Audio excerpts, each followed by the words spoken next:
You know, funnily enough, Stolas, I actually will also one day see this model actually completed. Oh, I've got double audio going on. Oh, shit. There we go. Well, I have at least an update for you from yesterday. So, I have, in fact, been working on the ankle for the Porphyrion, and it looks still a little on the rougher side here, but I've sanded it down quite a bit and been working on it most of the morning. And I think once it's painted, hardly anyone will be able to tell what I've done here to the ankle. So I think it looks pretty good for the most part. I did have to, unfortunately, readjust this leg, and so I've had to cut through this piece of the resin here, so I will have to resculpt this. But I figure for now, I can actually work on that later. I don't need to do that necessarily live on stream, but I can. What I will do today, I think, is I'm going to work on the instructions and start working on putting the torso together, which will be rather exciting. And then from there, I should be able to... I think I want to set it where I can magnetize it or at least pin it into place for transport, but I may make it all one piece. The details on these newer models are so impressive, still a little overpriced, but wow. Yeah, well, I mean, part of that's the GW effect, unfortunately. Or as some people call it, the Starbucks effect, but truth be told, it's the GW effect. If you'll pay for it, they will charge it. That's really what it boils down to.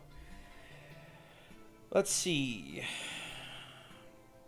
Yeah, we're pretty much close. I don't want to do too much to the legs today. Like I said, I'll start working on the torso. So how you doing, Stolas? You doing all right today?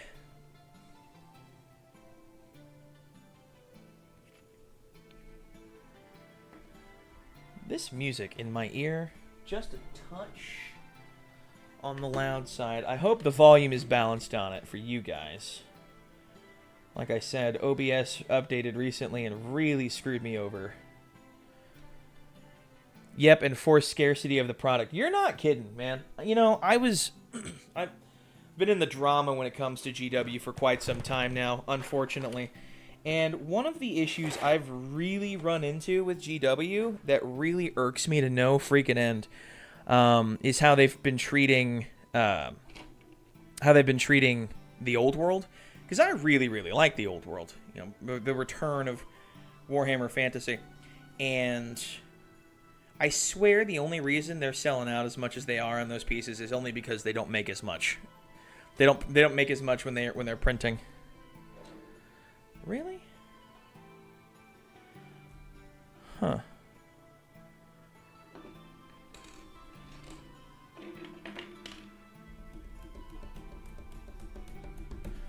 Thought I had it. I don't see it here.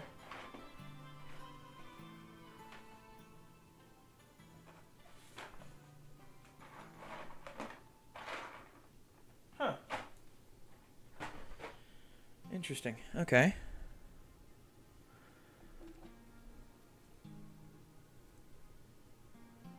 So where is that piece?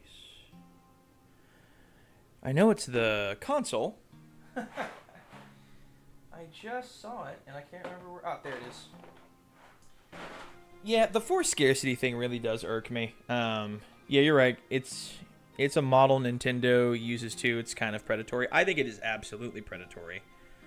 And, you know, there's a lot of drama recently with GW, with, I don't know how much you're into, like, the whole Armageddon Steel Legion aspect.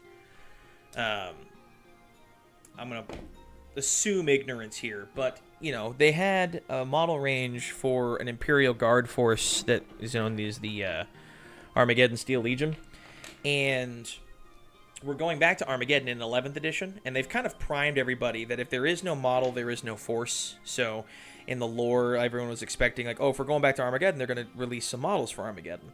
And I was, you know, not like a full model range necessarily, but definitely, you know, like a kill team or something. And then they kind of went out of their way to be like, no, you know, if you want Armageddon Steel Legion, you can paint your Kriegsman as Steel Legion, and here's a tutorial on how to do that. And it really pissed off a lot of people. And I'd have sympathy.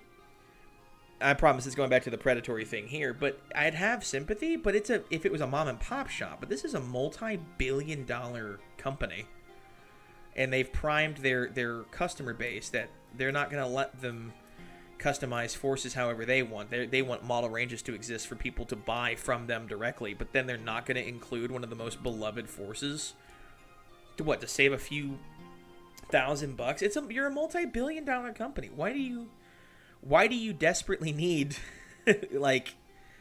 why do you desperately need to save a couple $1,000s? You make billions. That's bunk. Kriegers and Steel Legion are different. Yes, they absolutely are. And to even have people say like, oh, you could just paint them like Steel Legion. Absolutely not. And they got so much backlash for it that they kind of unveiled at Adepticon that they have artwork for Steel Legion models in the works. I'm like, okay, great. So you realize you've done something wrong. You're giving the consumers what they want. They want Steel Legion, so you're giving them Steel Legion. That's a good thing. Well done. Yes, you are diminishing both factions at that point. I agree. Like, die-hard guard people want to see Steel Legion, but they don't need to see a full force. They could have made a kill team. If you knew you were going back to Armageddon, and they've known for years because they've made the decision, you could have just given the Steel Legion a single kill team, and that would have made everybody happy. But no, they had to be difficult at that point. But good on them for pivoting now. You didn't have to go to that point where you had to pivot to begin with. You just given everybody what they wanted when they asked for it. Just paint your Adeptus Militarum blue in their towel, right? You're damn straight. That's exactly how it should work. If that's the attitude that they want to take on it, for sure. If I paint my Ultramarines black, does that make them Black Legion at that point? Are they Chaos? It's not as poignant as your Tau reference, but you're absolutely 100% correct.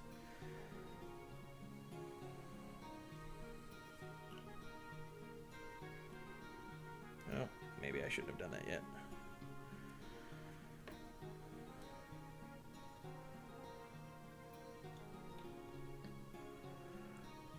Yeah, well, that's okay. I've got a sneaking suspicion GW is understandable that they have really screwed up when it came to models here recently. I still am of the opinion that they're not true, or at the very least not the way they're represented. But if those rumors for AOS are true, there's no way GW is going to get out of that one alive. There's going to be so much blood in the water. Like, to kill off an entire franchise, to basically make it look like another one of your franchises that you already killed off years prior, you're just going to piss everybody off. Which is a shame. It really is. Just a downright shame if that's what they decide to do. I don't think so. I don't see GW being that stupid. But I've been wrong before, and I've given multi-billion-dollar companies and corporations the benefit of the doubt in the past, and only for them to prove that, no, they kind of are that dumb. So, we'll see.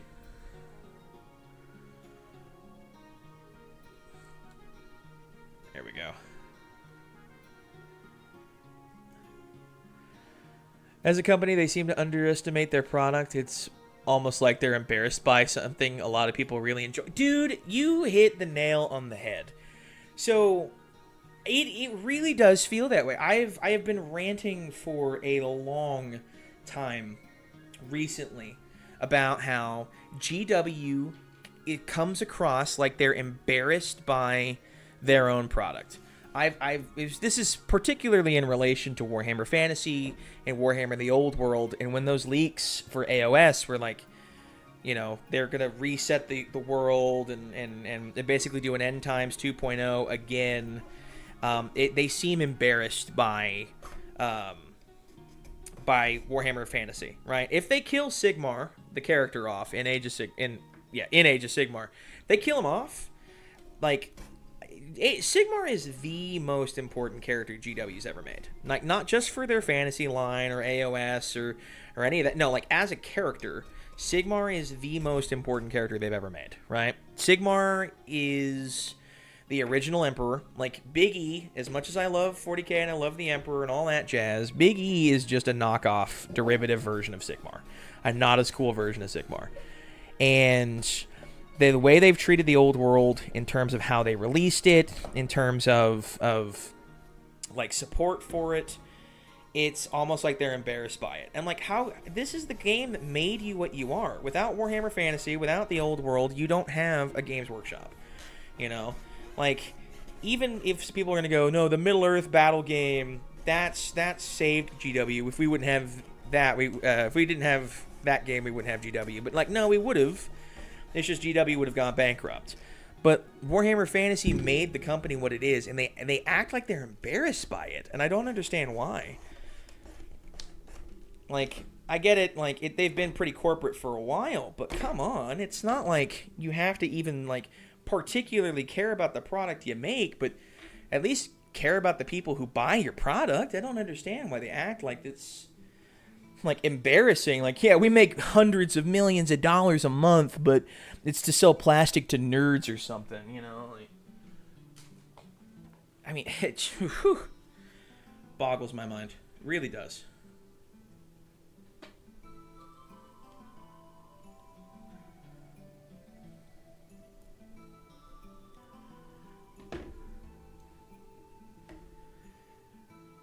I know a lot of people who love Warhammer. I dragged everybody I know in my family. Like, my dad's into Warhammer now because of me. My best friends are into Warhammer now because of me. And I dragged everybody I knew kicking and screaming into the hobby. And they love it. They love the video game. My dad's a video gamer more than he is a model maker. He doesn't care for the painting necessarily. He's not into that kind of stuff. But he enjoys the stories and the characters and stuff. If I had to guess, they think their product is too generic of fantasy and want something more dynamic to represent them like 40k. It's not a smart choice if that's the case. That's exactly what happened to fantasy. I mean, like, those... Well, I guess we're going to get into it today. Fantasy died because GW was not making money on fantasy. Like, they were losing money on Warhammer Fantasy. But the reason they were losing money on Warhammer Fantasy had nothing to do with Warhammer Fantasy being a bad product. They were losing money on Warhammer Fantasy for a multitude of reasons. One, there was a lot of model bloat. They needed to scale back, which is 100% true. They absolutely did. Hey, Miri, how's it going? You know, I'll have you know, by the way, Papa Wizard was asking about you today. Told him about your model that you posted into the Discord. And because of you, he is now in the Discord. So, welcome. How does it feel knowing that people are invested in you? But they killed fantasy off because they were losing money. But they were losing money because of two main reasons. One, it was a bit of a bloated range. They had a lot of models in Warhammer Fantasy, and it just wasn't selling very well. But the reason it wasn't selling very well had nothing to do with the models being what they were. You're doing pretty good today? Well, good. I'm glad to hear that. The reason Fantasy wasn't selling very well was for a multitude of reasons. The biggest one being they had screwed up badly on 2 editions of the game with the rule sets. If you mean me, weird, really weird. He thought it was cool that you were getting into the hobby and buying models and such. And I was telling him that you had posted pictures in the mini showcase, and he's like, oh, I really need to get in there and support you in the Discord. So, yes. Listen, is it weird that people like you in this community, Mary? People usually don't tend to be interested in me. Well, hey, listen, you're in the hobby. Well, welcome to being in this community. But they messed up with the rules for Warhammer Fantasy, right? They made 2 editions where they really tried to cater to the competitive scene. They really wanted, like, hyper-competitive people playing fantasy. They wanted it to be a little bit more like... Exactly, Stolas. Exactly. You're a very unique person, Mary. Damn. I got me. I wasn't being careful. Oh, well.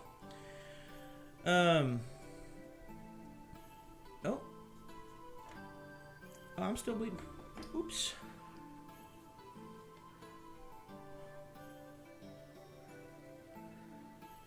All right, nobody saw that. Good. Thank God.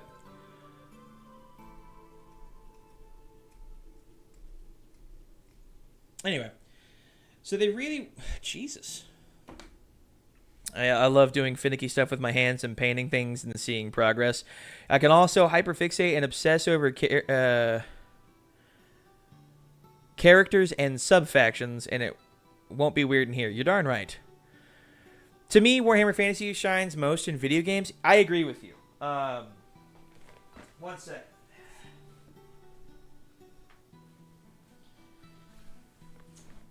Warhammer Fantasy... I also just now saw that there's a character limit for writing here. Is there really? I didn't know that, actually. Is that something I have to fix? I say fix. It's not like it's like going to be the end of the world or anything.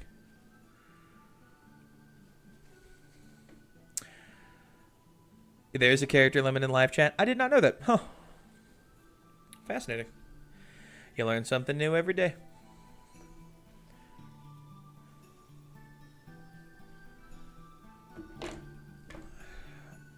Anyway, yeah, Warhammer Fantasy does shine really, really brightly in video games. And I almost wish there was like an open world. I'm long-winded, so I run into it sometimes. Well, you're not alone. I would too, if I were you. Probably universal YouTube nonsense. Yeah, you're probably right. But, so they like really catered to the whole competitive scene when it came to 40K, or it came to Warhammer Fantasy, which is probably one of the dumbest decisions they've ever made, because Warhammer Fantasy was really popular. Like, the best edition of Warhammer Fantasy came from the time, like the edition before they started leaning into the super competitive scene, and that was 6th edition. It was like the last great edition. Everyone considers it the gold standard. And the people who still play the old Warhammer Fantasy before Old World came out play 6th edition.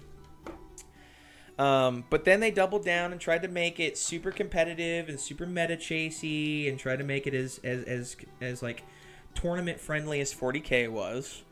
And then that was almost bad. Vermintide 2 it's Warhammer Fantasy. Yeah, it's Warhammer Fantasy, not AOS.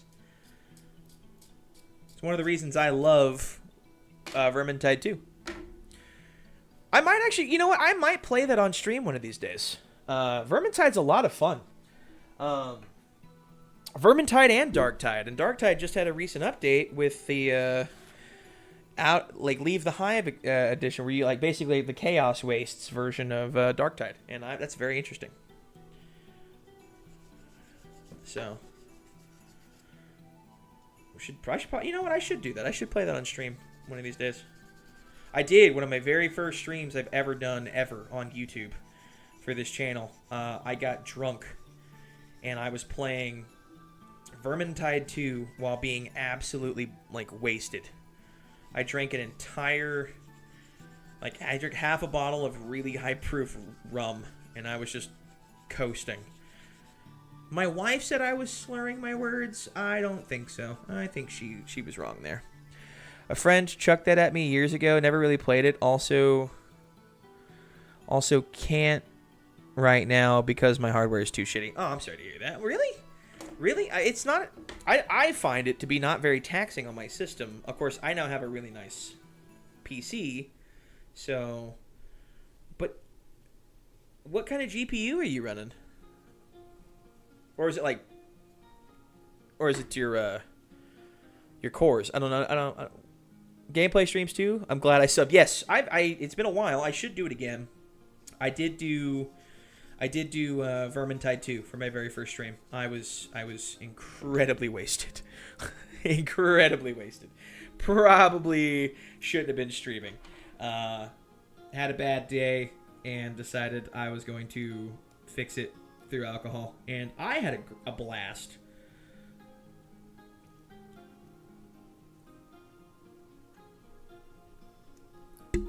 There we go. Cut that shim out of there.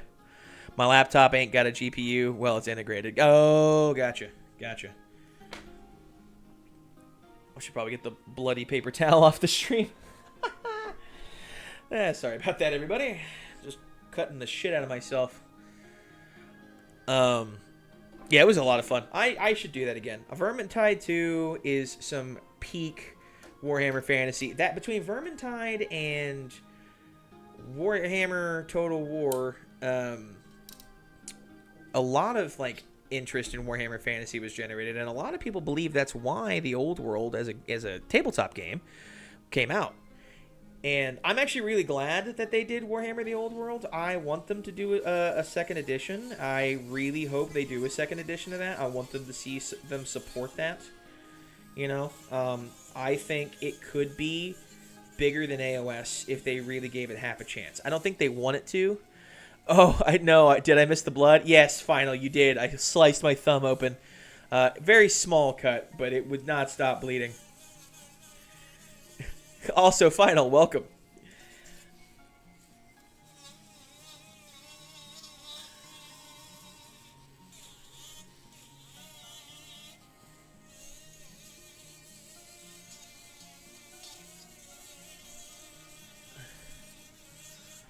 So, what was I saying? Before I gotta go, how did you like the video I sent you? You know what, Miri? I watched a little bit of it before I got this started. I was chuckling at it quite a bit. Let me pull up my direct messages so it's open.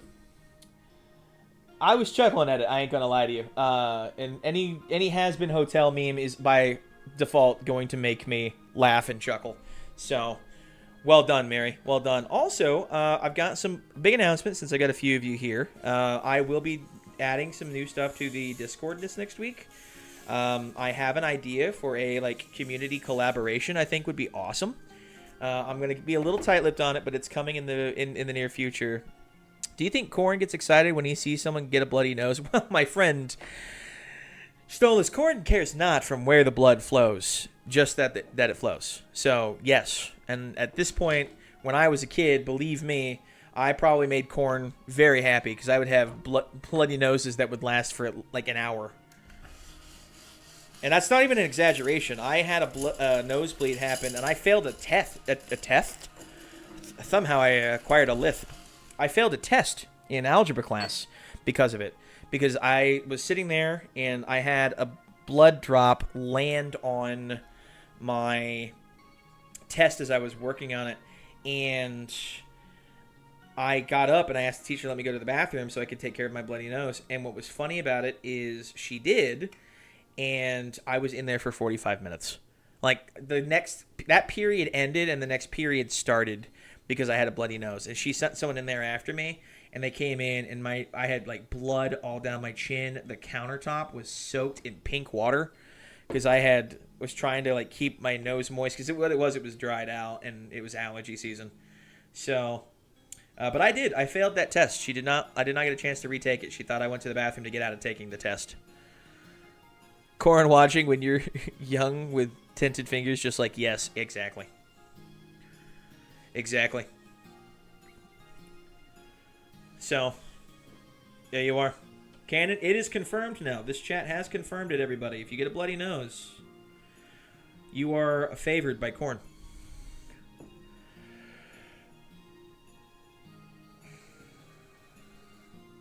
There we are. All right, let's see if I can do this again without cutting my finger or the model piece. What do you say? But yeah, I have an idea. I think I'd like to do a community collaboration with everybody. I think it'd be a lot of fun. Build something together to make a custom thing within Warhammer with the community as a whole. I think it'd be awesome. So I will be making an announcement when I have some things in place. I will be creating a channel exclusively for this in the Discord, so I am exactly excited. Gotta go now, though. More of watching Critical Role with my DM. You know what? I hope you have a wonderful time, Miri. It is a pleasure to see you. Thank you for stopping by and saying hi.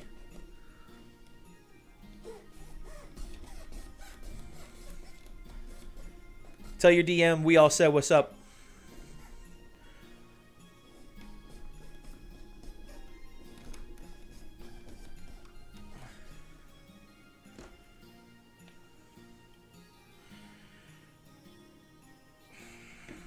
I hate this. These gates are at such an awkward angle. I hope you do too. Do not sacrifice to corn too much while I'm gone. I hear it's not good for your health. You're not wrong. You're not wrong. But it wouldn't be a stream unless I injured myself in some way, shape, or form or glued myself to a table.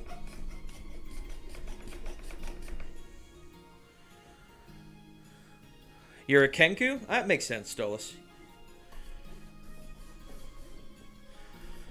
Alright, except for Final, whom I hope is still here. If you can guess my favorite race to play, you will I don't know, I'll give you a cookie.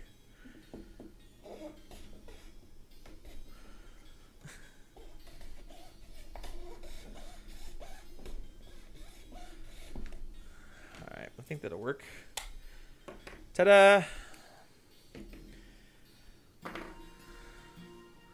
Who doesn't like a good cookie? I'll make it chocolate chip or white chocolate macadamia nut. I will make you will decide the flavor of cookie you get.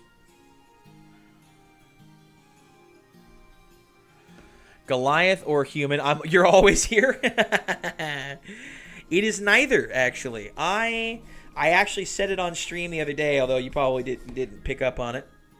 I think you were here for that one, Stolas. I am a dwarf supremacist. As long as I'm a dwarf, and I will throw around some racial slurs for elves. It doesn't make me racist, okay? It has nothing to do with the color of their skin. I just hate those, you know, tree-hugging, bark-chewing, leaf-humping knife ears. You know what I'm saying?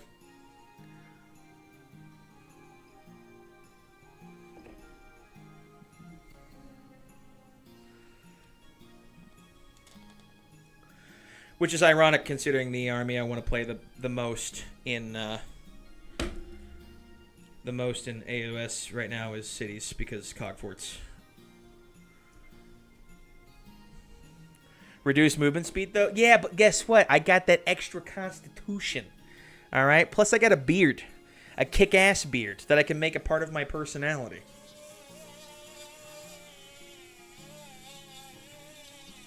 I had an idea for a character in D&D that I think would be awesome. 2 levels, possibly 3, but I don't see the overall benefit to doing 3. But at least 2 levels fighter. Right? You get the heavy armor proficiency. I would be a dwarf, and then 18 levels wizard, specifically war wizard. So I can cast them counter spells and dispels and such. Take the Warcaster feat, so I can cast with a shield and a weapon. These are all really good arguments. You're darn tootin'. You're darn tootin'. We'll have to make it a meme where people only send you elf stuff, please. If I could be the exact opposite of Pancreas No Work, who gets only dwarf memes, I would I would die laughing so hard. But yeah, so 2 levels fighter, you get your fighting style, heavy armor proficiency, shield and a hammer, and 18 levels war wizard. Send him lumber spray.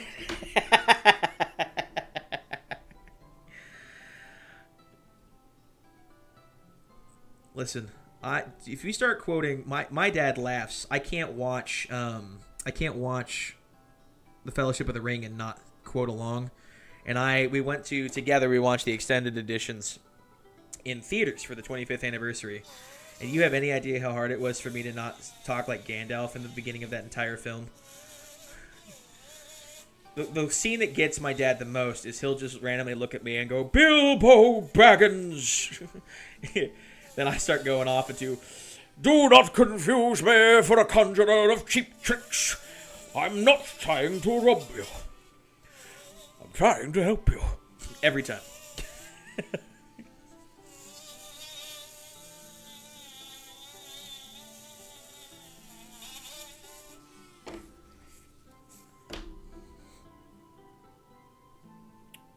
There it is, my file.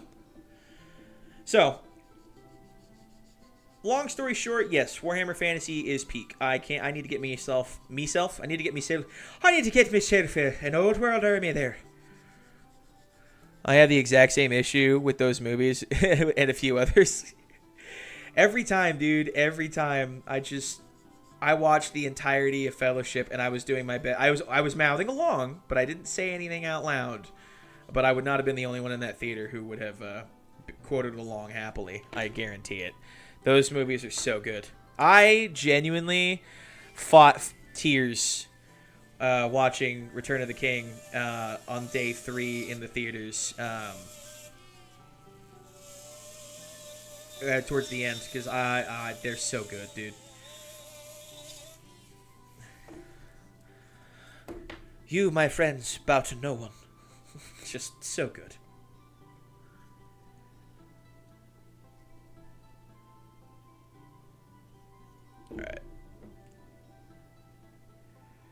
All right. Here's a great conversational topic. Of those 3 films, what is your favorites? I gotta know. I have my opinion, and I have won minds and hearts and minds over on my opinion, but I have gotten into many an argument and debate with my best friends about which one is the best of those 3 films. I know it's kind of like choosing between your children at that point, but I gotta know. What's your favorite one of those 3?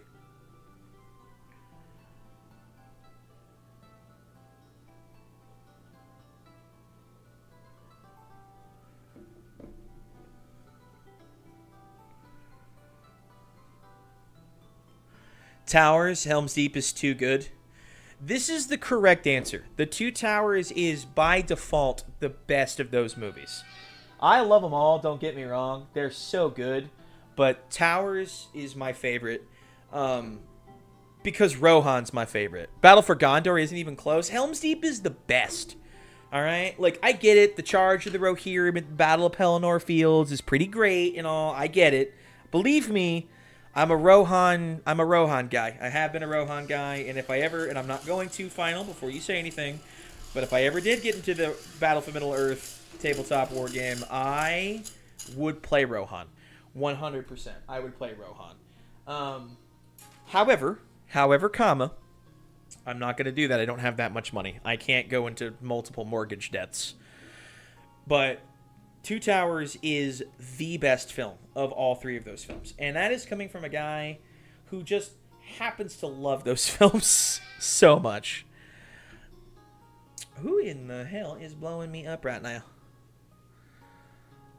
Even Legolas surfing on a shield can't even ruin Helm's Deep for me. Exactly. Best quote from that entire battle, though, is still gotta be... It's gotta be after the battle when Gimli is sitting there and they're comparing kills between him and Legolas. It's so good. And it's just him sitting there going, he twitched. It's like, of course he twitched, because my ox is embedded in his nervous system. It just hits me every time.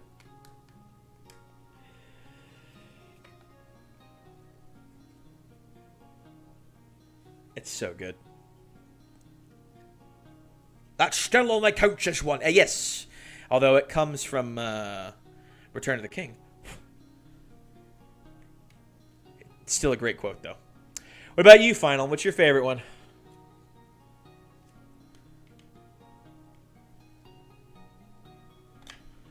Oh, come the fuck on. I just got it into position 2. I did not follow instructions like I was supposed to. This is all me. But I'm getting real fucking annoyed.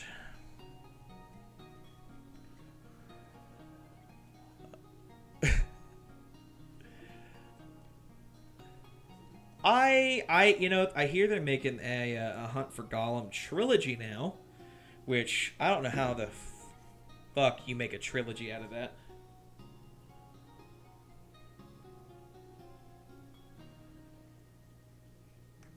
I mean, it's a page in the books. You've only seen Two Towers, so probably that one. Final, you son of a bitch. Listen, I don't care where you live. If I ever meet you in real life, I'm kidnapping you for 14 hours and 36 minutes.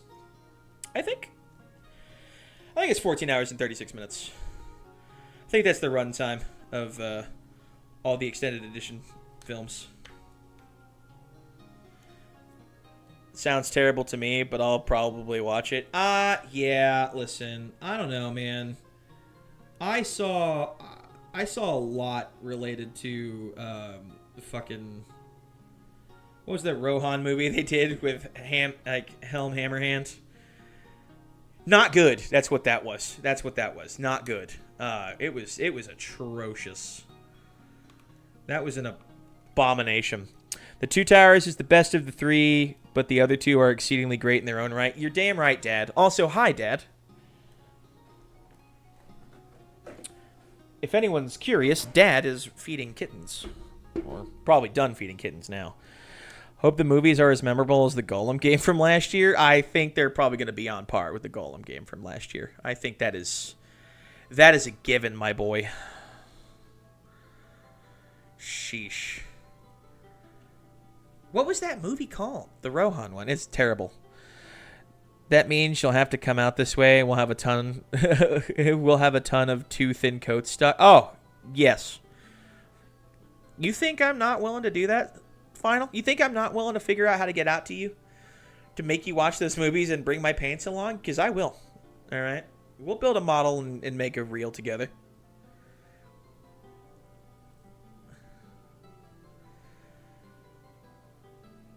Speaking of, I finally have. I know what I'm getting you as your thank you gift for you sending me that mini of the month. All right. So I can't tell you what though. It's not even out yet. But when it is, prepare thyself. Okay. Think that kind of worked.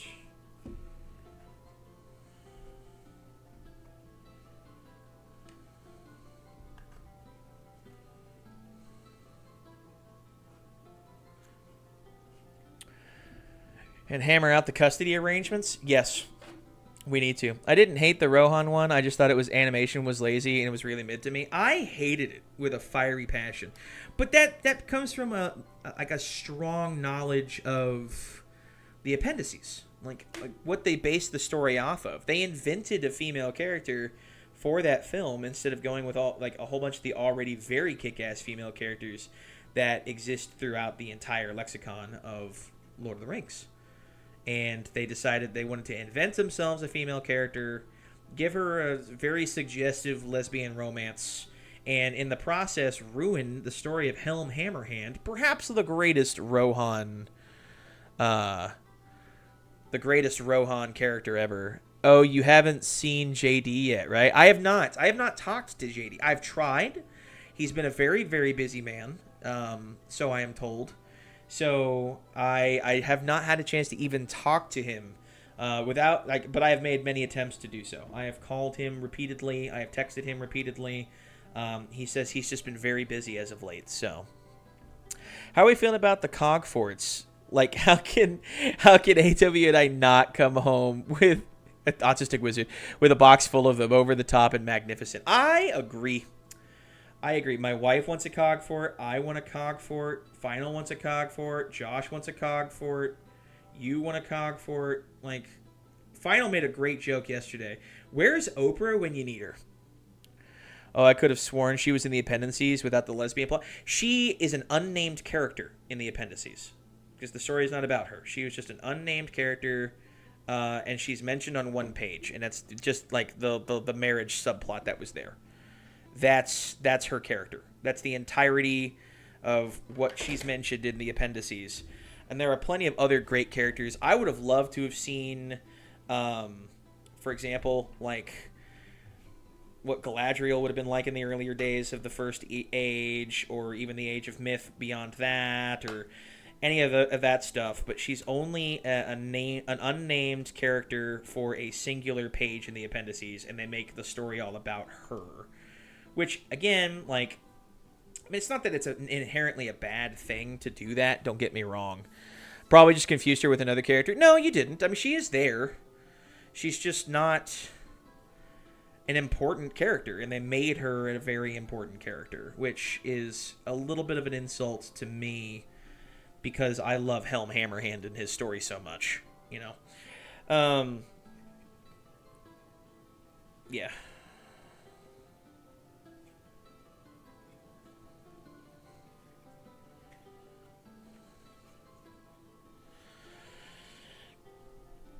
Come on, there we go. I think that'll work. Wild how Tolkien had more accurate vision of historical Vikings than science. Yes. Hello. Hello, mother. My mother is here, everybody. Be nice.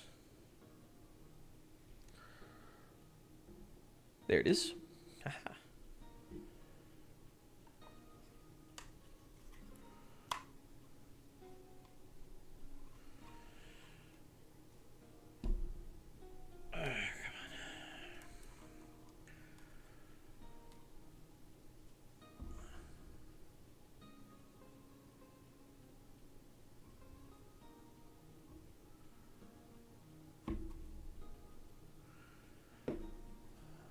You're in your Discord chat.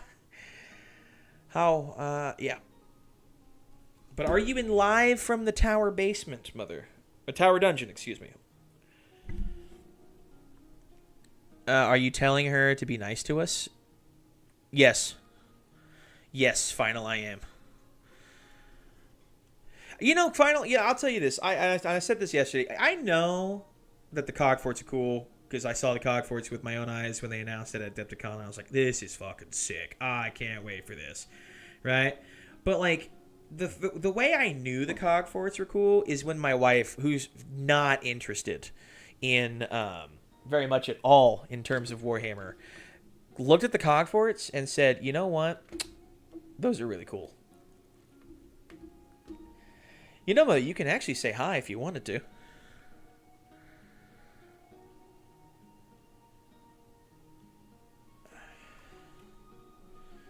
All right, you guys want to see something absolutely fucking wild? So, this is so far the torso, the Cogforts. Yes, she saw that and she said, "That's really cool." And she also said, "That reminds me a lot of Howl's Moving Castle." This is my Questoris Knight Errant I built. I've shown it on stream a few times. Yeah, my wife said the same thing. And this right here is the torso for my Porphyrion. I mean, this thing is fucking huge compared to my Questoris Knight.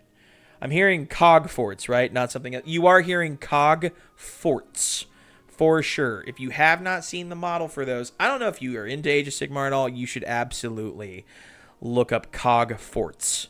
Cogforts. Problem is, I'm sure GW is going to make it stupidly expensive too. You're correct, except there's a Regiment of Renown that they're going to come out with, which comes with 3 Cogforts in it. Cogforts.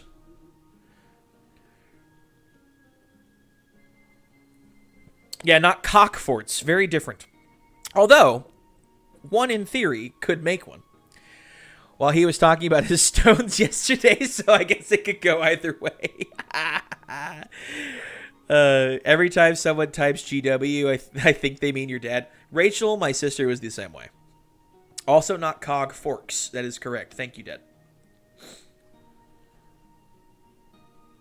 This is fucking awesome. This is so cool. This is such a big torso. So I still have to do... Stop it. I still have to do work with the legs, but so far, this is the Acastus Knight Porphyrion. I thought you were going crazy. I'm sorry. This is freaking awesome. Oh my god, this is so cool. This is freaking cool. Okay. So... I need to fix that leg, which I'll probably do off stream. Where's the leg bit that you were fighting? Oh, I will show you. So this yesterday, I was working on this ankle, which I think, and now that Final's here, I did a lot of work with the milliput. I've shaved it down. Quite a bit and shaped it, so I think it'll look fine after it's painted. So you can definitely tell the milliput's there now, but once it's painted, no one will be able to really see the milliput texture, so it should be fine. The one I was doing today, and you'll be able to see it now, is... Let me see if I can get better lighting in here. So I had to shift this leg, and I'll have to shave down the tube here and use more milliput to kind of... On the floor once the cat's done. I'll show you, actually, Final. I just knocked him over, actually, if anyone heard that crash, so I will have to show you. But yeah, so this is the legs for the Porphyrion as of right now. And then, of course, here is the torso that I'm constructing. And this thing is going to be freaking nice. I cannot wait to get this done. This is going to look so good. This is going to look so good.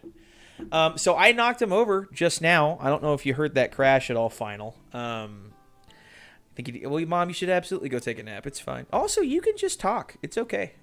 I brought you here so you could talk in the stream if you wanted.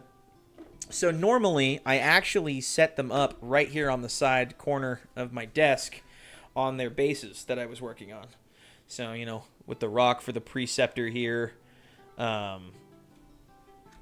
Yeah, she took the night shift for the kittens, and it's been catching up with her. Believe me, I am well aware. So I keep them over here just on this corner here. The Knight Errant, I haven't been able to cut a hole in its base just yet. You think you said hello, but I think your mic is muted? I didn't mute you. Yeah, if it's muted, it's not muted on our end. I show you completely unmuted here. So, tisnay I.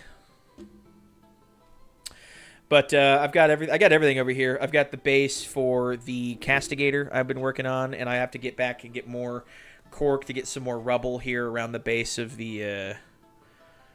That's fair. I don't know how to help you on that one, unfortunately. I got to get more cork rubble here to go around the base of the Doom Scythe piece, and I'm going to do more cutting of the cockpit so I can have it set up kind of like on the edge here, but it's going to be much further down in. Oh, hey, there you are, Mother. Now, can you hear me? We can hear you now. I found the mute button. Everyone say hi to Space Mom. Hello, kids. Anyway, that's where I've been keeping them. Need to set it back down. I also need to build the Defender. The Defender is still sitting over here in pieces. Great example. I've got my Knight Defender torso. And then I've got the legs. And then I've got the arms without the shoulder pads. So, I need to just glue this thing together. Also, Void Shield Generator is magnetized. Ta-da. Well, Ma, you go take yourself a nap. You've earned it. I've done that shift. Unlike your father, I can't put the kittens down after a feeding and be sound asleep 5 minutes later. I'm tossing and turning for an hour before I even think about falling asleep. Yeah, you and my wife have the same problem. I told you married your mother. Oh, believe me, I am well aware. Okay, I'm gonna go take a rest. Bye, everybody. Well, say goodbye to Space Mom, everybody. She's off to go take a nap.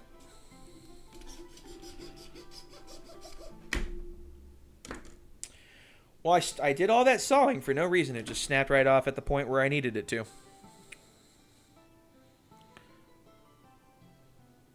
Huh, okay. I am insanely lucky. Alrighty. So I've got to clean this off. And then the next thing I have to do, and it is an important thing, I need to get some hot water. I need to go... we're going to be bending some pieces into shape. Because, unfortunately, resin has a nasty tendency to warp ever so slightly. You should bring all of these to Adepticon one of these days. I'd love to. I'd love to go. It'd be a lot of fun. I'll bring almost 4,000 points. Oh yeah, my mother's reminding everyone, boop the like button.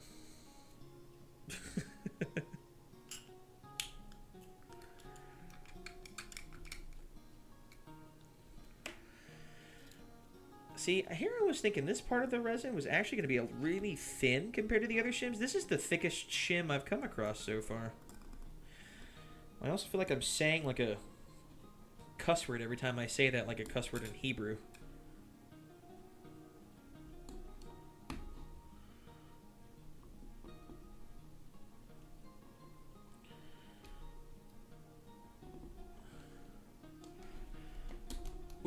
That would have been really bad if I didn't have the muscle memory of a drunken toddler.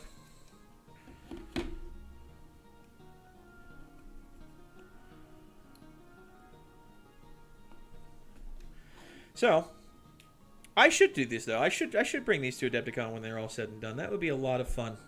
Who knows? I might convince my wife to let me do that next year. We'll see.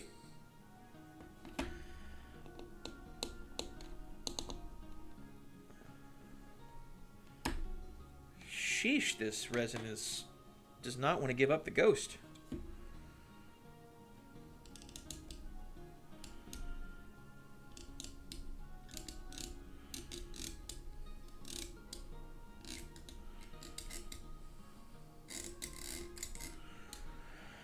Yes, listen. You know what, Final? If I do that, you got to come to Adepticon. I don't know where I'm going to find the money to do that, but I will. I'll sell a kidney if I have to.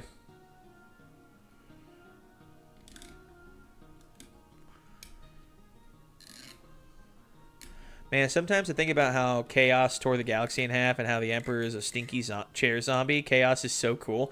Fuck you, Stolas. You son of a bitch. You take that back.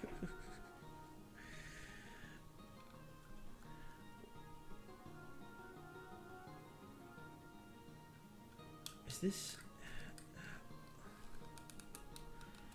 This shim does not want to come loose, man. I'm telling you.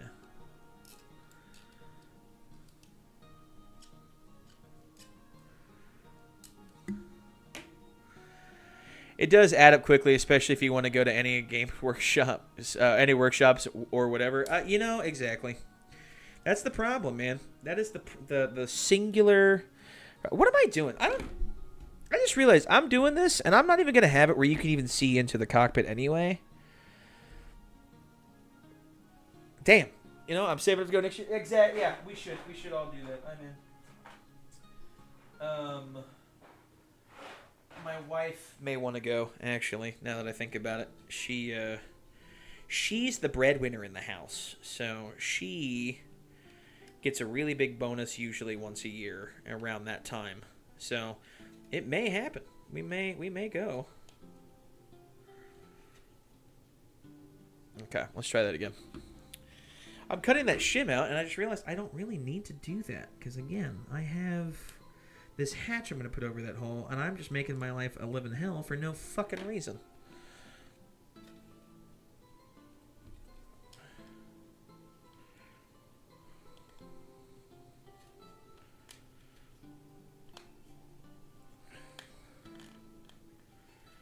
Now, why don't you want to fit?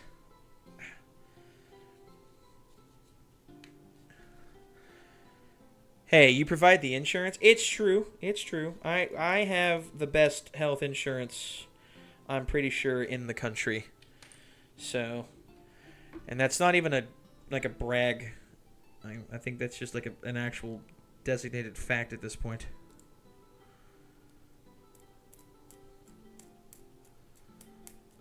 Okay, let's trim that down just a little bit.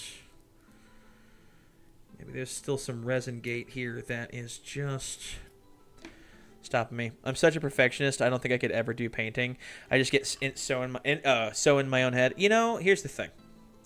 Yes, I hear you. You know, I have felt, everybody I think who starts off has felt the same way. I honestly, the only advice I can give is one. You got to break down the theory in your head, right? And there is a theory, there is a painting method that everybody ultimately tries to stick with that makes it easy. If you're okay with how it looks, and I cannot advocate this enough, and Final's probably like, I'm sick and tired of hearing you say it all the time. But genuinely, I'm pretty sure the best method for painting that's super friendly to beginners is got to be Slapshot. It's so simple, and you can get really good looking stuff from slap chop stuff. Like, you really cannot go wrong with slap chop. Like, it's so beginner friendly. You get a really, really good result. And if you're okay with, like, the look of slap chop, because there is a distinct look to slap chop, if you're okay with it, you'll have a really rewarding paint job. Like, with very little in the way of effort, you can get a really good looking paint job. That again has a distinct style. You can always tell when something's been slap chopped from even at a distance, but it's not a bad thing.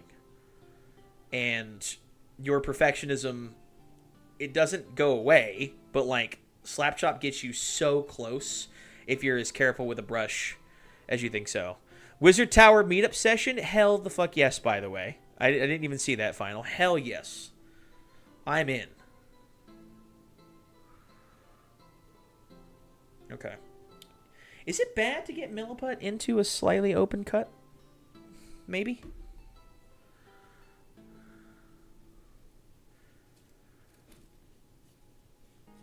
You have to give it a try one of these days? Yeah, exactly. It's so simple and so easy.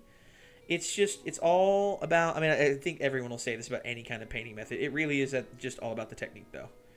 If you can get the technique down of like the dry brush and you have enough brush control for the contrast or speed paints, like honestly, so simple. Josh started out doing slap chop, and he actually has some really good looking like hippogriffs that he's done and demigriffs and stuff. And what's funny is it does have like a slight, almost like a desaturization to the model, but it's not bad, you know? It's just the colors aren't as vibrant with a slap chop. And I think that's just the nature of the beast. But there are methods to slap chopping that I think mitigate that whole like desaturization thing. And it's the colors you slap chop underneath, I think, is really what matters. Because you don't have to do black to white in a slap chop method. You know, a lot of people I see that like do like oranges and stuff that gets really come out a little weird in a slap chop method. People have done like doing a dry brush of orange underneath to kind of elevate the final color. Am I? Oh yeah, I am. I'm just fucking blind. It's right here on my fucking instruction booklet, and I just didn't see it. If it was a snake, it would have bit me.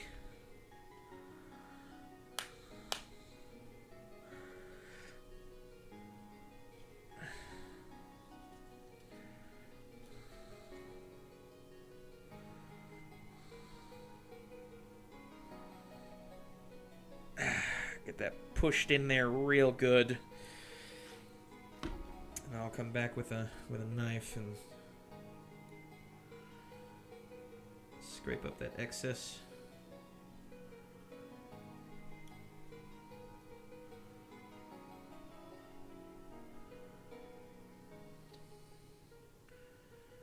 Take a lot of excess milliput from down there.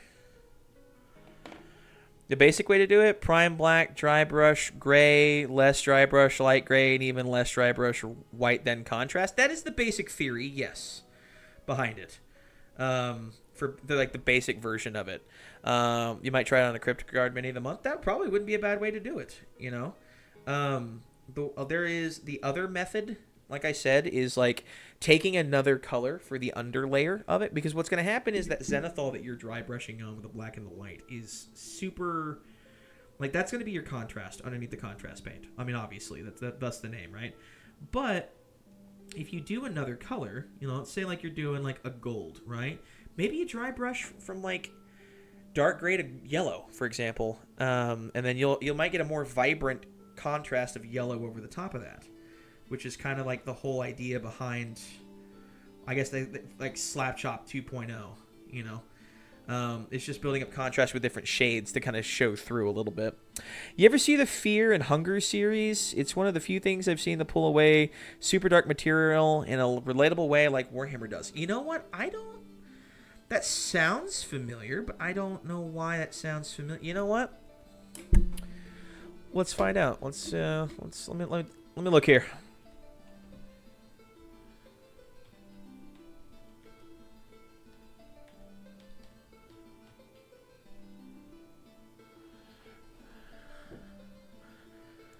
Fear and Hunger. Oh, yes, yes.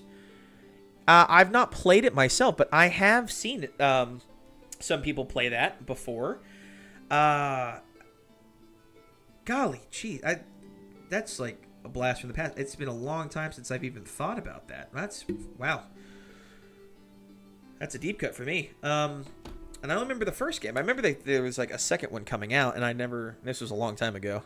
Fear and Hunger gets really dark, so maybe you safe search. Yeah, that's fair. I just looked it up on Google real quick by default, and just got like them describing what the game is, and they showed a couple of screenshots from like the beginning section in the main menu. So it's nothing crazy.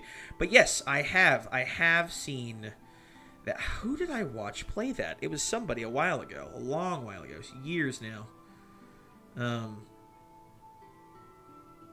That is, wow. That is a deep cut for me, and I don't know why. That's like a core memory you just unlocked, and I can't put the context of the memory there for whatever reason.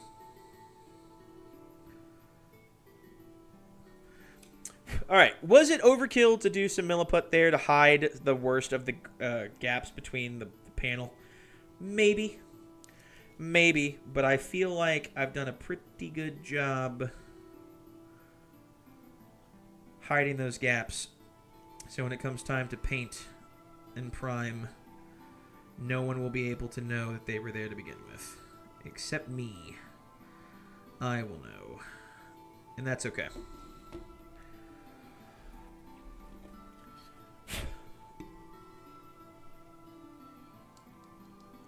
And this was such a snug fit, I'm not even going to bother with gluing the hatch down on the carapace. I could, but I don't think it's going to come loose just accidentally. And if it ever does, then I guess I'm eating those words.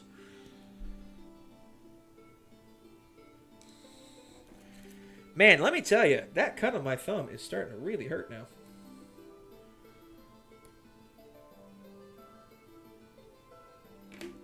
Yeah, that hurts. I'm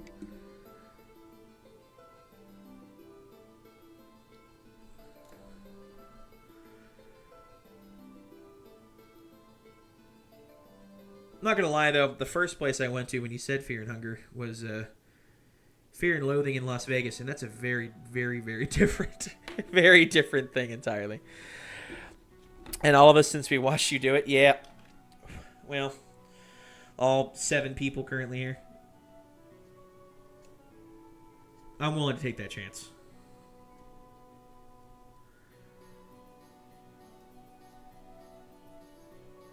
Thank you, Dad.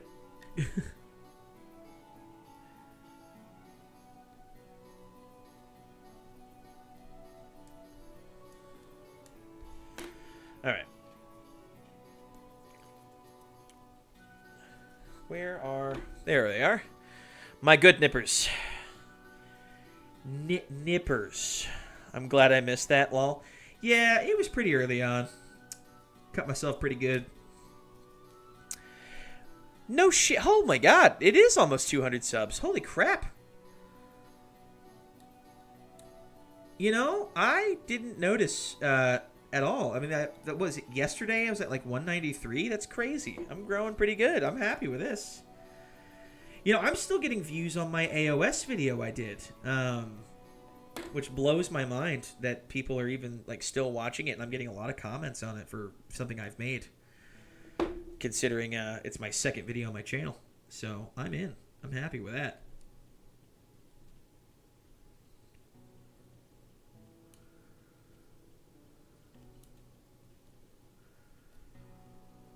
There's a lot of really thick resin here I can't cut. Anyway, thank you, Final, by the way, for bringing that to my attention. That's awesome. I may have to do a 200 subscriber special.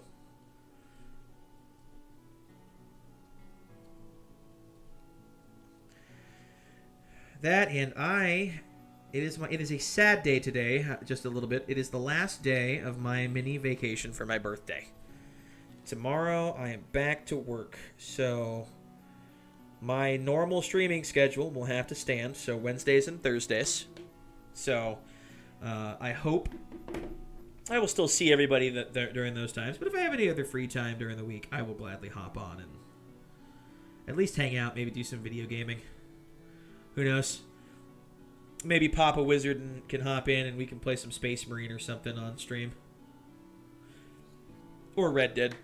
I've been having a lot of fun on Red Dead.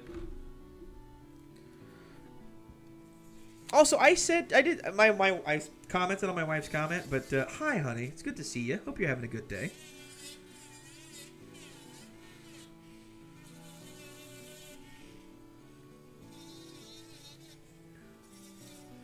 By the by, now that I'm here, my dad has said it before on previous stream, but we're actually ironing out some of the details for it. My dad will be getting some Warhammer models, and we'll be building them on stream. So we will have a father-son Warhammer stream coming up at some point.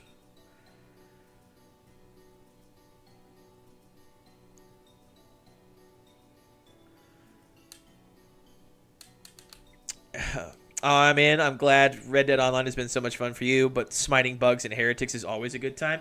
You're damn straight. Because somebody needs to kick the nids in the teeth. Just don't mind all the cussing against it. Yeah. I tried not to cuss on stream as much. I've been a little lax with Stolas lately, which has been a little bit of a bad influence for me. But it'll be a lot of fun. But yeah, final. My dad has promised he will build models on stream. So we're going to be getting Space Marines. He wants to have at least one Space Marine for every class in Space Marine 2. So we can build his custom Space Marine chapter he built with his custom paint skins. Which, let me warn you now, God, are they gaudy to look at, but he makes it work. The only thing me and my dad share is a mutual disappointment. That's fucked.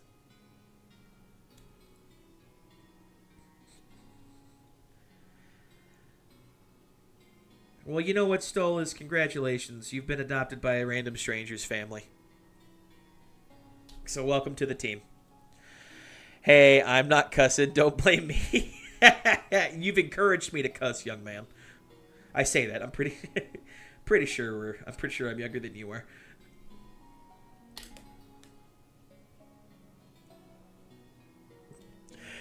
There we are. Carapace is coming along really nicely. This is exciting. I am about to put the Carapace on my Knight Porphyrion. And I get to say the words, my Knight Porphyrion. And it's I've had it for a while, and it's kind of sunk in that I own one. But now that I'm putting it together, I'm like, oh yeah, I own one of these now. And I have literally bled and sweated and cried for this model. The crying was not, was not me being weak or emotional or anything like a bitch, but I was being weak and emotional and a bitch, so. Nah, I kid. My dad's pretty great. We're different people, though. That's how it's got. I'm glad to hear that you have a pretty decent relationship with your dad, though. My dad's one of my best friends, but at the end of the day, he's still my dad. Oh, that's getting loose. Need to be careful about that.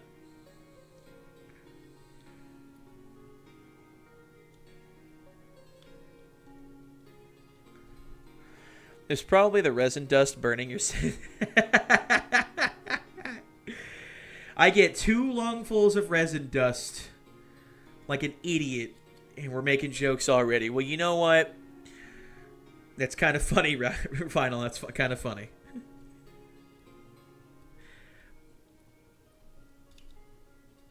I still can't believe my wife is interested in orcs and Tyranids. I mean, why are women who get into Warhammer, why do they love Tyranids so much? Plot twist, Erebus is a female Space Marine Erebutch. I could see it. How many dads get into things like Warhammer? Honestly, the only dads who get into Warhammer are people who had kids and became dads. So, you know what? You're a pretty rare person in my book, Dad.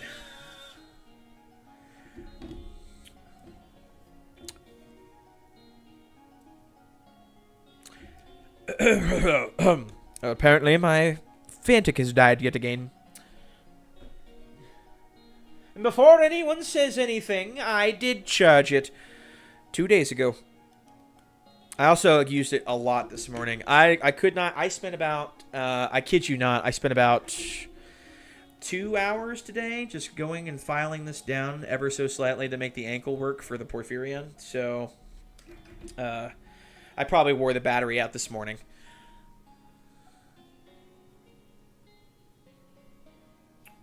So, we'll go ahead and continue trimming this down just a tad. More Arab butch, more like Arab bitch, am I right? Because all my homies hate Erebus. I love chaos, but Erebus is nah. You're damn straight. Well, here, Stolas, let me ask you this. All right, if you love chaos so much, what's your chaos god of choice? Okay, this is very important here. If you say Slaanesh, I'm banning you from my community forever.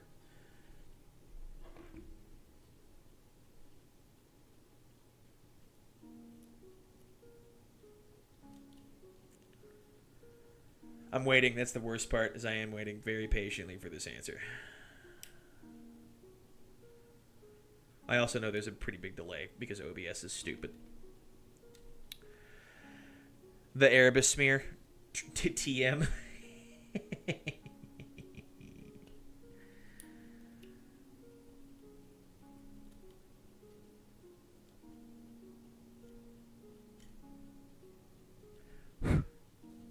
Everyone always quotes it wrong. They say Lorgar was the first heretic. The first heretic was, in fact, Erebus.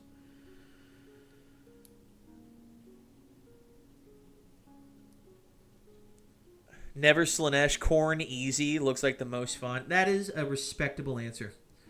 I also would have accepted Nurgle. But that's just because Nurgle, in terms of, like, the models on the tabletop, it got that drip. I don't care who you are. I don't care what you think. If you look at those fucking Maggotkin in Age of Sigmar, you tell me they don't look fucking awesome. You're wrong. Even the regular guys in Khorne's army are having fun. Yeah, I could see that. Khorne is a respectable choice. Tzeentch, everyone says I should like Tzeentch because, you know, autism. I have to be honest with you. I don't like anything of Tzeentch's model-wise.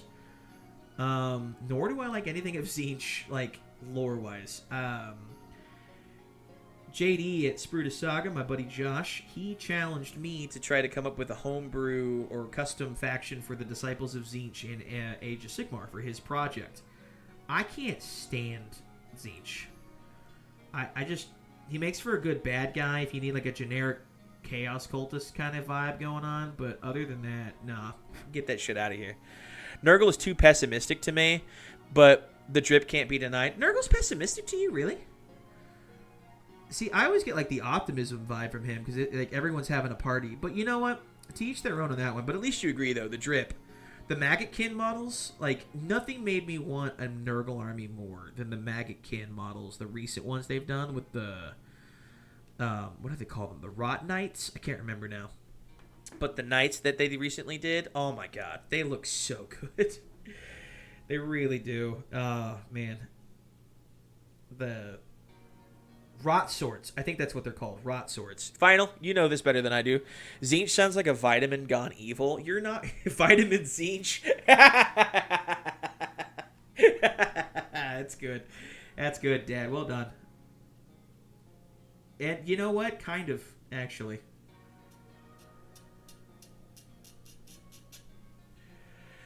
Alright, I'll tell you this, Stolas. My favorite Chaos God, and they have slightly retconned him, but they keep referencing him in the lore. So I think he's still around. And now this is a primarily 40k god, because they kind of killed him in fantasy, because, you know, intellectual property rights. Malal / Malice. I missed the question. What are the names of the Maggotkin, the new Maggotkin models that they came out with recently? Are they Rot Swords? The new, like, knights for the Maggotkin range in AOS, do you know? Picking Slaanesh is a red flag, though. I get it. Yeah.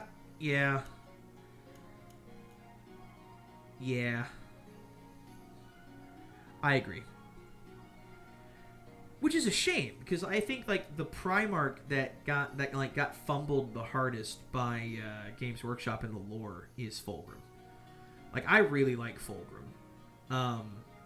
With an asterisk, by the way. With an asterisk. Malice, yeah, he's great. I love. Yep, they are rot swords. Perfect. Yeah, Malice is my guy. Malice is my go-to guy, but they have kind of retconned him, which is a shame. I like the idea of Fabulous Bill becoming a Chaos God. I can respect that. I can respect that. But yeah, Fulgrim, like, pre-collapse, like pre-fall, before he fell to... I mean, we kind of talked about this. Before he fell to the Lair Blade. Fulgrim is pretty dope. I like Fulgrim.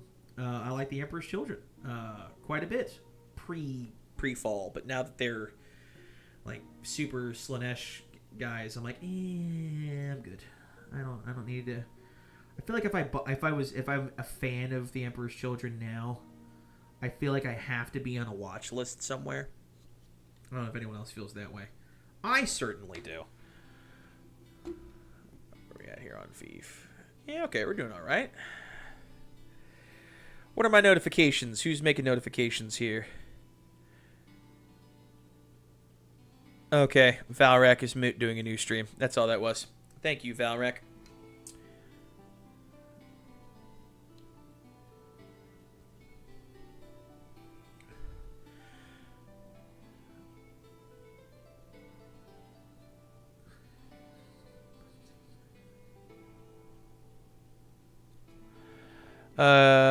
You said Fabulous Bill, but what I read was Jim Carrey's Fireman Bill from Living in Color, from In Living Color, and Fireman Bill as a Chaos God would be a very different thing.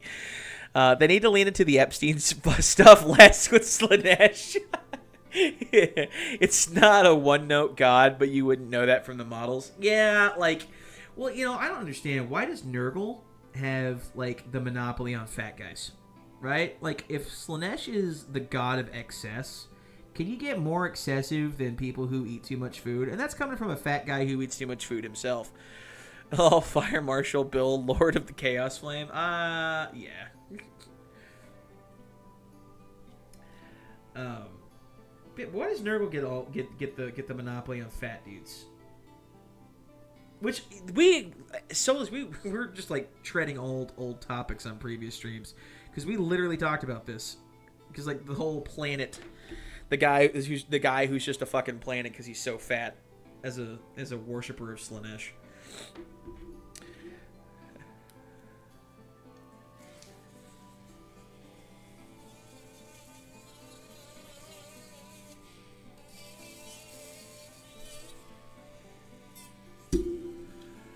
Okay, let's see just a little bit.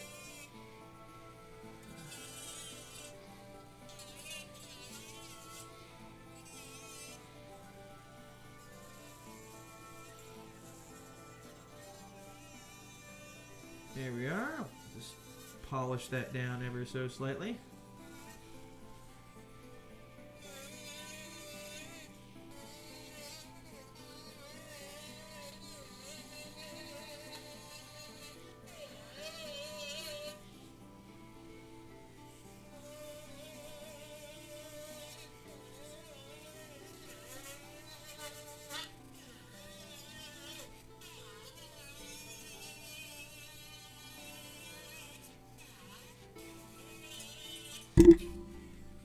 Oops, sorry, I'm going to hit the microphone multiple times, everybody. My sincerest apologies.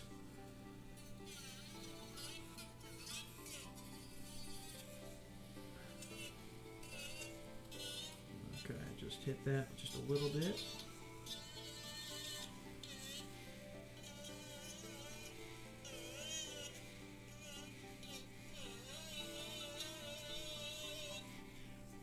There we are.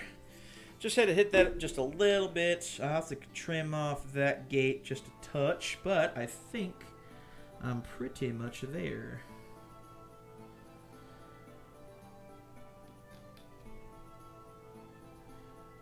You know what sucks is with the AOS stuff that's come out lately, we have the whole... Oh, that's just going to fit. We're going to...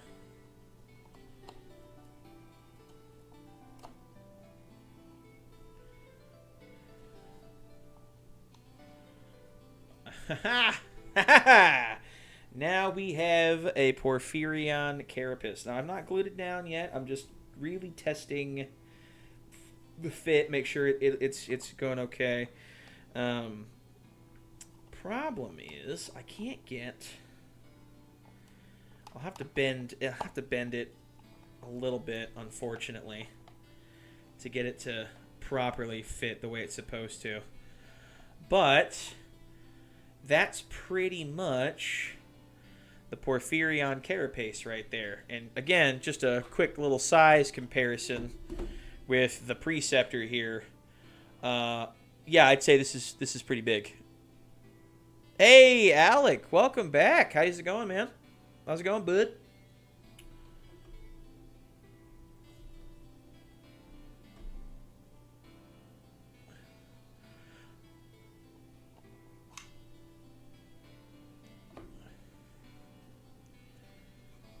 All right, let's see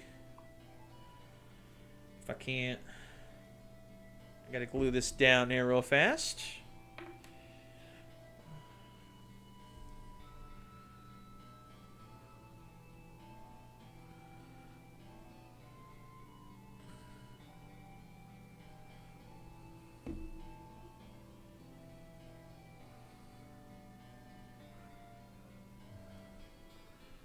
Can you move the camera away from you just a hair? You mean like back it up a little bit? Yeah, I can do that. There we go. Sorry about that. Let me see here. I think that'll work. I'm also a little behind on the stream. Nope, that's literally just the delay from OBS. My apologies. Never mind. I scrolled up. User error. Well, I've already moved the camera. So, no, you're going to have to live with this mistake now, Father.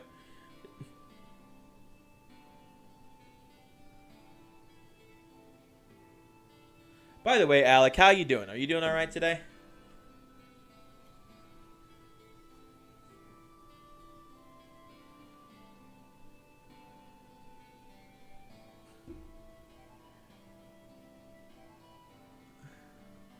Been working on your new Norn assimilator today? Well, heck yeah. Well, when you get to a good point, you should post some pictures in the server. I'd love to see them. I like seeing your stuff. You and Miri both, and Cats. I just knocked over the Preceptor again. Oops. Opinions on Caldor Drago? Or Calgor Drago, excuse me. Well, Marnius has got to get around. You know, he cannot be contained. Old Ben trying to work the YouTubes.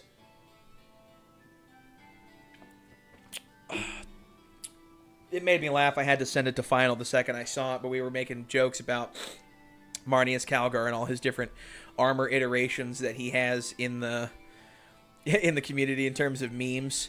And I found the Cog Fort that somebody had posted, and it was literally just Marnius Calgar kit bashed into the Cog Fort through Photoshop. And let me tell you, the Marnius Calg Fort, if it better become a thing one of these days, I swear. That is so funny. Got you and got you. Okay.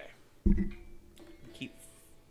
gonna keep punching my microphone, and one of these days you'd think I'd learn that I have a microphone there. But no, I am just that retarded.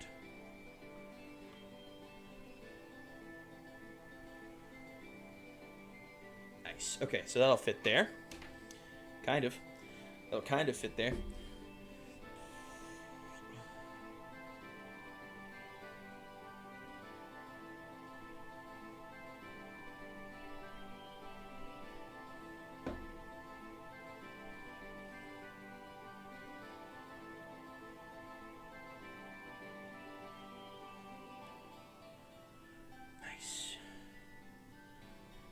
You don't, young man. You will stay there.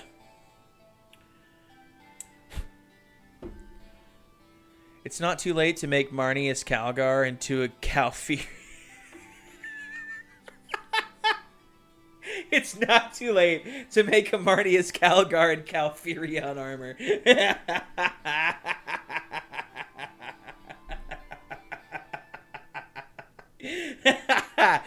uh, it got me. I'm not gonna lie. Final. Oh, I'm glad I wasn't taking a drink of Coke when I read that because I would have choked. I think I'm good. I don't need a Marnius Calgar and Porphyrion armor.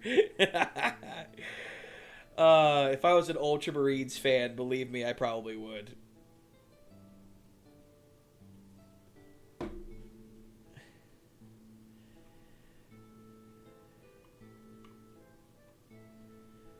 No, come on. There you go. There you go. Alright.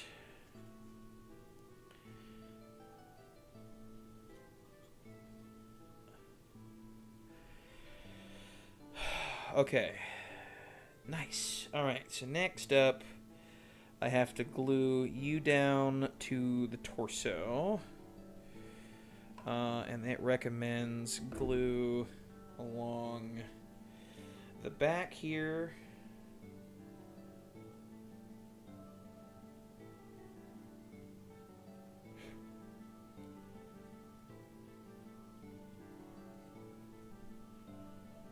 Glue along the front there. Okay.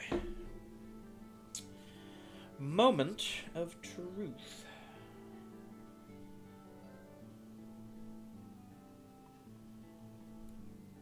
Kind of like scared. I'm like legitimately scared I'm gonna fuck this up somehow.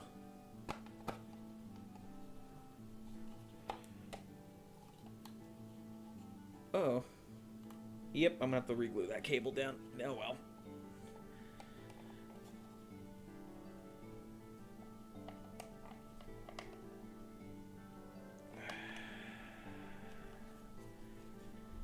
No, you don't, you son of a bitch. You stay.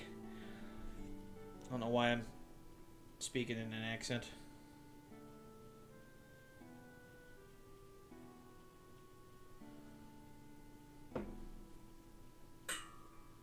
Cat, can you stop running into the base with the camera on it, please? I beg of you.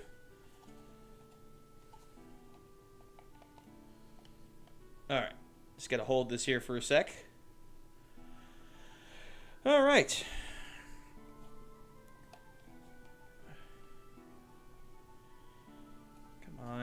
Come on, you bastard. Stay.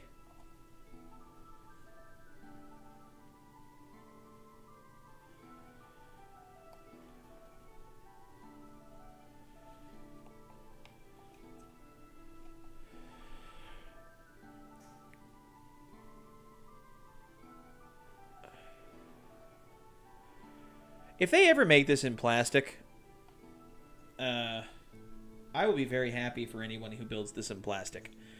Because the slight imperfections of the resin do make this a pain in the ass. I'm not going to lie to you. Is it cool? Am I glad I have one? 100%. You will never hear me complain I've got a Porphyrion. It's like my favorite model of all time. I am so glad I've got one. And I can say I lived through having to build this thing in resin. But this is a bitch of a model to put together. I am not going to lie to you. When they say it's an expert level model, they fucking mean that shit, dude. There are so many gaps in this thing just from imperfections in the resin. Here's a great example. This is a massive gap between the back here and the actual carapace itself. Just simply due to the imperfections in the resin itself. Now, again, never going to complain. I actually thoroughly love the fact that I have this model. Favorite model of all time. Peak, let's go, energy. I am going to have to figure out how to fill these gaps back here. Somehow. And it's going to have to happen sooner rather than later. I may have to just do milliput.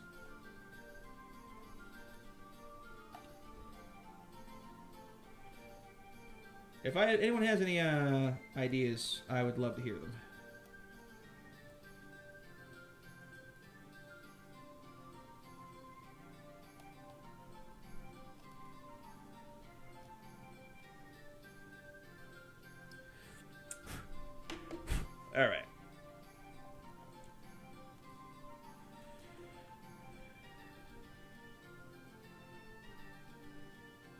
There we go.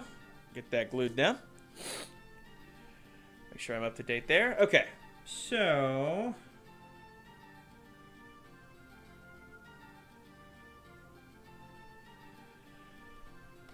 that's pretty much the front glued down. You have a metal Ezekiel model? Nice. That's actually pretty cool. I must admit. What? What is it? What is you need? You need to go outside? You didn't want to go outside earlier. You want to go outside now? No, you're playing with the cat. Okay, that's all you're doing. He's playing with the cat. Crisis averted, everybody. The dog is playing with the cat. Thank God.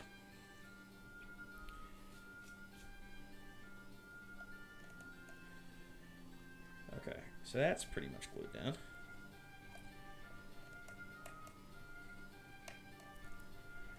All right, let's get this.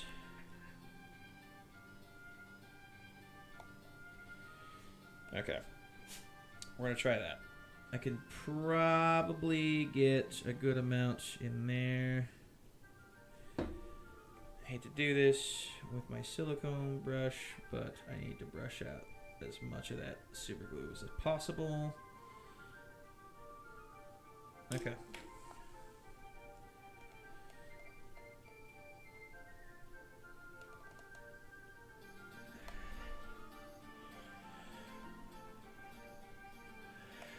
Well, I'm sure this is absolutely entertaining for everybody watching.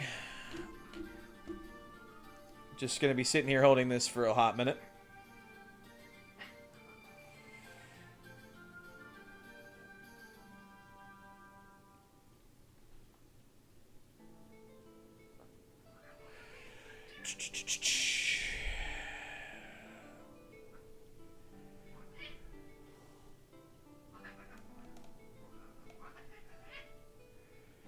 If anyone hears a cat dying behind me, I assure you the cat is just fine. He is enjoying the beat-up session that is playing with the puppy.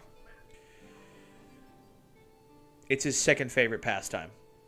Watching glue dry versus watching paint dry. Exactly, Dad. Exactly. As I sit here squeezing a model half to death as the strength of my hand starts to fail.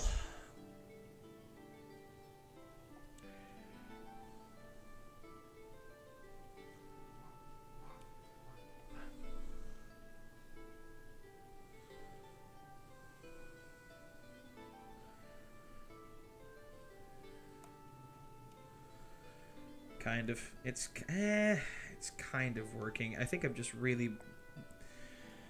I may have to just bite the bullet and use Milliput to fill these gaps, but these are really big gaps. I mean, I don't know.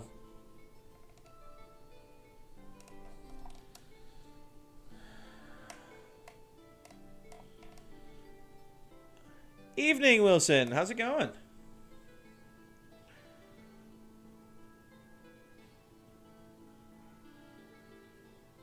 I'm currently trying to hold a model together while superglue cures.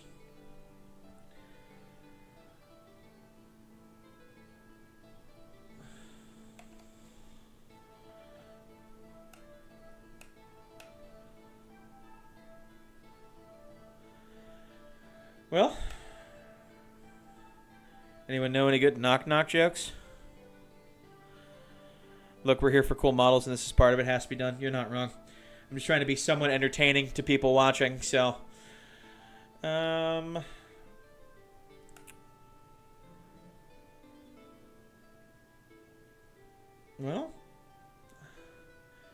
Don't stick your hand to the model. You know what?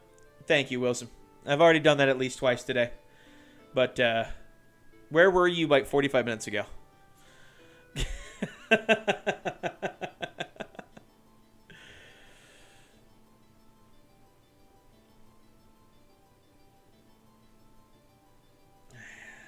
This side is almost there. I wish that, like I said... Oh, who's there, Wilson?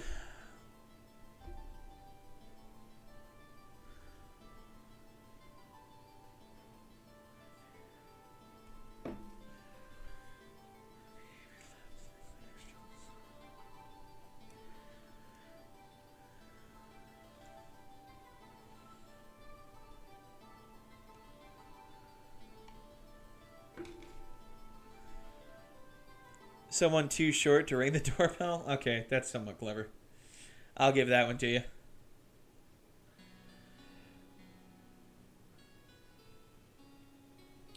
You guys want to hear the story about how I almost got one of my best friends banned off of Twitch? Like, forever?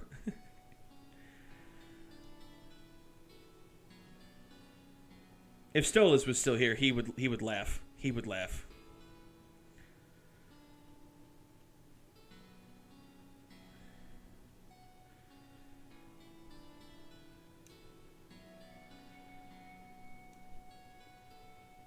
Oh, come on. So, a long time ago, one of my best friends in the world, his name is Edward, he was streaming on Twitch, and he started streaming on Twitch for The Witcher 3, and he was playing The Witcher 3, and he was on Xbox, and he was able to include our audio into his stream, and we were in an Xbox Live party together at the time.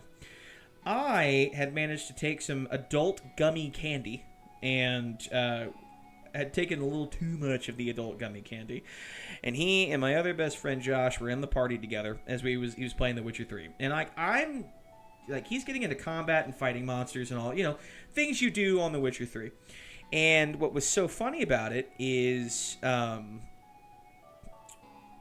singing along to the combat music, and not very well, mind you, and on stream I'm sure I was way off timing with it, but I was singing along with it, the whole nine. And Josh finally chimed in. He just started paying attention. He was like, "Hey, what are you fighting right now?" And Edward goes, "Oh, I'm fighting Neckers." And in my mind, I'm like, "Oh, we need to be very careful about what we're saying, because that could sound like the wrong word." And so I started saying, "He's Neckers. And I said it so much that the Twitch automated system flagged his stream at the time for using racially inappropriate lingo. I don't remember the exact terminology, but basically he almost got banned off of Twitch for using racial slurs when he wasn't. I just kept saying the word Neckers over and over again, just so anyone who was watching, and he had a few people watching him at the time. That wasn't just me and Josh. And oh man, he was so mad. He never streamed The Witcher 3 with me, including my audio, ever again because of that little stunt I pulled. And I didn't even mean to. I was trying to be helpful. I was just a little too feel good with my adult gummy candy at the time. So, he almost got banned off of Twitch permanently. He did receive a suspension and a temporary ban. He got appealed and he got reinstated, but he never did stream that ever again. But then I did rope him into a challenge of streaming the Elden Ring, and made it a really difficult challenge for him because he's like, no, it'll be easy. It in fact was not easy, and then Josh decided to make it interesting by making him do embarrassing things like dance to caramel dancing live on stream anytime he killed a boss. So he had to do the cat ear dance, and Josh bought him cat ear headphones that he had to wear on stream as well. So those are things that happened, but I almost got him banned off of Twitch permanently, because it's a permanent ban if you get caught doing that. And thank God he didn't. But he could have, and that's where it got funny. And I thought I was being helpful, and apparently I was not. Apparently saying Neckers too many times makes Twitch unhappy.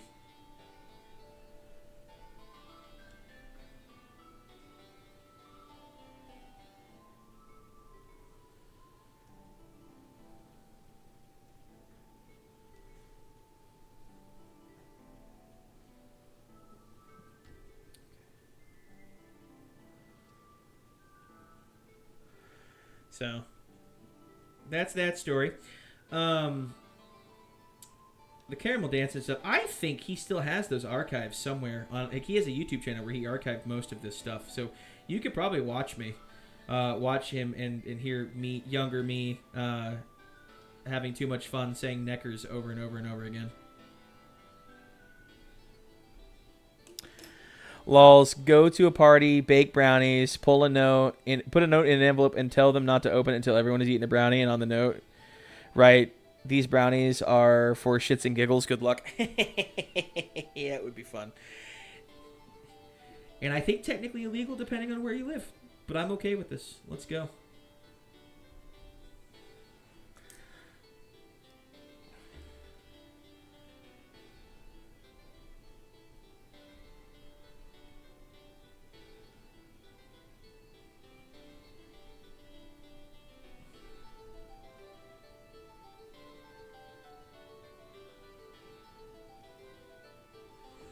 So,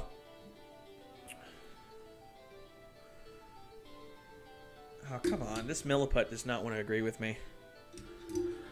Lol, and have plenty of Cheetos on hand. You're darn straight. And depending on the demographic of people you have at this party, if they are predominantly white people, make sure it's flaming hot Cheetos. But if they're predominantly older white people, make sure that they're regular Cheetos, but specifically the Cheeto Puffs. All right. For some reason,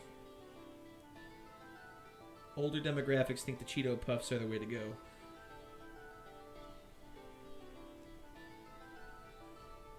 I can't have Cheetos anymore. My stomach does not like Cheetos anymore, so I have no skin in the game.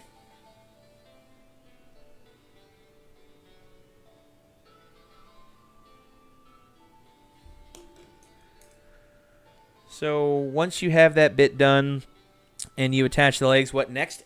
So the next part is I have these railings I have to do. It's not quite on camera because my arm's been covering. I have to get the railings on the carapace. Then I have to build the cannons for the arms, get the head attached to the knight as well. And then I have to do the missile launcher. Now, the missile launcher is going to be somewhat fun and potentially nerve-wracking. Because the missile launcher I have to build, some of the pieces have to be warped back into position. That is unfortunately the case with resin models. You have to bend them back into position, and you need to put them in hot water to do that. And it's just a little nerve-wracking for me, especially since some of those parts are so small that I could easily break them if I'm not careful. And you know me, I have giant gorilla hands. So. But after that's all said and done, I think all that's left are the cabling and bits, and then it's done.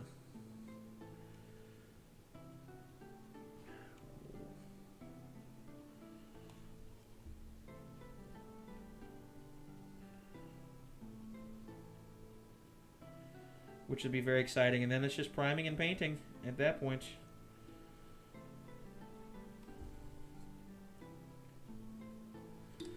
This milliput I mixed up a little while ago, and it's just not wanting to cooperate with me the way I want it to. And it is starting to piss me off just a little bit. It takes a while for this milliput to cure, so I'm not worried about it being too hard to do anything with, which is good. The problem I'm running into is it just does not want to mold the way I need it to. I don't know why. Part of it may be because this is now so caked with milliput that it's got too much texture on it now, which is a possibility.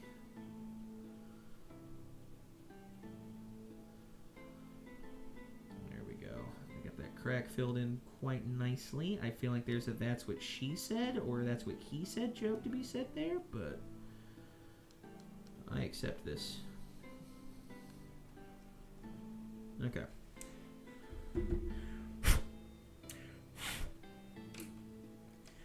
Get the fuck out of there.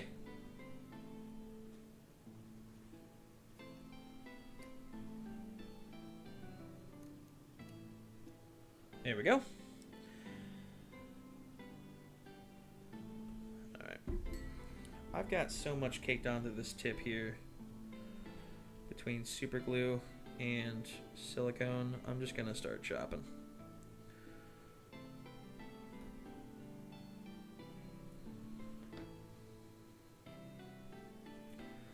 There we go. All right. So just got to finish sculpting this milliput down just ever so slightly.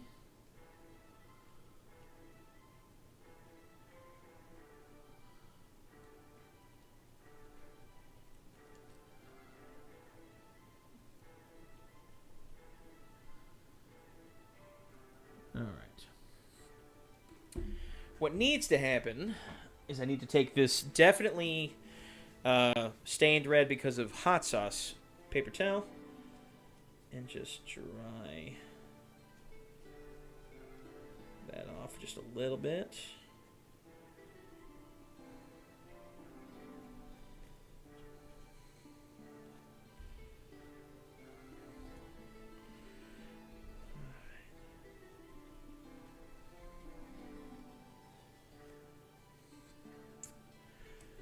All right, almost done with this milliput here, guys. I know this is the exciting stuff. This is what you're here to fucking see, is a man using milliput to sculpt and fill a tiny crack that no one can see on camera.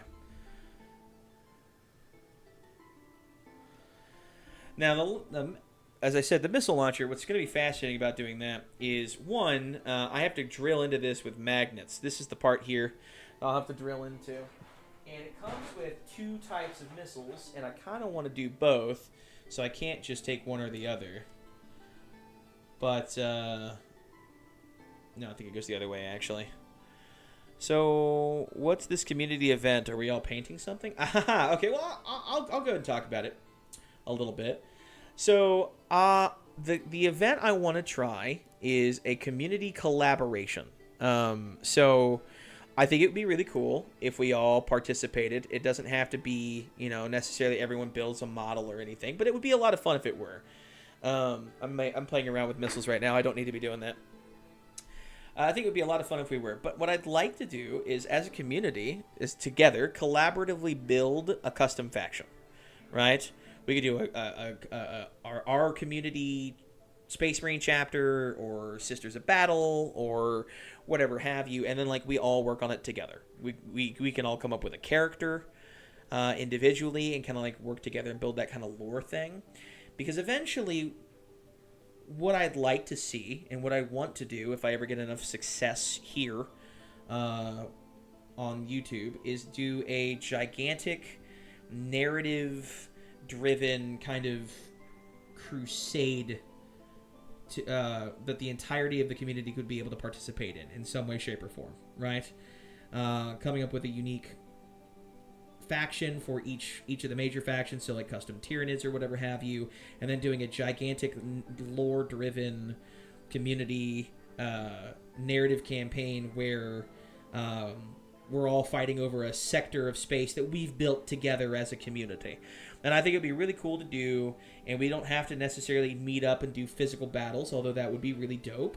But, something like Tabletop Simulator, or we can all just contribute by, hey, I built a character and painted him, and here's what I've designed for him. What do you guys think? And just all of us together working on something collectively. I think that would be just awesome, I want to celebrate every aspect of this hobby if I can. I love what Warhammer has done for the people in the nerd side of things on YouTube, and I think it would just be sick to see people who love building flesh that kind of stuff out, people who like the lore, and then people who like the game, and have different aspects of this hobby that we're all working towards together. I think a collaborative event like that would just be super, super awesome.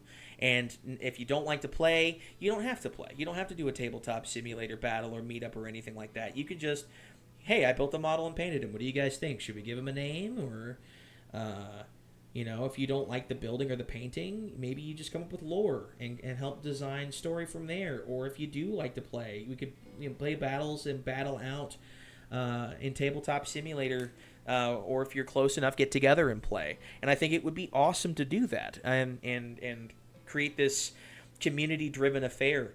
I've been working out some of the details in the background on how I'd like to get some stuff started and how I'd like to begin mapping something out like that. It's taking time, and I do work full-time, and I have a wife to take care of and stuff. So I haven't been able to dedicate as much time to it as I want, but I just thought it would be really cool, And then I could make that the kind of content I make on YouTube. Maybe I just build this thing and I can post battle reports or talk about the lore that someone's created. Here's this one, Alex making his own. Alex making her own Space Marines. Has her own chapter with the Penumbra Reapers, or her own Tyranids. That'd be really cool to see that like play out like in some kind of virtual environment where not only do they have their own lore and stuff, but now it can interact with other people's lore and create like a living universe within 40K that we all can take part in as a community. So I've been working on that kind of stuff. I've been looking in the background on how to make maps that are interactive, recordings for things like Tabletop Simulator, or how I can come up with events for people who are like, hey, I just have a best friend and I who play Warhammer, but I'd like to be involved. How do I can incorporate me and my friend into this? Because all I'm going to do is play with them in real life. Okay, well here's what you can do, and that kind of thing. So I think that would be awesome.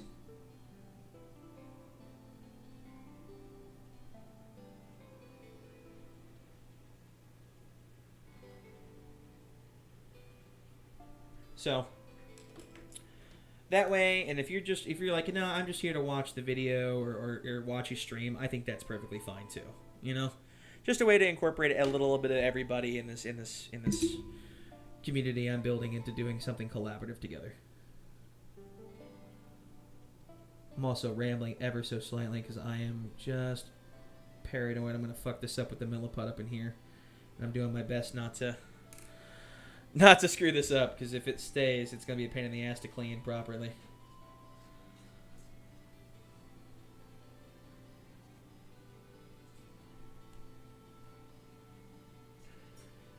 Yeah, there we go. Could you do a Tabletop Simulator Escalation League? Absolutely. I think that would be awesome. We could do something like that. For sure.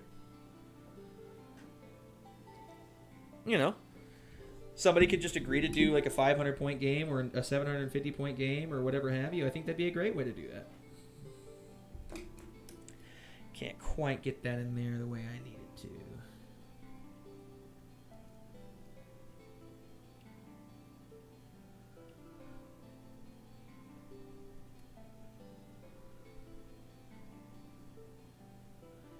And yes, although I don't know if Stolas is still there or not, but if you are, and yes, this does include Chaos.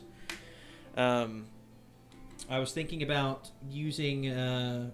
I've been working on the lore for my Night World just because I'm that kind of nerd, and one of the events that's very big in the history of my Night Planet is, I've said it before. I have this open warp rift that's on the planet. It's unstable. It opens up occasionally, and it's open up to Nurgle's domain. And so when that happens, I have what's called a blighted crusade.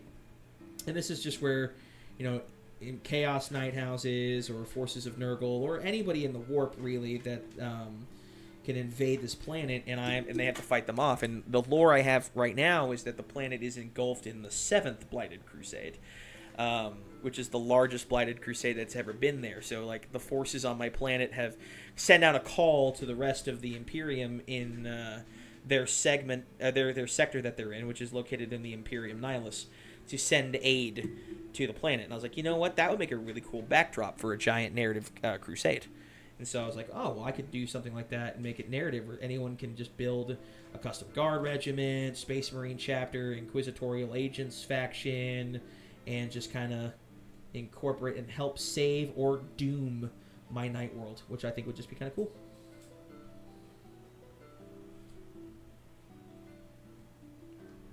So we'll see how it goes. But I've still got some things in the work. It'll be a little while before anything comes to fruition on that, unfortunately. But I still think it would be cool to try, and I'd like to get to that point.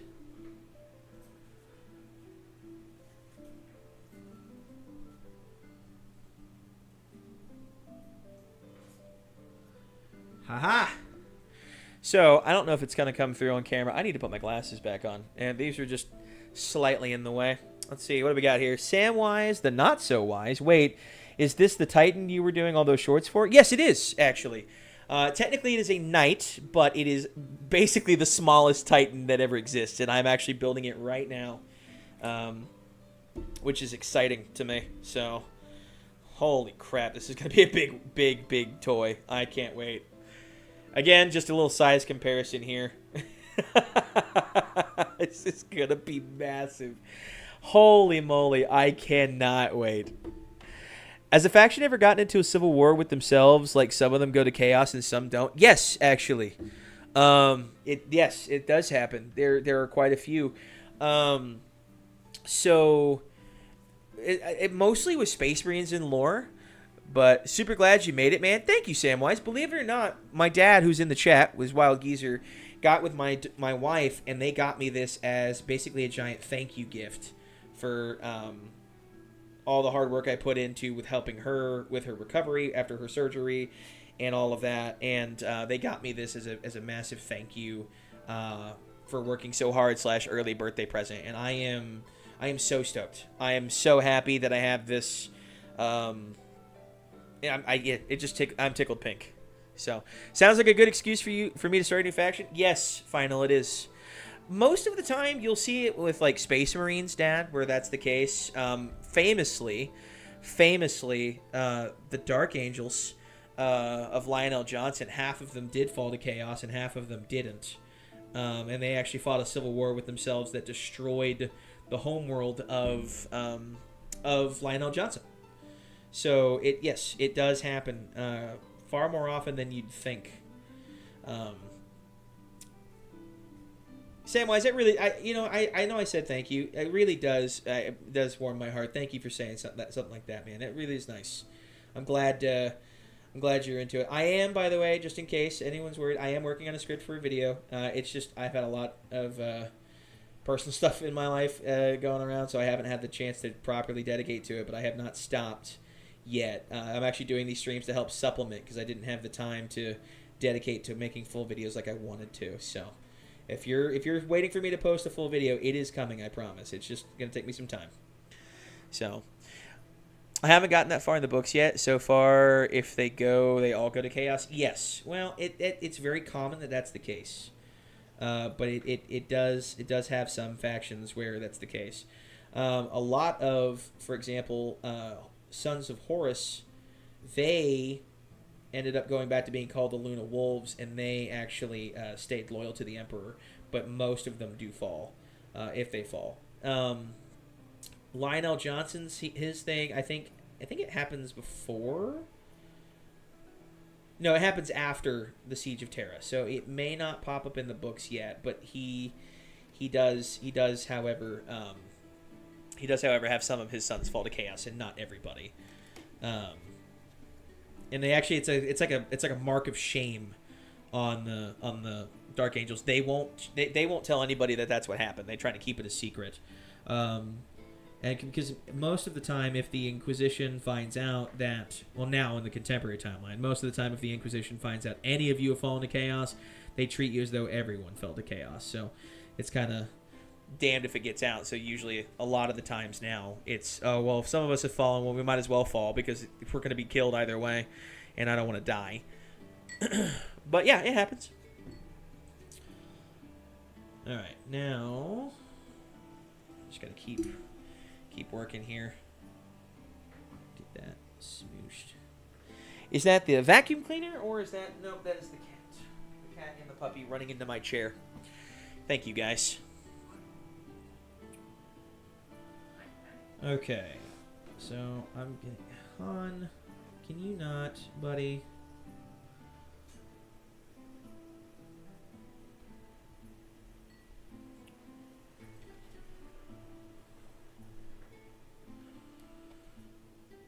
Okay, let's squeeze that here.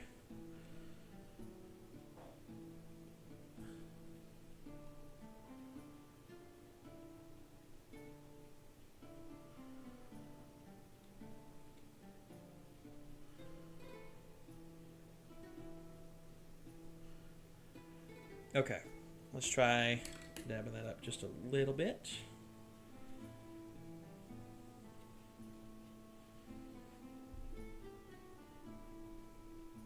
All right.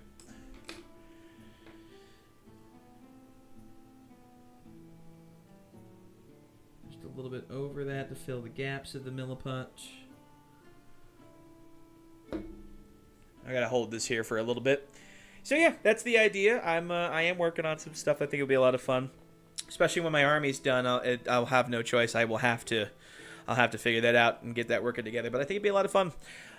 So the idea that I'm working on, it's a super rough draft. It will be a 40K inspired community driven event where everyone can work on their own homebrew, and we're going to be trying to battle to either save or doom my world of Honor. So, and there's no limit. Any faction you guys want to bring into it, bring it into it. So if you want Tyranids to show up, let Tyranids show up. If you want to be Tau, I question your sanity, but I understand. And let's bring on some Tau. Let's bring on some filthy, disgusting Xenos. I'm in. If we're going to change the lore of my world and make it where it's a secret tomb world and there's Necrons that have been living underneath my planet and I haven't known about it for thousands and thousands of years, well, guess what? I guess there's Necrons living on my planet. So, I'm in. There we go. Okay. I have a little bit more milliputting to do. So we'll see if we can knock that out real quick. Just going to go ahead and try to make a rope sausage out of this and see if I can't get this to fit. It's still a little dry.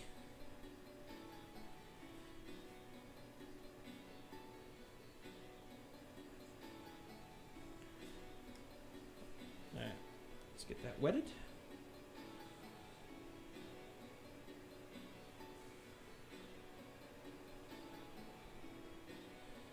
Okay. I am super stoked about this. Can you guys fucking stop? You. Go back to your dock. I don't want you in here. Leave. Jesus.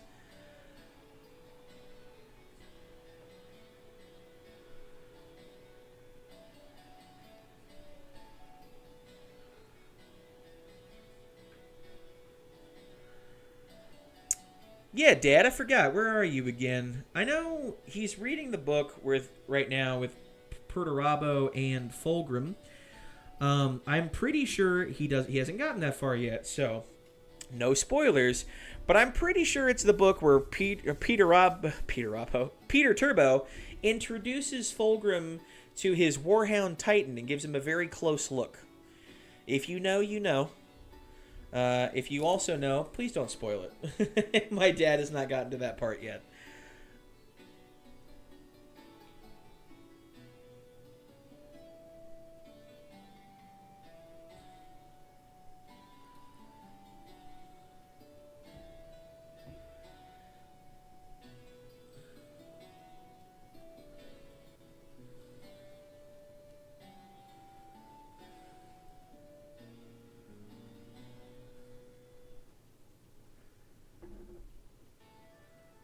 There we go.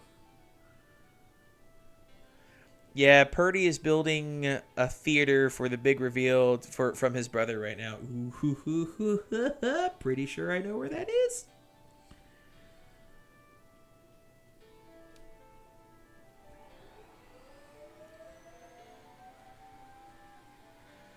I forgot he does that to Fulgrim. Yes.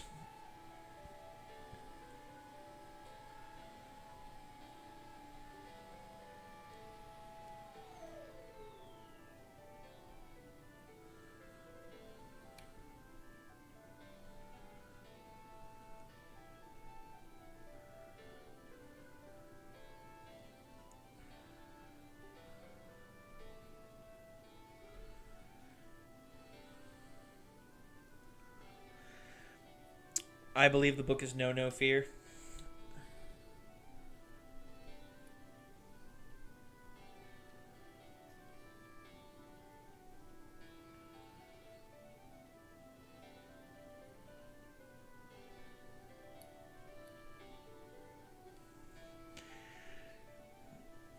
Now he has a truncated list, by the way. So if he's got a list that he people who are like, these are must reads, these are good to reads, and these are avoid the read. So it is actually a very good way of of getting through the Horus Heresy. Because let's be honest, everybody, even though I'm a huge Horus Heresy fan, and I'm sure a lot of us are, let's be real here. That book series is like fucking. That is an immense undertaking, and I cannot blame anybody for wanting to find a truncated version of it.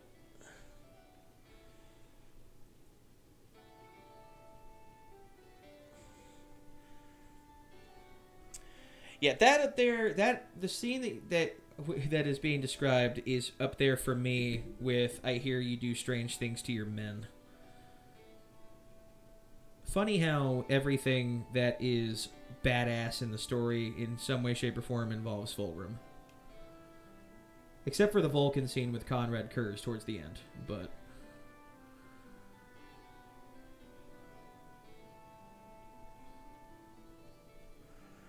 My wife is reading it too. I'm trying to fast track her to at least the Siege of Terra. Yes, that is the way to do it. He found out if Dad, if you know where to get that list that you found, you can post that in the chat. It would probably be very helpful to a lot of people. That list is the truncated version of the Horus Heresy novel set. Like here are the must reads, here are the good to reads, and here are the avoid at all cost to reads. And I have to be honest with you, a lot of the books for me just fucking suck. Like Fulgrim is a terribly paced book. It's not that it's badly written, it's that it's terribly paced for me, because I actually thoroughly enjoy the content of the book.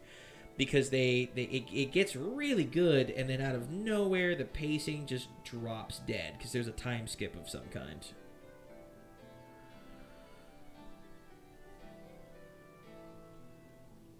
Which bothers me because I need it to be better.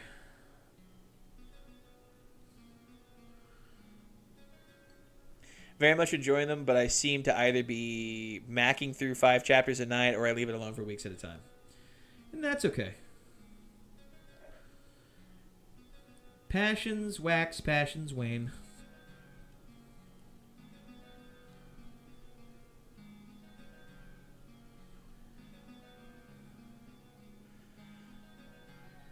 He has promised me he will read the book on our flight before we go to our cruise. And he will read it on our cruise. So I am owed, and he will pay his debt.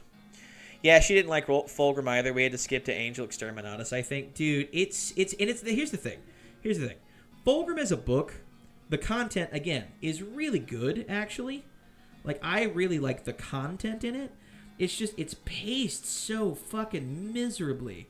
I got to the part where it jumps ahead in time and Ferrus Manus is there and we were reading about the lair and they got into the temple and that's where they found the blade and like all of that stuff. Like that was great. I loved that. Posted into the Discord. Hell yeah.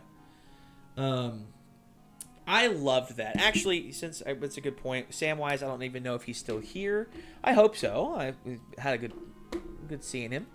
I will copy and I will paste the link to the Discord here into the chat. So if anybody who likes my content and is new to my content wants to hop in, feel free. We'd love to see you in the community. We're just kind of celebrating people who like the hobby. But yeah, like once they skipped to Ferrus Manus and he showed up, like it just all the pacing dropped to 0 for me, and I was like, ugh. Now it's a slog again, which is a shame. I forget who wrote Fulgrim.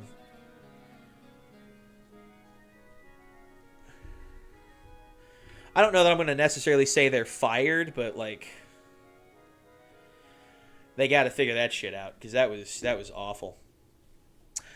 If one would want to get into Warhammer as a hobby, what monthly budget do you need? Would $15 be enough to start playing after a few months? Probably not. Here's the thing. If you wanted to get into the hobby, I'd say the easiest place to start in terms of money amount, you're probably looking at about $60 minimum. And the reason I say that is because a lot of the boxes themselves are $60, but you only need a minimum number of points to play, right? If you have, like, say, 250 points worth of forces, You don't necessarily need a 2,000 point army. If you're playing against somebody else who's got 250 points worth of army, that's great. If, however, budget is an issue for you, I highly recommend things like Kill Team. Again, you're looking at about $60 per box, around there. But Kill Team is a squad-on-squad game, and once you have your squad built, and I don't even advocate that you need to paint necessarily to play. I'm not that guy. You're fine. Once you have that built, all you need is the rules, and you can find the rules pretty easily online for free. I don't have a link here that I can post for you if that's something, Ace. If $60 is a bit too much for you right now, honestly, then that's fine. Here's the thing. Save up a little bit. If you have $15 a month, for sure, just save up for a couple of months. However, I'll say this. If budget is a problem and you want to get into it, you can find resources online, people who 3D print that can print a kill team for you for relatively cheap, or you can buy bits and pieces off of like eBay or something. And there's a way to get into this hobby to pay a fourth of what you would need to pay at official stores, for example. But you don't need that many points of models to begin playing at all. I'll say this though. If you want to get into tabletop wargaming, if you want to get into the mini stuff and you want to get into painting, but it doesn't necessarily have to be Warhammer, the cheapest wargame right now on the market, and I've talked about it before with everybody here, is a game called Blackout. In fact, I'll even post a link in the chat for you for Blackout. Let me see here.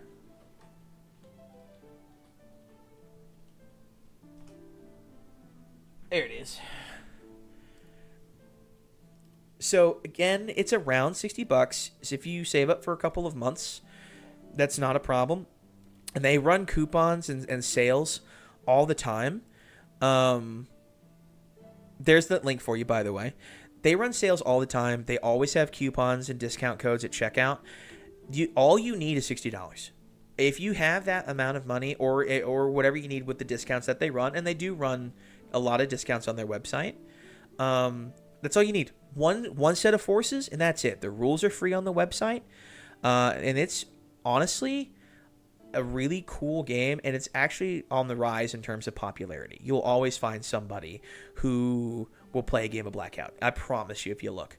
I'm getting a force of Blackout myself. I want to support the game, and I want to support the creators. The guys who run it are Enemy Spotted Studios. They're veterans who retired from the service and wanted to make their own tactical war game. They run basically a charity. They donate a percentage of every sale that you purchase directly from them to a charity to help support veterans, to prevent veteran suicide. So it's a great cause. It's a relatively cheap game. I can't recommend it enough. And they are always running sales if you want to get into something like this. And I highly recommend it. It is a great game, and this is a wonderful community. And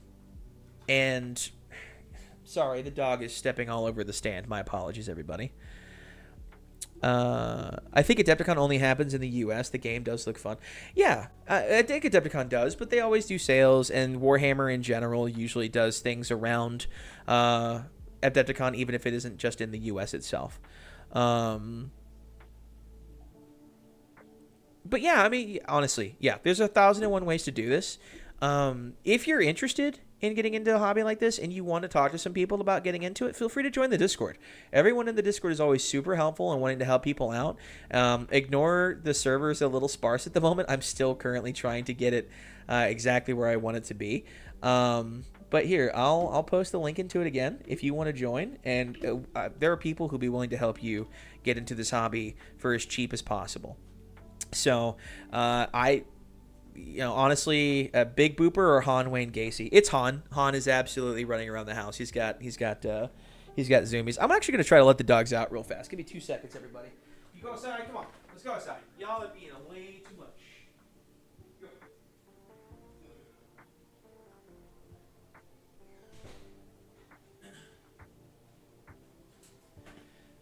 But yeah, we'll do honestly as a community. I will do anything I can to help you get into this hobby if you want to get into this hobby for cheap, 100%.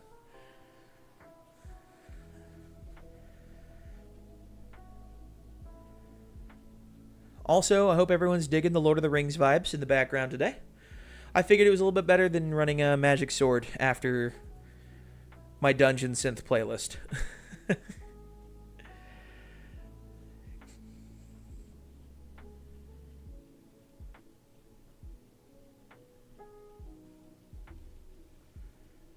There we go.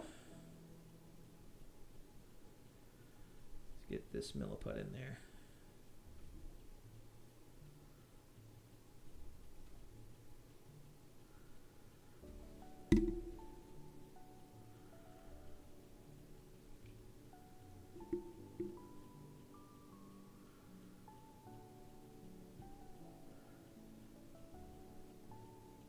There we are.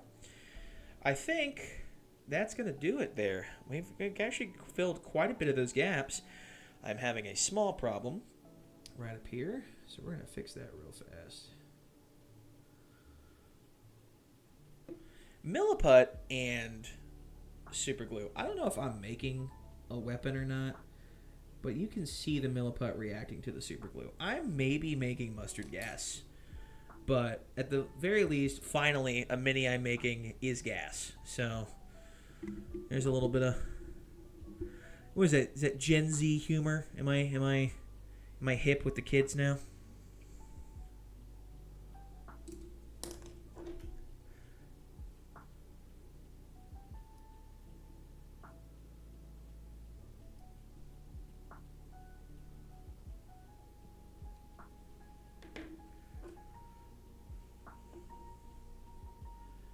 There we go.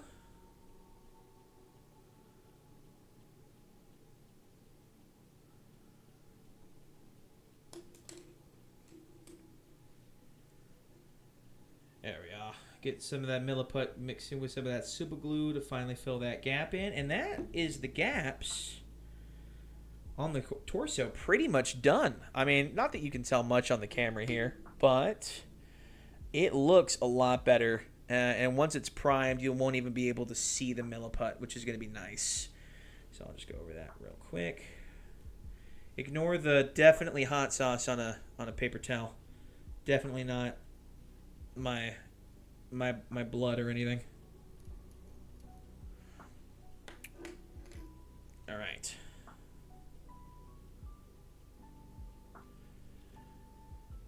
Haha, there we go. That's a torso, everybody. Finally got a Porphyrion torso finished, which is awesome.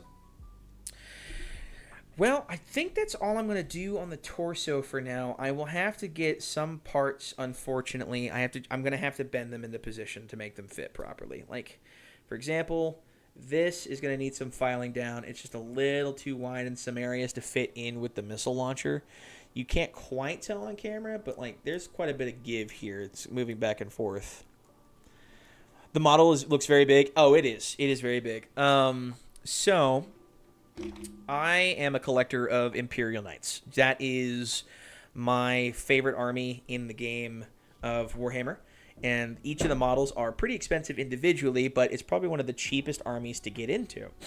So this is a Questoris Knight. Now, for now, this is the smallest full-sized Knight, and it's pretty big. A Space Marine model probably goes up to about the knee, maybe a little bit shorter than that, for a full Questoris Knight, which is what this model is, right? To put that into perspective, this is the legs of the Porphyrion that I've been building, and this is a Questoris Knight next to those legs. The waist of my Porphyrion is taller than my Questoris Knight. And that's actually a pretty close, sizable comparison. And it is just a smidge taller. And then you have the torso included with that.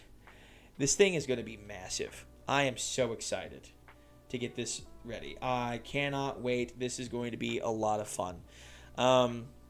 Now, I did mess up pretty badly yesterday with the legs. I've had to try to fix it. I have readjusted the ankle on this foot in particular. I had to cut it in half and then rebuild it with milliput, and it's hard to see on camera, but it looks pretty damn good, I think. Obviously, you could see the color differences, but once it's primed, I don't think anyone's going to be able to see the differences between the two. I don't think they'll ever know. This, on the other hand, is a problem because I had to readjust this leg, and I wasn't going to be able to cut the foot off and make it happen because the leg was too short compared to this one. And that's my own dumb fault. So I'm going to, while I have everybody here today, I'm going to do just a little bit of sanding with the Fantic here and try to make these two hoses similar enough, and I'm going to have to use Milliput to reapply to fix that tube. I am getting a lot of practice with Milliput in, which is good, because I have another project my dad has been waiting very patiently for me to do to fix a bottle opener of his. I say fix. We're going to make it look better. But in order to do that, I need to use Milliput to fill in some gaps on it. And fill in some cheap made in China lettering on the other side. So good news, Dad. I am getting a good amount of practice in on Milliput. I think I will be able to do this. Now, I don't know if this is going to translate very well on camera, but I will do this here.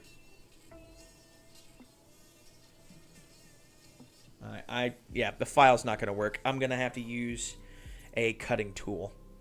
All right, let's swap it around.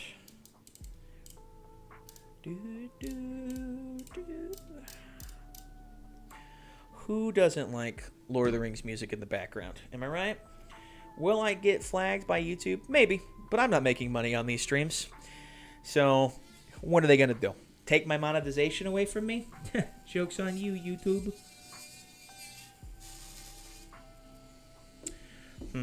That's annoying. The one downside about the Fantic is you have to get these tightened pretty tight, because as it spins in such a way that it will loosen the bit if you're not careful. So,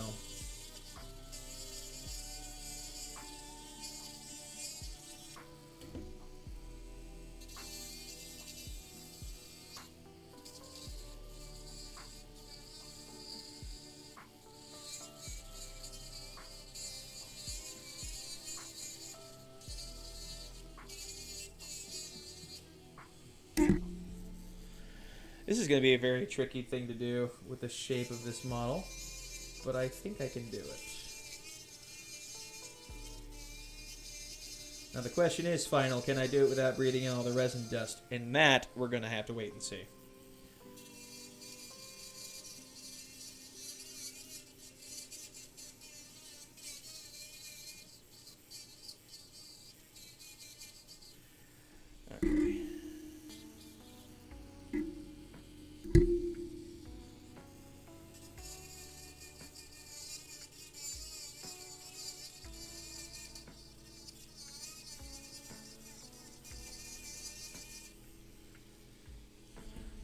Porphyrion, interesting name. In our language, Porphyria means a person born in a special room, which is deep purple, hence the name. Really? Fascinating. That's fascinating. I believe in this particular instance, the Porphyrion is named for the Greek Titan Porphyrion that there's very little in the way of actual mythology about. However, for the longest time, I was under the impression that it was named after the Roman whale that is most likely the inspiration for Moby Dick, Porphyrios, which is fascinating because it was a whale that terrorized the Romans for a long time. And they believe, scientists and archaeologists now believe that based on the depictions of Porphyrios, that the Romans talked about him, that he may have been a sperm whale, as the Romans had a very prolific whaling industry at the time, and they believe the Romans must have killed its mate, because for decades, I think 2 decades almost, Porphyrios would attack Roman ships in the Mediterranean and would sink them repeatedly, and to the point where Rome actually officially declared war on the whale. And the funny part is, it got beached one day, and a whole bunch of Roman citizens just attacked it with meat cleavers and swords and chopped it away, even though it was already dead from being on the beach. and they chopped at it for like hours apparently and turned it into like mincemeat essentially. But I think yours is cooler. So someone born in a special room which is deep purple. I'm in. I think that's awesome. It's far more interesting than a Roman whale or a Greek titan, personally. Now, if you don't mind my asking, what language would that be? I am very curious.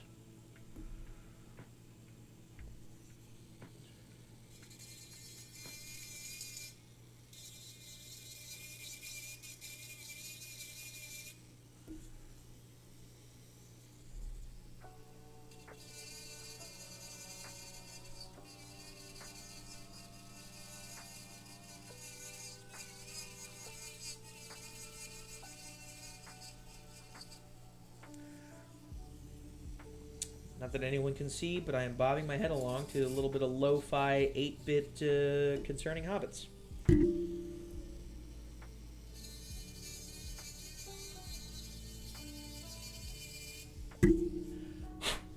How many times can I hit my microphone with a Fantic in one stream? The white whale that attacked Byzantium? Ah, yes. That would be the one, I believe. The historical inspirations for Moby Dick. Most likely.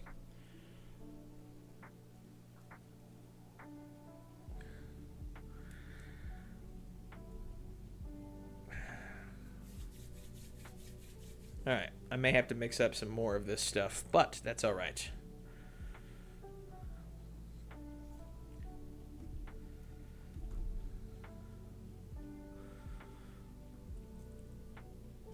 I don't know why I thought, obviously because Porphyrion, like maybe that was where I got it from, but I still think that the story is really cool. I'd like to believe that that's the case, but in reality it's most likely named after the actual Greek Titan, which I did not know was even a thing at the time. I thought I knew all the Greek Titans. That is apparently not true. I only knew all the named Greek Titans that we know a lot about. Oh, it is Greek. Oh, that's fantastic. Okay, fantastic. I did not know that. Well, that's awesome.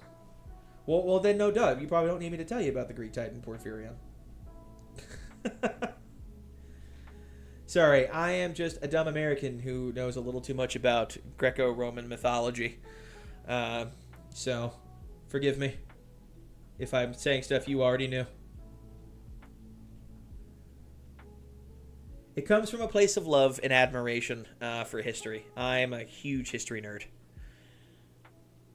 Like, probably to my own detriment.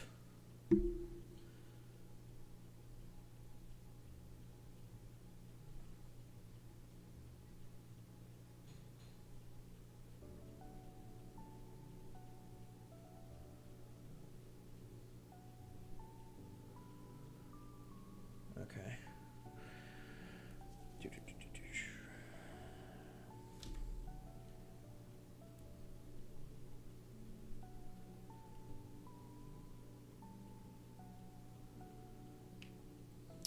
Come on. You don't need to be acting like this to me, Milliput. Let's go.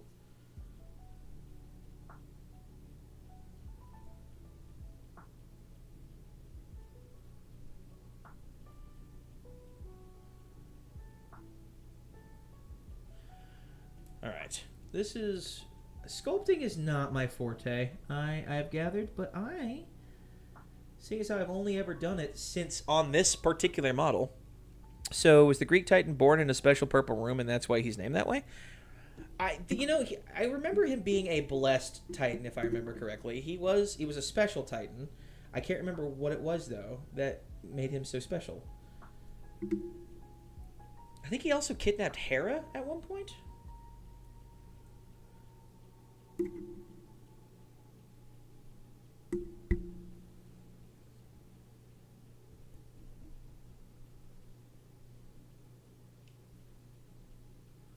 Okay, I'm going to have to make more Milliput, unfortunately, which is annoying. Unless...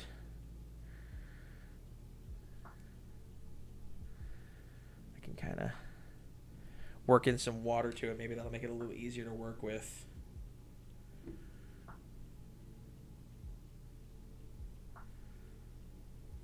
I doubt it, but we'll find out. Let's go. Ooh. Ow, that hurts. Purple also means royalty a lot of times, so maybe that was it. It's interesting stuff, and I'm curious. Did the Byzantium emperors had a special purple room? Children born in that room had a higher rank. That. Oh, okay, really? I guess that it comes from like. It makes sense. I see. Okay. So, full disclosure, to anyone out there, I am a massive fucking nerd. I play a lot of nerdy video games. One of my favorite video games of all time is Crusader Kings. In Crusader Kings 3, you can get a born trait called Born in Purple. And that actually makes a lot of sense. Why that would be the case. Okay, see? That's cool. That's really cool. Okay.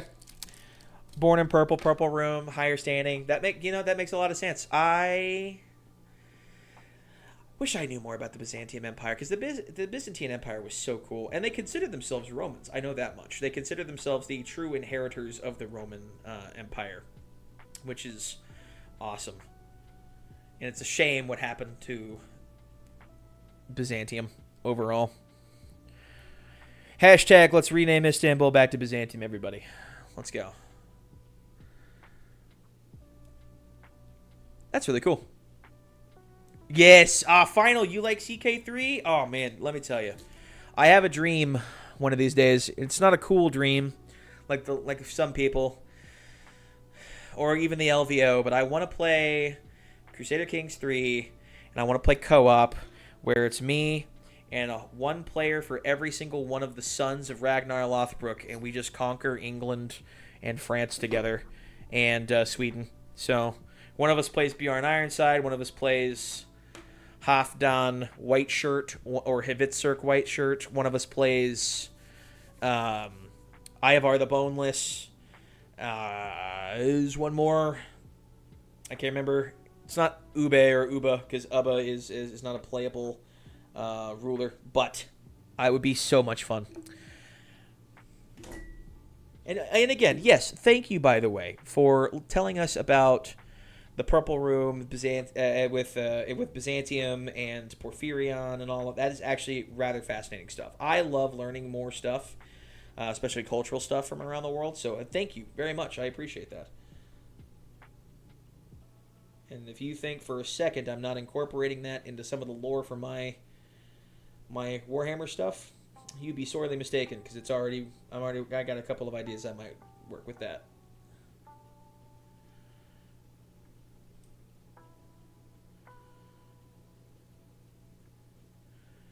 All right.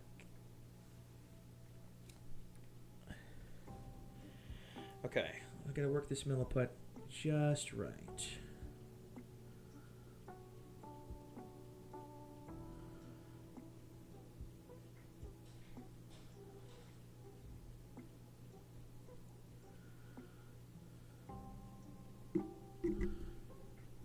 How many times am I going to bump this damn microphone? I swear to God.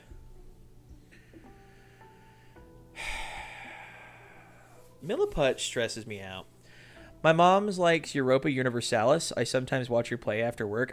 You know what? I've never actually played UA before, or EU before, like EU4 or 3. I hear it's a lot of fun. The game that Paradox makes the most, that I've sunk an embarrassing amount of time into, is Stellaris. I swear to God that Stellaris, for me, is a freaking time machine, dude. Like, it is the epitome of one more thing. One more thing, one more thing, one more thing. And then the next thing I know, it's 4 a.m. This is a true story, by the way. It was playing. It was 9 p.m. I was like, I got to go to bed. I've got to work in the morning. And I just started a new job. And I was like, I just got one more thing. And before I knew it, it was 4 o'clock in the morning. I had to be at work at 5:30. And I was like, well, I didn't sleep tonight. And I went to work, and I was exhausted. I bought a bunch of Monster, and I drank 3 cans of Monster that day to make it through my day. But Stellaris is a time machine. I swear to God. I love it, though. It's such a good game. But, like, it's like, I just got to do one more thing. And then you do that one more thing, and then there's always another thing you got to do. Like, oh, well, I colonized the planet, but I got to set the colony up. Oh, well, this guy's encroaching on my borders. I need to secure my borders by taking this sector of space so he can't use hyperspace lanes against me. Oh, I just researched a new technology. I got to upgrade my entire fleet with this new technology I have. Oh, I just discovered psionics. Well, I have to do something with psionics before I go to bed. That's me right now with Stellaris. Previously, Hoi 4 did that. Listen, I'm learning a lot about you today, my guy. And I liking what I'm learning. The Omnisci won't be happy with how much you're hitting the mic. Yeah, I'm so sorry. I really am trying. I have it in a good spot where I don't have to worry about like bumping my face into it, which has happened a few times on stream before. But in this particular instance, I've got my sculpting tool, and I'm just jabbing the mic stand with it, and it's I can't annoy the Adeptus Mechanicus or the Omnisci. I will be cursed for all eternity. My night house will not receive repairs from the Mechanicus if I annoy them too much.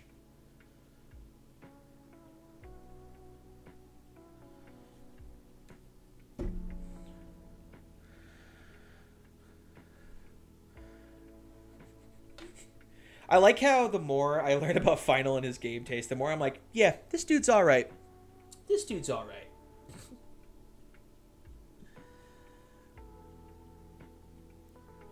Do not fall out of there, sculpting tool. No, I will be mad at you.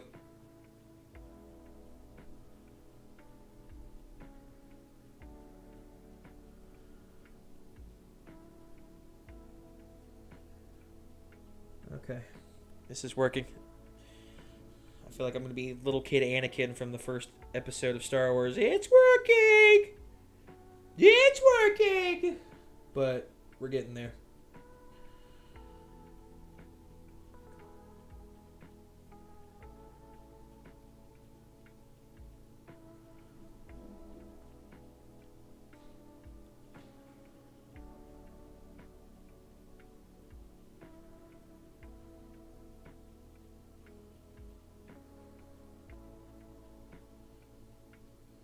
Okay. I used to play Hoi 4 with my brother until like 3 a.m., go to bed, wake up at 5, 6 a.m., and play some more before work. Yes. I never got into Hearts of Iron, but I loved Stellaris. I still love Stellaris. I just haven't played in months because I can't afford to. I can't afford to, man. I can't do that again. Not now. The way my marriage has been going, my wife and her health, which is getting better, but it's an ongoing kind of thing with her recovery. I can't afford to be stuck in here for 12 hours at a time. But I cannot wait. They're going to come out. Whenever they finally decide to, which is more annoying, young Anakin or I hate sand Anakin. Ooh. I don't know. The writing in episode 2 for Anakin is so bad. The casting is great. I love Hayden Christensen. And he's such a good sport. But the writing is pretty bad. But then you have the moments of like buddy cop Anakin and Obi-Wan, and I'm like, this is so good. And then we go back to I'm haunted by the kiss you never should have given me. Like, I'm like, oh god, just shut up. Go listen to Blink 182. We played Stellaris so much, his wife, who doesn't play, was able to quote all of the advisor lines. That's hilarious. I downloaded a mod and I forget that it's in there. That's literally the orc voice from Warhammer 40k for my advisor. So like, and imagine me, right? I'm sitting there. I'm at 2 o'clock in the morning. I'm sitting there. I'm tired. I'm fighting sleep, but I'm enjoying myself too much to stop, right? And out of nowhere, someone who declares war on me. What movie is Anakin in? That would be Star Wars episodes 1, 2, and 3. The Phantom Menace, The Attack of the Clones, and Revenge of the Sith. So, yep, that's my ringtone. That's my ringtone. Excuse me for 1 second, everybody. I'm gonna have to unplug my phone. Yeah, okay. 1 second. Hi, what up? Hey, you want to hop in the Discord real quick? I'm streaming right now. Yeah, I'll jump in the Discord with you. Cool. I'm in the Wizard's Tower. I've added you to join my live from the Tower Dungeon voice channel. Oh, okay. I'll leave. All right, give me 1 second. See you in a bit. Well, that's embarrassing. That just played. Star Wars. I heard it as many movies and TV series. Yeah, it does. It does. What up, brother man? You are live, so don't say anything untoward. And I'm trying to get the camera back. Well, I'm also driving, so That's fair. Just don't say anything racist. what if I was semi-racist? It depends. We can talk crap about elves if you want. Yeah, there's just nightmare. Exactly. Also, say hi to Final, who's in the chat. I learned this, by the way, today. Final is a man of culture. He plays Stellaris in Crusader Kings. Say a man of color. Thought you were gonna be like, Final is a man of color. I was like, oh, okay. That's a weird way to say that, but right? Fair enough. Fair enough. Yeah, Final is a man of culture. He plays Stellaris, or has played Stellaris in Crusader Kings and Hoi 4, which is Hearts of Iron 4. So the man likes Paradox games. He's got a touch of the tism, I see. Probably, and that's okay. He listens to us and is friends with us. Does that not count? Well, I'm friends with you. I don't have the tism. No, but you have ADHD. It's close enough. Yeah, I'm spicy autism. So what up, my guy? Man, I have been so busy. It is unreal. I literally have been so tired to like answer the phone is exhausting. I have been so freaking beat. I have been trying to. So I started. Okay, so let me get you kind of caught up here. So I started that pizza gig as a part-time gig, just trying to, you know, make catfish bait out of cabbage, right? Uh-huh. Well, then, I was talking to another friend of mine. I keep hitting the microphone. Sorry, everybody. Huh? Oh, I was apologizing to the stream. I keep hitting the microphone. Oh, okay. Yeah, so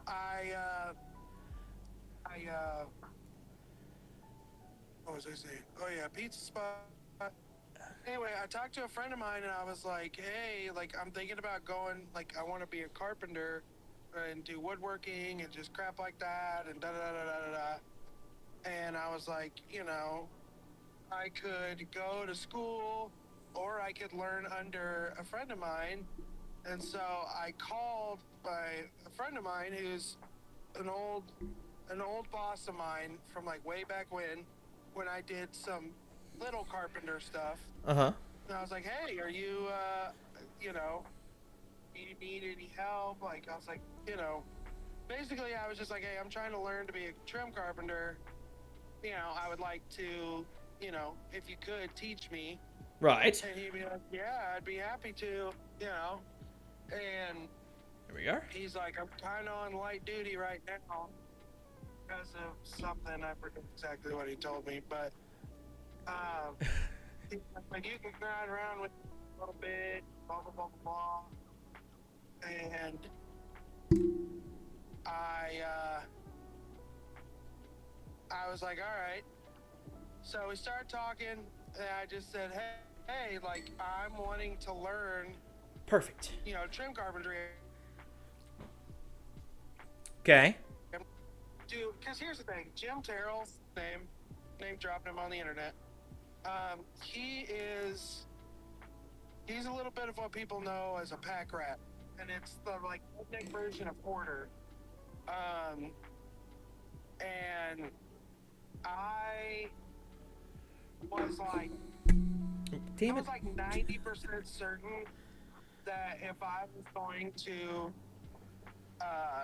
be with Jim, I was just going to be working with him. Like, whatever the hell Jim had planned to do, that's what I would be doing. And so, lo and behold, that's what I start doing. I literally go out to his property. I'm pushing, what did I do? Brush cutting his pasture with a push mower, an electric push mower, mind you. I was just all kinds of non-carpentry stuff. Uh-huh. And I've been like so exhausted because it's not like it's like, oh hey, go pick up this bag of bolts and so, like, which is something that does happen. It was like, hey, take this tree stump that I cut 5 years ago and don't know what to do with it and move it over there. And I'm like, okay. And then he'd be like, hey, see all those piles of like old glassware that, you really don't have any place for? Yeah. Just go ahead and load it into a wheelbarrow and set it over there. And so a lot of this like very nonsensical, just moving crap from one pile to the next Right. kind of work. But it's almost $20 an hour, so. And I was like, okay, so I'm gonna try to tough it out a little bit for a while. And there is times when we are doing carpentry work. It's just I think this week he has, because of his restriction, he can't do certain stuff. But anyway, Right. that's beside the point. So I ended up canceling the gig with the pizza place, but I told him, hey, around April, if you're looking for more part-timers in the evening, I'd be happy to come and, work part-time, for a couple hours, just because it was a super easy job. Right. And just wanted to try to get as much money as I can. Right. So, and we set a date. I don't know if I told you, but we're going to basically we're going to Ireland. My brain couldn't work there. We're going to Ireland in September, and then we're also adding Rome to our stop list. Okay. Well, that's good. Yeah, good. Thank you. So anyway, so we're doing that. We had a Passover event that they celebrated yesterday. Yeah, dude, I've just been going 100 miles an hour, so I'm like... Oh, you're good. Well, man, I'm glad that you got some work. So you're working as an apprentice for a carpenter now. That's awesome. Yeah. He's, it's an old school carpenter. So it's like, you kind of turning get water the into wine, or... I derailed you. Sorry. Please continue. What'd you say? You said he's an old school carpenter. I said, is he turning water into wine? Yeah. Actually, you want to know a little interesting history lesson? In Bethlehem, there are not a lot of trees. And so the modern translation people have deduced is they think that Jesus was possibly a stonemason. Yes. I believe you did tell me that. It's still fascinating either way. Yeah. Well, cool. Well, man, I'm glad you got some work. That's nice, man. It's been a while. Been hanging out on Building Sun stream. I've got some new people in watching for the first time, which have been awesome. I've met some got more fans from Europe, which is awesome. Got some Swiss, some German. I had a guy. I don't know if he's still here or not. If he is, I'm glad to still have you from Greece. Tuning in and watching. I have been working on the Porphyrion. I'm actually working on that right now as we speak.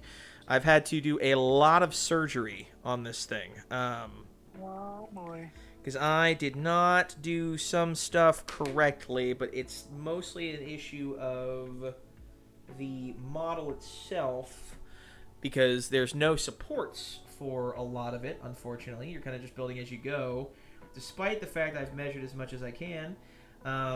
Legs did not come out the way I needed them to, so I've actually been breaking the legs apart and rebuilding them.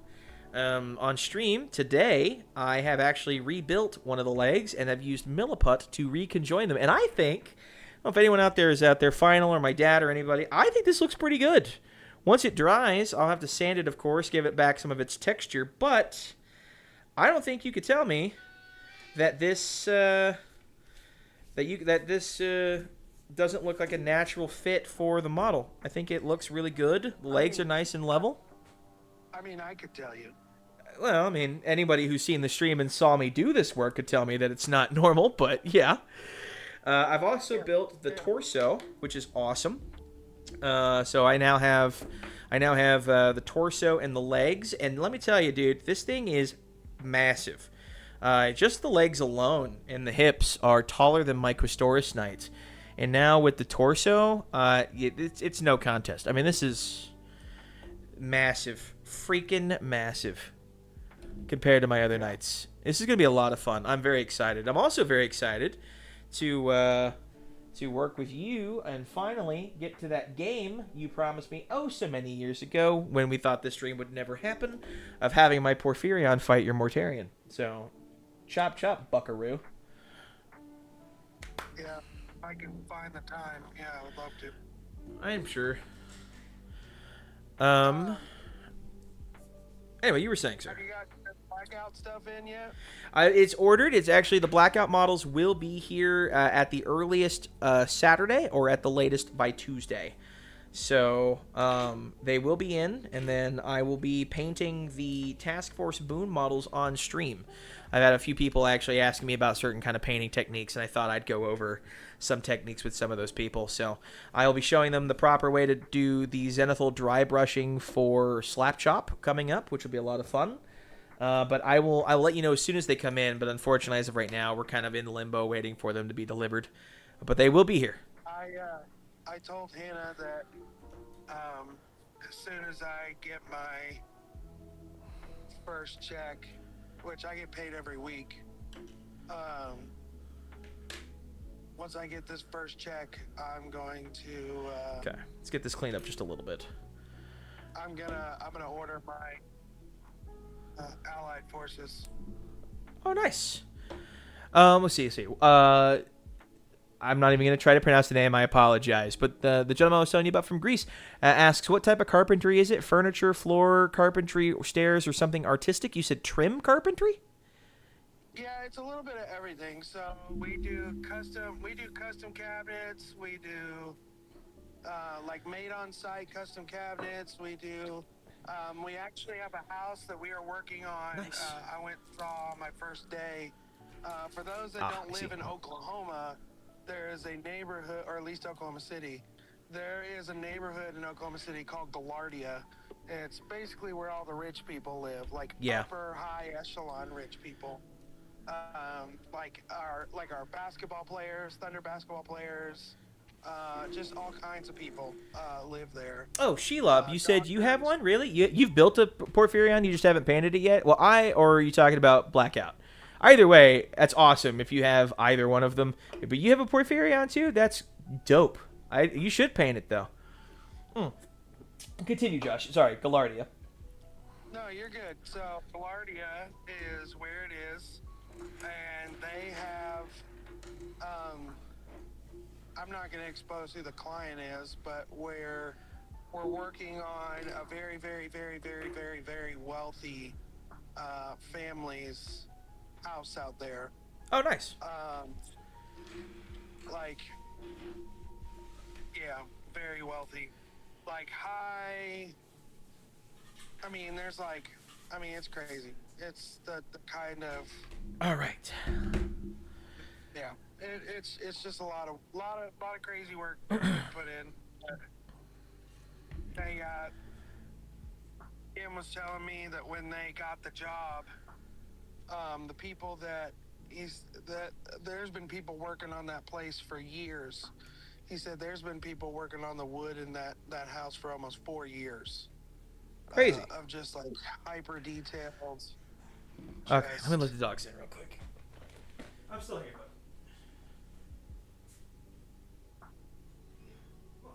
But yeah, so he does trim carpentry, but we can really do whatever. Trim carpentry is just kind of what his bread and butter is. Right. Right. Let's see if I can build some of the guns while we're here. Well, that's cool. I'm glad you've got that. Custom drawers for a kitchen. Stuff like that. Well, that's cool, brother, man. That's really awesome. I'm glad that you've got some work going on. That's great. I hope it makes the money that you need to be made for your bills and everything. First and foremost, I hope it doesn't cut too much into your passion, because when it comes to like your YouTube channel and stuff, because I'm still very excited to see what you do with it. But if you need a hand at all, if you need hand editing, just let me know. I'm here to help. So if you want a hand editing your videos and you just do the recordings and stuff, I will gladly do all that for you if that's what you need me to do. Well, the thing is I'm still part and parceling out. I shot myself in the foot with my first video not being saved on OBS, and so I really screwed the pooch, and so now I'm like still trying to put those pieces into and download to my computer. But yeah, I've been so physically exhausted that I am like, I just go home and crash. Yeah, dude, I get you. Let's see. Oh, Sheila, you say Porphyrion was your first knight. Armigers don't count. That's correct. They're not knights. It's primed black. The thing is very top heavy, so I'm going to put lead tire weights on the toes.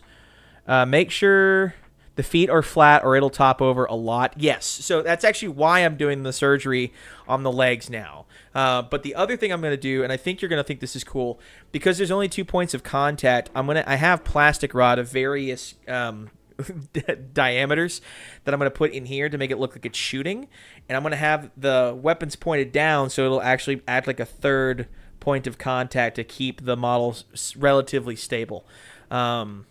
Sheila also says there's a huge market for 40K display shelf systems that can accept trays and travel cases for carpentry. That's cool. Anyway, just thought I'd read that out loud real fast. Well, man, Yeah, yeah, I would. Well, the thing is like 405 card hall. Yeah, good. Go away.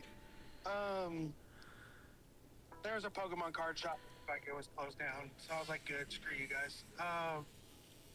Not because of Pokemon, but because people scalping people. That's what I'm like. Good, screw you. Yeah, no, I get you. Anyway, yeah, I've wanted to do some. There it is. Like we did some maple. Like, yeah, I've been part and parcel in some stuff, trying to figure things out. But okay, what is going on here?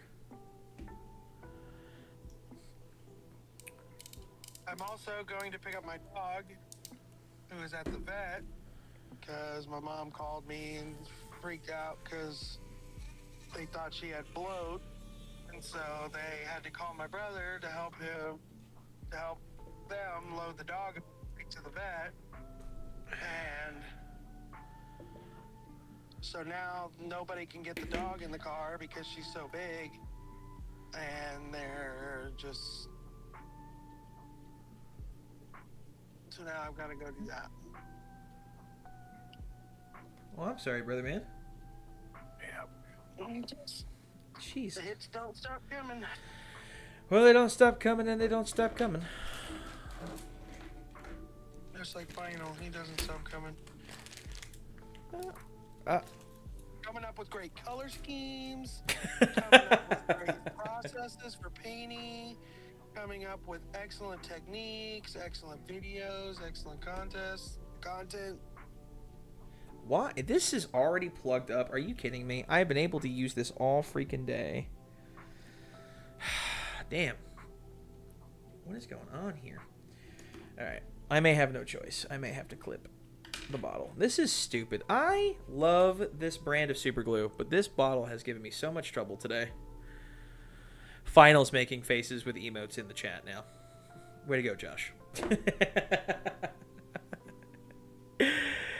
I'll tell you what, though, man. I'm glad, like I said, if you need hand at all, if you want some hand editing, I will gladly help you edit however I can, man. And I'll make your videos for you, as in terms of like the actual editing going, and we will make your content creator stuff happen. Because I think you have a knack, my dude. You have a real knack, and you're really good at it. And I'd hate to see that go to the wayside. Because I think of anybody here, I think you have a real shot at being successful at this whole thing.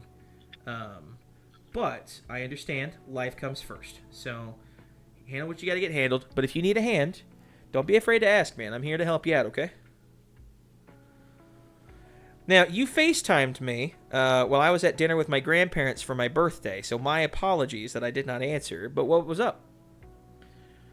Oh, I was going to show you the things that Final had sent you.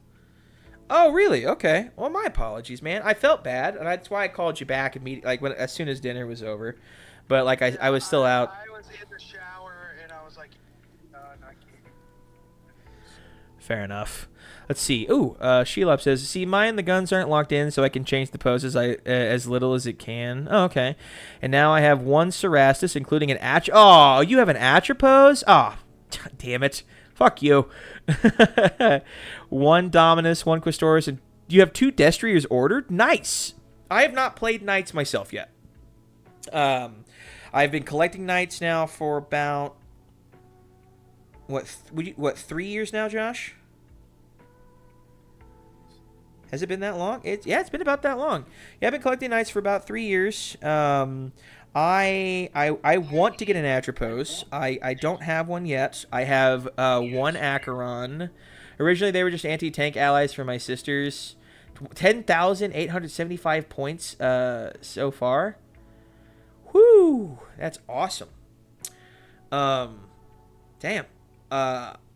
I've been collecting Knights for about 3 years now. I don't have an Atropos. I want an Atropos. I don't have a Lancer. I also want a Lancer. I do have the Acheron and a Castigator. The Castigator is my second favorite Knight model that GW has made. The Porphyrion is my favorite model GW has made, period. I love the Porphyrion. I have one Dominus. I built it as a Castellan. I want to get another one for the Valiant, and I have 3 Questoris right now. One of each Cerastus class, so one Lancer, one Chainsword, and Flames guy. Oh yeah, nice. Yeah, that's good. Yeah, that's a Castigator, Acheron, Atropos, and Lancer, and I want them. I love the Atropos, because who doesn't like a gun that shoots black hole singularities? Am I right? We all played Mass Effect 2 with that pre-order weapon.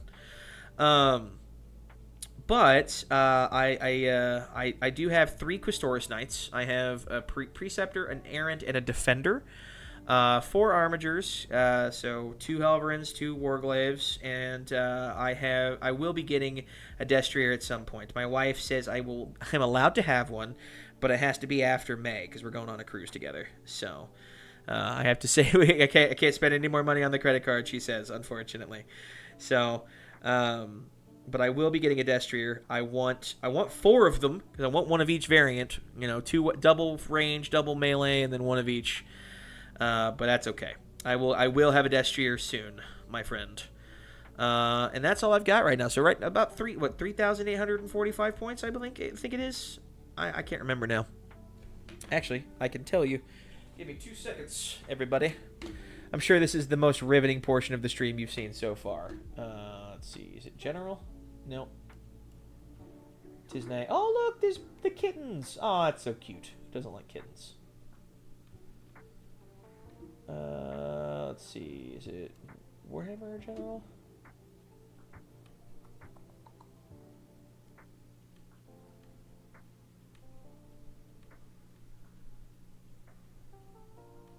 Yeah, I can't find it. I had it here somewhere. Now I can't find it. Yeah, I got over 3,000 points so far, which is awesome. I will one day own one of every single knight, but knights are my absolute favorite. You just need the Asterius and one more Questoris. So you have every Questoris then? That's crazy. I need the Asterius too, but it can wait. I have my favorite Acastus Knight so far, and I'm gonna get it built together. And I have a color scheme in mind for it. I can't wait to get it done. It'll be great. And then my buddy Josh here, we have a running gag with him, which we haven't even had a chance to talk about yet. Now that you're here, and who knows, maybe we can get Final in the chat to have a conversation about it. Did you see, my guy, the artwork that came out recently? Would love to see your Knights collection. I'm doing Destrier, one of each, but not going to double. So, oh, you have Moirax too? Oh, I want a Moirax so bad. I want that to be like my head Armiger. Sorry, Josh. Did you see the artwork that came out recently, by the way, on Warhammer Community?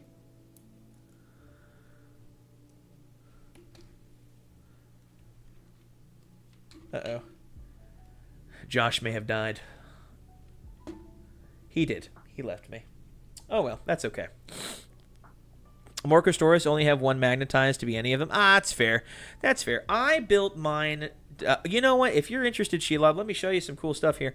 So I showed it earlier. Maybe you were here for this portion. Maybe you weren't. One thing I hate about my knights so far is the lack of like dynamic poses with them. So, and I'm sure Final or someone will join into the chat and say the meme, but I hate the default like cowboy pose where it's facing forward, or if you have the torso tilted, it looks like a surfer. So I've been trying to go for more dynamic poses. Yeah, the Eye of Terror art, but specifically the most recent artwork that they had with Perturabo, which looked really, really good. I'm very excited to see what they do with him. The running gag with Josh is every year for Christmas I get him a Primarch. It's kind of how it's been. But yeah, I try to go for more dynamic poses here for Yeehaw. Thank you, Final. For the Knights. So I've got, this is my Knight Preceptor. I actually did a lot of custom work for this to make this happen. Obviously, I had to cut the legs apart here at the knee to bend them. The Cerastus body, if you snip the nubs, the creator made... Yes, that's exactly what I've done for the Cerastus, but for the Questoris, it's been a bit more of a challenge. I've had to cut the knees off with the shins. I had to cut the toes off and repose them to make them more what I wanted. What I really like about it is, with this one in particular, is you can kind of see it on camera here. I had to put plastic rod in the joints of the fingers to get this pointing pose for it. But I think it looks really, really good.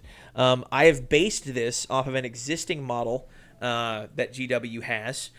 This one is actually based off of the High Call model that they have with the rock, and I've actually been designing a rock with corkboard, and there's a stream of me super gluing my hands to everything except what I needed to glue for the foot, but I think it's going to look so good for the Preceptor. But the one that started the whole thing was my Knight Errant. So this is my Knight Errant. I know the Melta cannon is upside down. I wanted it on this arm, and I couldn't make it look good the other way, so I didn't think anyone would notice that it was upside down. And then literally the first time I showed it on stream, someone was like, "Did you know that was guns upside down?" But this is my Knight Errant. I've got this sprinting dynamic pose. I really love it. Like, it looks super intimidating when it faces you like this. Also a stream of him dying from cork dust. That did happen. But I had to pose the toes here on the foot, so this is the only thing that's going to be sticking down. I'm going to paint this black. Yes, the rod works. I had to sand down sprue because I didn't think of more. My Lancer is standing up on a broken, destroyed chicken walker. Ooh, nice. That's pretty cool. I knew exactly what you meant when you said chicken walker, by the by. But yeah, I had to repose the toes. I did a lot of sprue goo. It doesn't really show here, but it's super smooth. And I'm not overly pleased with it, but you're not going to notice it when it's painted, so I'm not really that worried. But this foot's going to be making contact with the base, and I'm going to cut this down when I put it through the base itself for stability. I'm going to paint the rod black, and I don't think anyone's going to notice if it's like that, but it's just got that really high dynamic pose. I just think it looks so sick. I think it's going to look really, really good on the tabletop. I've kept the shoulder pads off of it just for painting purposes for now, but I will add it to it. But I'm very excited for that. And I have to hold it together. It's not glued together yet. I need to glue it. I haven't done it yet. Is my Knight Defender. So this is the torso for the Knight Defender. Nothing crazy here. I have the Void shield generator. It's magnetized, so I can take it off and put it on for painting purposes for the most part. The problem with this is, and I don't have the shoulder pads or anything connected, so I won't be able to put the arms on yet. But because it's got double guns, I'm gonna have to have something that looks kind of like cowboy pose. But what I really thought would be cool would be like having it like it's stepping down from a rock or using a rock to brace itself. And so I've made this rock. So I've got like the toes are braced on it. You've got these two that bend down the side, so it looks like it's gripping the rock a little bit, or like it's using it to step down. And I think that's really going to add to the dynamism of the piece. I'm so excited to get them painted. I have not played with knights yet at all. I haven't played a game of 40K in over 15 years, but I am so excited to get them like painted up and everything. I just have to do a little bit of texturing on the rocks to hide the layers of cork and whatnot. And one of the things I did on stream the other day is I will be building my castigator. And I've got 30 gauge copper wire that I'm going to use to make lightning effects. So I'm going to put lightning effects all over the gauntlet here. So it'll like have OSL going on. I'm going to do the same thing for my castigator, which I haven't built too much of yet. I have this this piece of plastic for the ammo feed, and I have this leg, and that's all I have on the castigator so far because I wanted to get started on the Porphyrion. I was so excited. But I've been cutting up a Doom Scythe for the basing, and I'm gonna like put glowing effect here to give it like I just cut it in half, and I'm gonna have arcs of copper wire coming off of the blade onto the Doom Scythe. And I'm gonna do more. I'm gonna cut more of the cockpit off on this piece and make it much more shallow. But I'm gonna put it right here on the edge. It's gonna look so good. I can't wait. It's gonna be awesome. Man, you make me want to get on Discord and send you pics of mine. I'm so jealous of your skills. I got 3 games in since I started the beginning of 10th. OSL 2, Broken is going all in. Listen, I'll tell you what. I've got a nice airbrush. I've only used a few times, but I really think it'll look really, really good. I have a philosophy. I'm going to post a link to the Discord in the chat, actually. Just if you want to hop in and join. I'm trying to build a community of people who appreciate the hobby and want to celebrate it as much as I can, and build a nice community around just people wanting to build or be a part of Warhammer in some way, shape, or form. So if you want to join, feel free. But what I've got planned is, like, I'm not a great painter. I'm not. I know my limits. Painting is not what I'm good at. But one of the things I think that really draws people's attention to a model other than a great paint job is really good dynamic posing. So because I can't paint really, really well, and I will be painting these on stream. I gotta airbrush them, which I will be doing off stream. I can't set up my camera in there, unfortunately, and have it connected to the internet and all. But what I will do is I will be painting them with brush on stream to kind of show people who like are a little self-conscious of their painting that if an idiot like me can do that, then they can too. But the other way to do a really good like job of grabbing attention is dynamic poses. And I think like so many people are scared of painting in general that like they're worried that they're going to ruin a model. I'm doing dynamic poses on stream where I royally could fuck up a model and won't be able to use it, right? If I'm not careful. And I have not been super careful on stream. I fucked up my legs so bad on the Porphyrion, I've had to cut the leg in half and use milliput to put that back together. I had to use milliput to put this ankle back together because I had to cut the foot off. So like, but if I can do that and make it a good looking model with posing like that and not ruin it, then I think anyone can paint a model. Wholesome 40K, sir, you are what we need most for Warhammer content. See, thank you. I really appreciate that. There are so many people out here who are drama mongers or doomsayers who want to just crap all over GW, and I'm not a fan of Games Workshop myself, right? One of the things I first heard when I got into this hobby originally was nobody's a fan of Warhammer because of GW. You're a fan of Warhammer in spite of GW, and I agree with that. You know, GW does a lot of stupid stuff in their business decisions, but there are so many people out here who just want to crap all over companies that I want to celebrate the hobby. You know, I made a video recently where I felt, and people were telling me in the comments, like I wasn't being that negative, it wasn't being that bad, but I was talking about the most recent rumors related to AOS, and I wanted to say something, but I don't want to make that my central piece of content. So, I want to focus on celebrating the hobby and celebrating the people who get into the hobby, because I love this hobby so much, and I want more people in it if they can. I'll post a sister armature and some minis for you to see real quick. You can share image if you like, but don't like GW, but love the community 90% of the time. Exactly. Yeah, there's always somebody. I think how expensive the models, I'd be scared to cut them up, especially as I would not know how to fix it. And that's understandable, you know. That's completely understandable. It's something that does scare a lot of people. I feel like it's not really that big of a deal, but I've come from a position of I kind of had an idea of knowing what I wanted to do going in, you know? So I can't judge anybody who feels that way. But you know what? So many people are scared of even painting that they're going to ruin a model, and here I am doing stuff that can actually ruin a model that, you know, I show people how to fix, and it's not really that much of an issue, I promise. But I feel the same way. I really do. Oh, nice.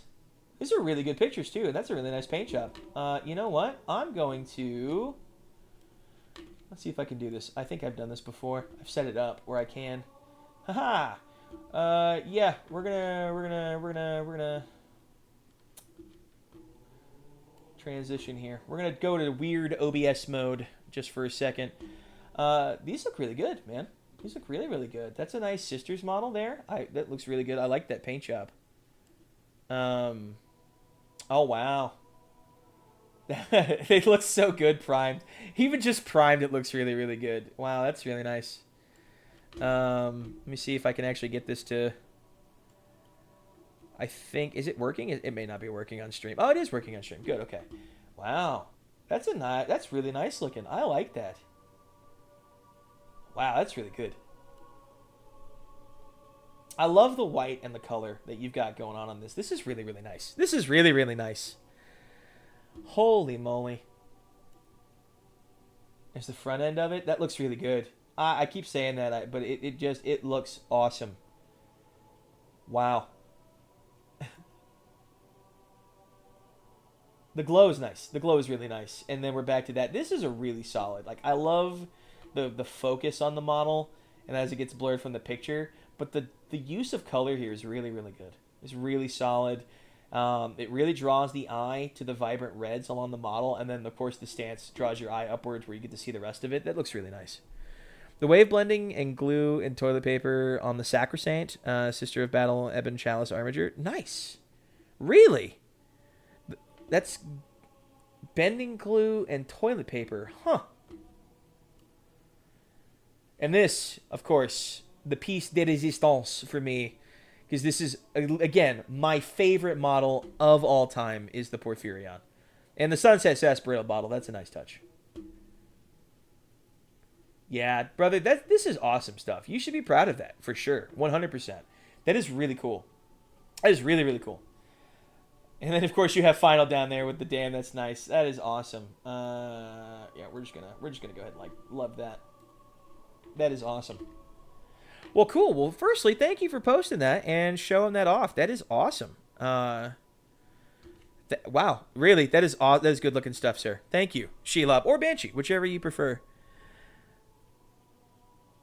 Of course, it's really zoomed in on the screen because OBS. I really hate the fact that OBS is here.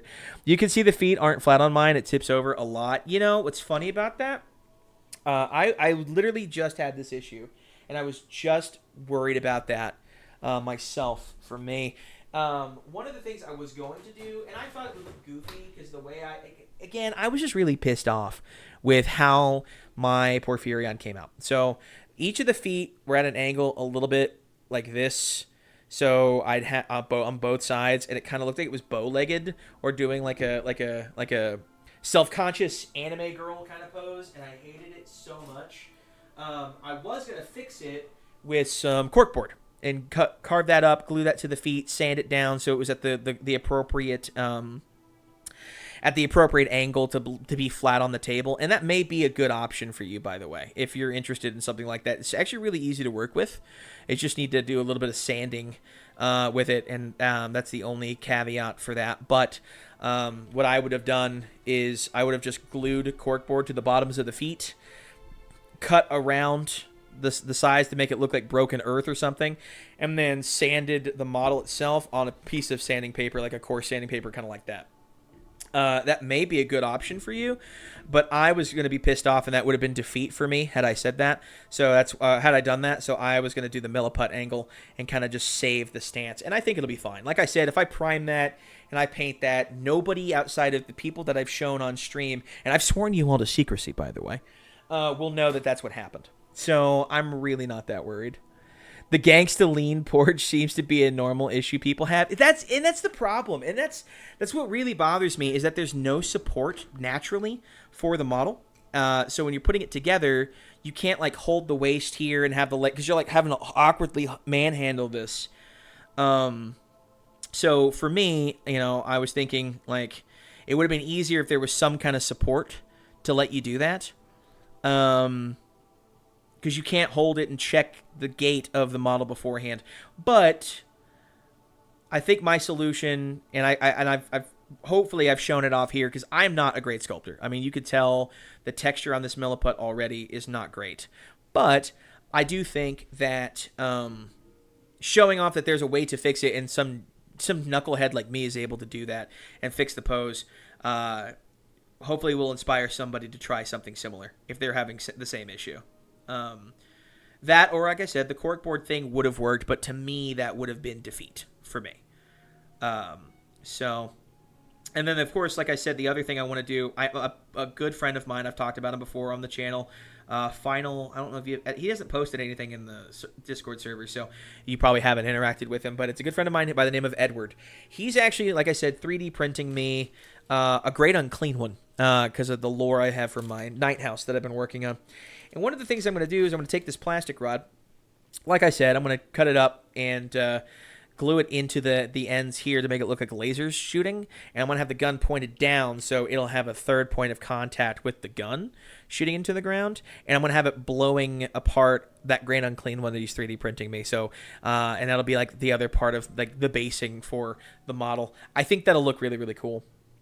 You're spot on and so right. Not great. Outclasses a lot of us easily. In the back of my pilot pics, you can see my fallen chicken base. Yeah. It seems like you need a lot of tools to build Warhammer models. You don't need a lot of tools.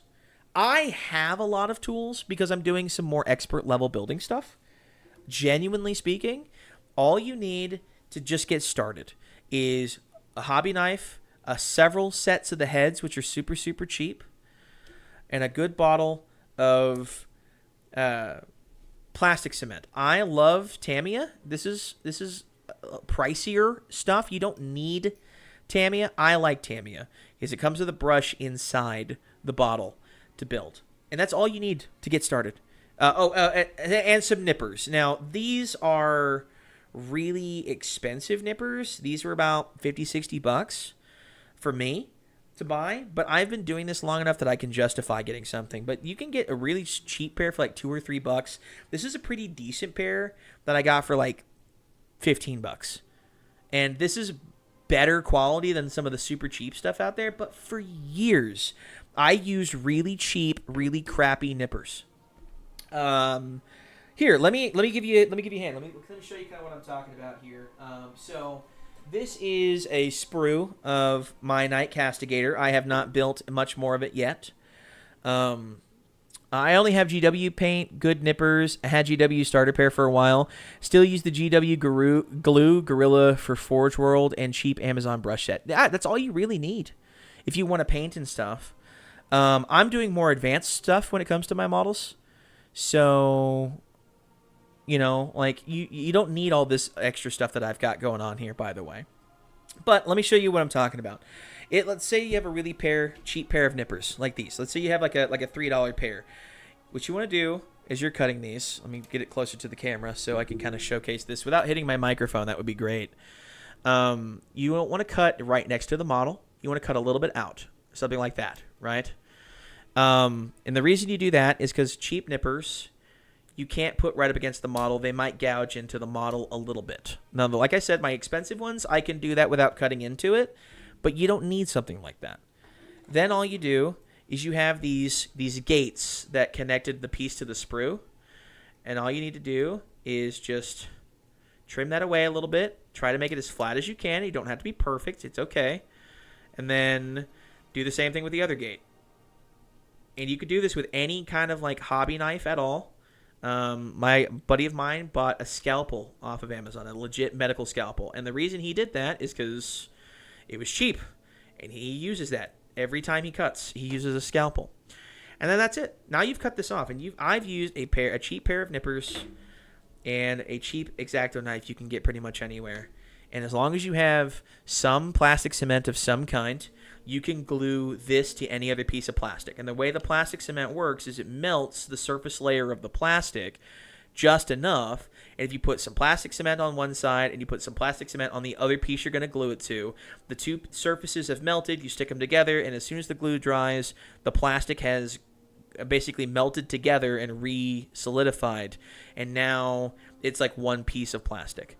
And that's all you have to worry about. Yeah, you could get away with getting everything you need, get a cheap bottle of cement, a cheap X-Acto knife, and a cheap pair of nippers. I don't know, $20 maybe. And that's like if you're not shopping for deals, and you can shop for deals. And sure, it may not be the highest quality of gear, but you don't need high quality to get started. If you want to do more advanced stuff, you're probably going to need higher quality stuff.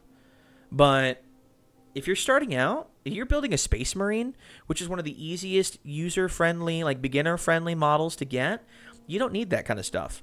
I like to do, like I said, I mean, I like to do really complicated builds and poses for my knights. And the reason I like to do that is because I like to have a little bit of extra flair for my knights.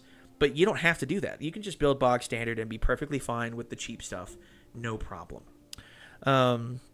Thank you again for the explanation. Absolutely. Listen, I love this hobby so much. And the reason I do is, like, for me, my mental health is better when I do this hobby. I find it very relaxing, right? And I mean that in like an in general sense. There are times where I get nervous and I'm stressed out, or my hands are really shaky and I can't do something. Or, you know, when I first started building the Porphyrion, you could probably check yesterday's stream, my hands were shaky like crazy, right? But it's because I was nervous. But the truth of the matter is, you know, like, overall, this hobby is very relaxing and very zen for me. I'm very centered and very focused when I do it. And I think it could help a lot of other people out there, and it's just a lot of fun. So, anyway, sorry, that's a really long-winded way of saying that, but I think you don't need everything I have. I am very much, like, I've been in this hobby for a few years now, and I just enjoy making super custom stuff. And I don't want to give the impression to anybody that this is what you need to get started by any stretch of the imagination. So, the Army Painter Starter Toolbox with wet palette is all my friend bought to build their Harlequins. Exactly. And again, like, some stuff's going to be a little on the pricier side to get started. You don't even have to do that. You can straight up just, you know, do whatever. It doesn't matter. You like, paint however you want to paint, build however you want to build, and don't let anyone tell you there's a right or wrong way to do stuff. That's the one thing about this community sometimes, that people are just a little too in their own craw about making sure, like, well, that's not exactly how it's supposed to be done. No one cares. No one cares. You know? He was in here for a brief little bit, and I'm sorry that he's gone. It must have been because I was talking to the stream. But, you know, Josh, when he was getting started, he liked Space Wolves. Space Wolves are my favorite Space Marine chapter of all time. Lehman Russ is my boy. And he hates the paint job on Space Wolves. He's like, I think they look goofy. I think the color scheme is dumb. What would you say if I built and painted my Space Wolves in a different color scheme? And I told him this. I said, honestly, man, I don't care what you do, right? I didn't spend the money to buy your models. I didn't pay any cash out. I didn't build those models. I don't have any attachment to your models. Paint them however you want. If you want to paint them hot pink and lavender, be my guest. Unless you play tournament, then people get mean and picky. You know what? And at the same time, like, genuinely, fuck those people. Like, this is a hobby for people to have fun, you know? And if someone's going to sit there and someone's going to be a douche and someone's going to judge anybody for how they built or how they paint stuff, unless you're an actual judge and that person has entered a competition, nobody cares about your opinion, right? Like, nobody cares about my opinion on their models, right? At the end of the day, I didn't buy those models. Why should I have an opinion on that? You know, I want everyone should enjoy what they enjoy. If at the end of the day, I'll take a cooking expression. If at the end of the day the food you like ends up on the plate and you like to eat it, then you did it right. Right? It doesn't matter if you made, you know, carbonara the authentically Italian way or if you made it a cheap and quick and easy way. If you like it and you put it on the plate, be proud of it. I'm lucky my dad has some damn good diamond files, but to be honest, I only use starter kits, deburring tool, and clippers. The files are just for correction. Yeah, exactly. You know, I never even got the deburring tool. I use the back of an X-Acto knife or an X-Acto knife half the time, and this has bit me in the ass more times than not. But I got good with it, you know. And of course, that's because I was being a little too aggressive. Like there are techniques that you're supposed to follow when you're doing stuff like this, for sure. So like, don't get it twisted or anything like that. But you know, like, you could use anything and make anything good, you know.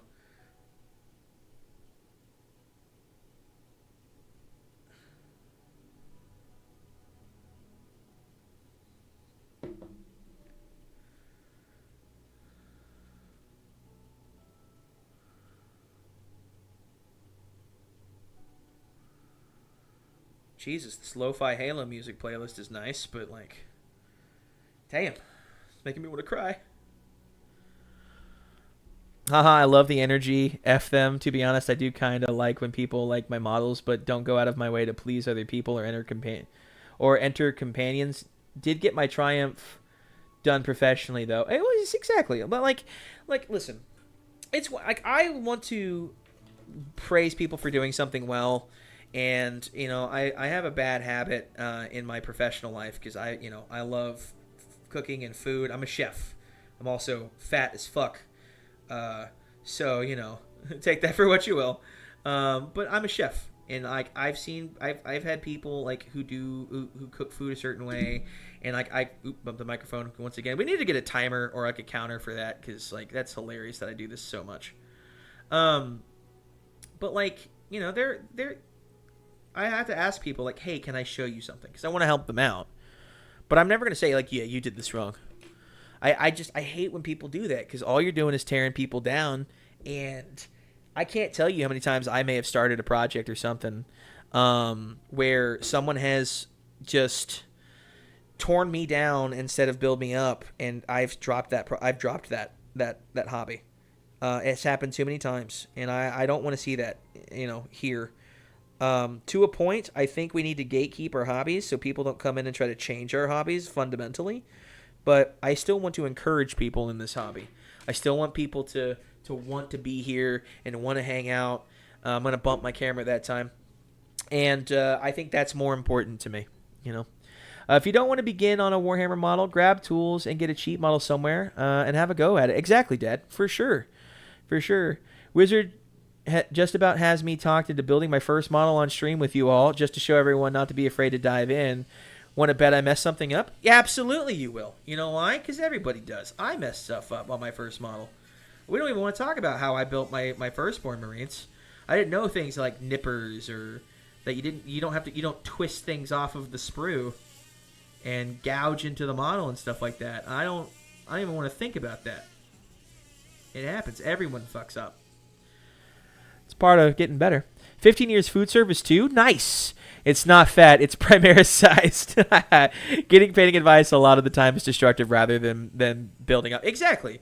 Because there are a lot of freaking snobs out here. That's hilarious. That's awesome that you've been in the food service for a while. Wild Geezer, I messed stuff up on my current model? Exactly. Everybody messes up. Golly gee, you want to talk about messing up? Let's talk about messing up. Like you can't fuck up a model worse than I fucked up today. Right? You can't fuck up a model worse than I fucked up my legs on my Porphyrion. You really can't. Let's see. Like I glued a gun upside down on my Knight Errant. Like I could have probably fixed this if I cut this off and I flipped it around and put it back on and I glued it properly, I could probably have fixed that before gluing it on to the model. You know, you're gonna mess stuff up. That's just part of it. But it's learning to love the imperfections in your model just a little bit. You know. Once you learn to love the mistakes, what's that ancient Chinese like ceramic technique, like where they take a teacup that's broken and they put it back together with gold as like a piece of artwork. You can't use the cup anymore, but it's the same kind of thing. Like the imperfections make the model. Like this is my Porphyrion. There are many like it in the world, you know, like 2,000-3,000 models of the Porphyrion that have been sold from Games Workshop. There are many like the Porphyrion, but this one is mine. You know, I embrace the imperfections that gives them character.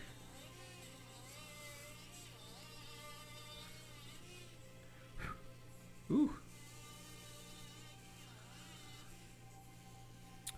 I hate to break it. I hate to break the legs on my Porf. I put the knee in backwards and it dried and had to redo them. It was like a 700 plus model. I messed up moving too fast. You know what? And that's you know what? Genuinely. Don't even sweat it, man. Don't even sweat it. The easiest and simplest solution for you, genuinely, would be to take this this corkboard, glue it to the bottoms of your feet as such, right? And then take the whole model together and sand it down until it's level with the table, and then your Porphyrion's level. You don't even have to do anything to the model itself, like break pieces off of it or anything. That's what I was going to do, and the only reason I didn't is because I'm at 199 subscribers. Are you kidding me? Nuh-uh. Hold on. What?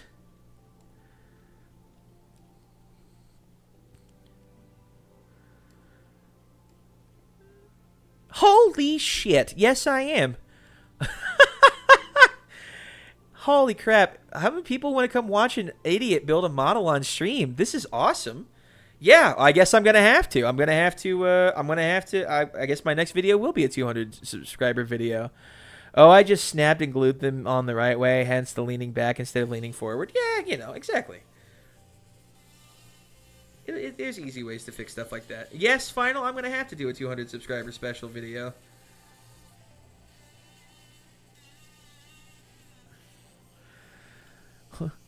Let me get my partner. He'll be at 200. Fuck yeah. Well, absolutely. Well, I'm going to have to. I'm going to have to make a video. It'll probably be posted sometime next week, but I'm going to be making a video anyway talking about the future of the channel and where I want to go with this channel. Because I started out making YouTube lore videos, and as much as I enjoy making lore videos, I don't think I can bring anything new to the table for people who are interested in the lore of Warhammer, you know. So like there are so many people who cover lore better than I can, and all I'm going to be doing is retreading the same ground. I'd like to do something. Holy fuck. No kidding. Well, thank you so much. Oh my god. I'm at 200 subscribers now. This is fucking awesome. I never thought I'd be here. Holy crap. Thank you so much. Wow. I literally started this as originally just to get the Porphyrion as a joke. I mean, as a joke, but still, like, that's crazy. That's awesome. Lore painting and building is a great idea. That's not bad. Thanks, Dad. Congrats, buddy. 200. Remember, so geez, when you have tens of thousands. Well, if I ever get to that point, I'm gonna make everyone in the Discord server is gonna be grandfathered in. I'll make the Discord server a Patreon one and make another one for everybody to be a part of, and I hope to build a good community. That's the one thing I want to do. Something to zone out to while building or painting, lore, modeling, building and painting advice all in one place. Yeah, absolutely. Well, I'm gonna make the content for my channel moving forward is I want to document my hobby journey. I want to talk to people about where I'm at in the hobby, because I had an idea years ago when I first started getting into Warhammer again after being a teenager in high school. Was I wanted to document a lot, because there was a ton of people joining the hobby, right? So many people were joining the hobby. So many people were coming in for the first time with 9th edition and 10th edition and everything like that. And Final says, be happy, you, haha, that's why I watch his stream. It's actually been really good for my productivity. Oh, hell yeah. Well, thank you, Final. Well, I'm glad I can help you on your Instagram and your YouTube channel, dude, because I love watching your content. It's always the most wholesome stuff.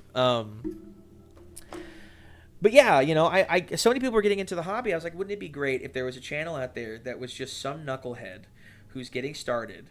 Because like when I first got back into it and I started watching people, I was watching people like Pete the Wargamer or Squidmar or Tovarian or all of these other people who have had established channels and have been in the hobby for a long time and are really good painters, like really prolific painters. And how many people are going to come watch their videos and be like, this is awesome, and then see their painted models and go, this doesn't look anything like Pete the Wargamers. This doesn't look anything like Tovarians. And I thought it would be really cool to have, you know, somebody out there who is kind of a knucklehead newbie just like all these other people. And wouldn't it be great to see my growth as a creator of building and painting models and see like, hey, this guy paints like worse than I do, and now look at him 200 videos later, he's a really decent painter, you know. And I didn't do that because my dynamic poses with my knights are kind of an indicator I've been at this for quite a while. Like I said, wholesome and supportive 40k rocks. Tired of the Bricky methodology of belittling people that know less. Yeah, I like Bricky to a point. He gets really tiresome because it is that like cynical, make fun of people to be funny kind of thing. Law, I'm hoping to hear a cool story of lore of the Porphyrion when you paint it, or another cool lore tidbits of the models when you're working. Oh, absolutely. Oh man. Well, the thing is, like, I want to do that. I want to cover my hobby journey and let people see what I'm coming up with.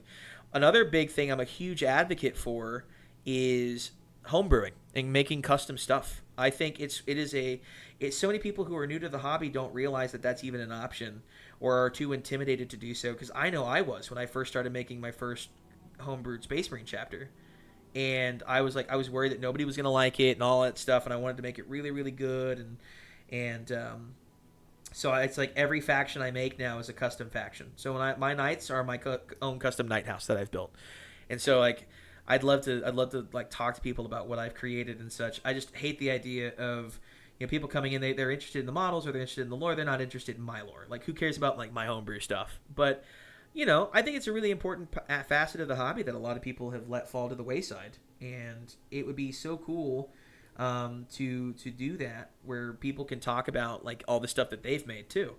And so one of the things I'm working on, and my good buddy Josh at Spruta Saga, which is also a great YouTube channel, by the way, who is just starting out, but he's already got a knack for it. I think if you ever go check it out, Spruta Saga. In fact, I will post him in the chat. Give me 1 second, yeah.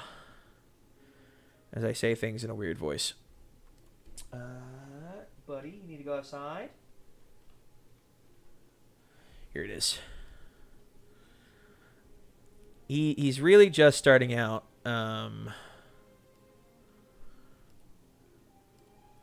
But he's working on his next big video. He's doing a whole bunch of like homebrew custom factions for Age of Sigmar. And I'd love to do, and I'm working on it in the background a little bit, trying to iron out some details, and it'll be a little while. But one of the things I want to do is build a gigantic narrative community event with everybody that's in the Discord and is involved, and it would be like a giant narrative like camp crusade, basically, where every faction involved is a custom faction that someone else has made, and we can evolve and make dynamic lore. You should having a subscriber special where you share your community's models and give advice and compliments would be a cool and nice, like, once a month or a quarter. Yeah. No, that would be an awesome idea. You know what? I may steal that, actually, Sheila. Or I think you're offering it up, but still, I may use that. What's wrong, buddy? It's not time to eat. You don't want to go outside because you were just outside. So what do you need? Huh? All right, come on. I'm going to let the puppy out. Give me 1 second, everybody. Come on. Outside. Chewy, come on.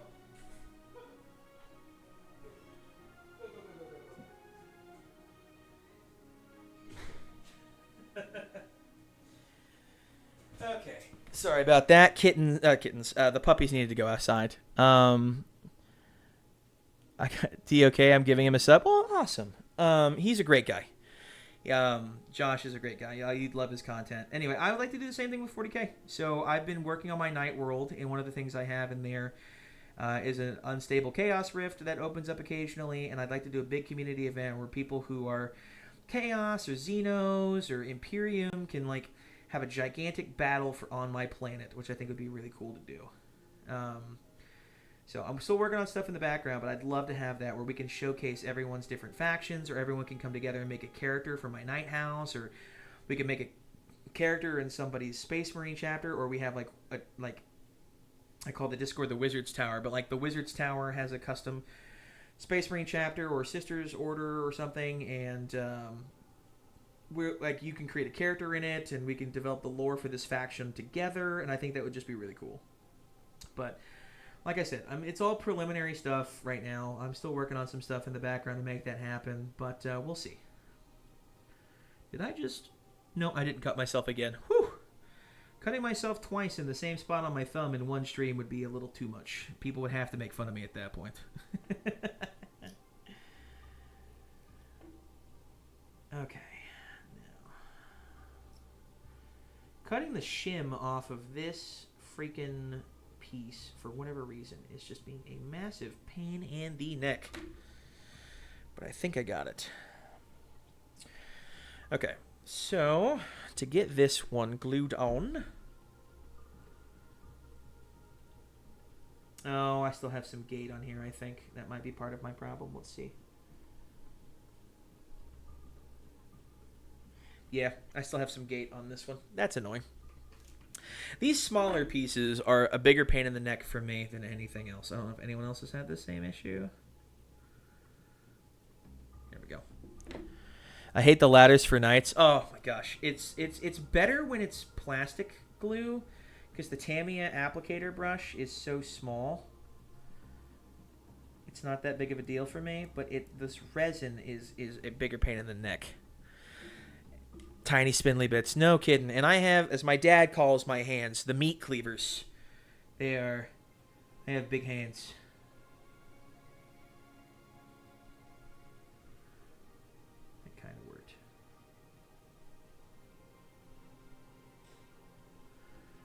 And the dog is already ready to come back inside. Of course he is. Okay, let's try this.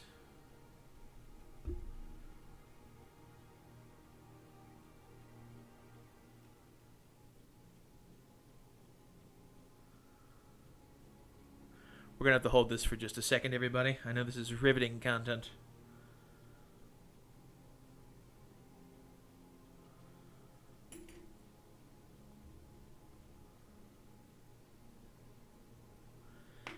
Well, this is one of my longer streams. I have been going at this for almost 3 hours now. Goodness gracious.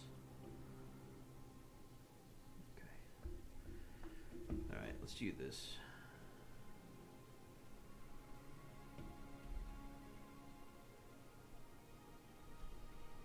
Alright.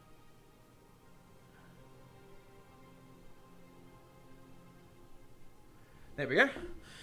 Yeah, these little ladder pieces and these little railings are probably the bane of my existence personally. But you have to admit, because I have to admit, they do make the model look really good. I hate them. Oh, I hate them. But they do make the model look real good.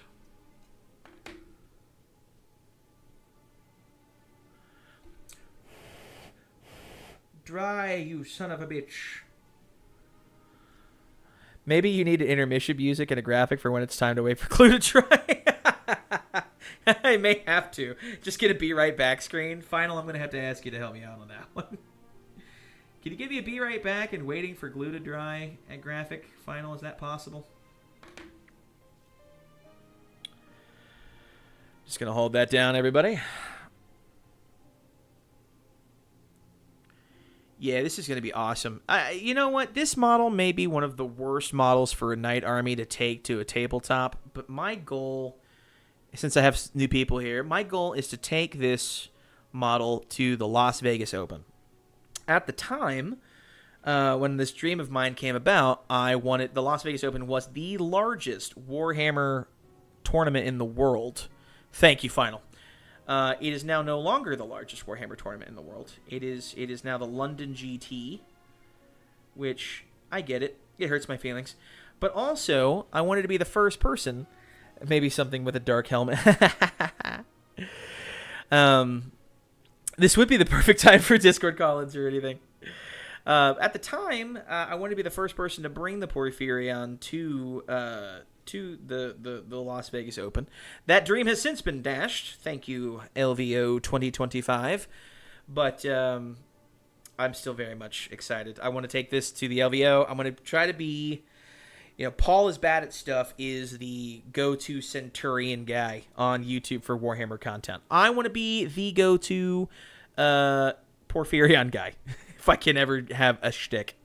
I'll loan you a second Porph so you can run it too in tournaments. I'm in. We'll just do like 2 Porphyrions and like 3 Armigers, or at least a Destry or something in there. Dry, you bitch! Why do you hate me?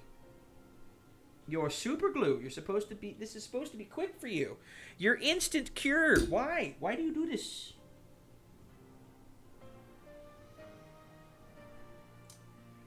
Of course, I get the one super glue. The one super glue that has performance anxiety is this little bit right here. Come on.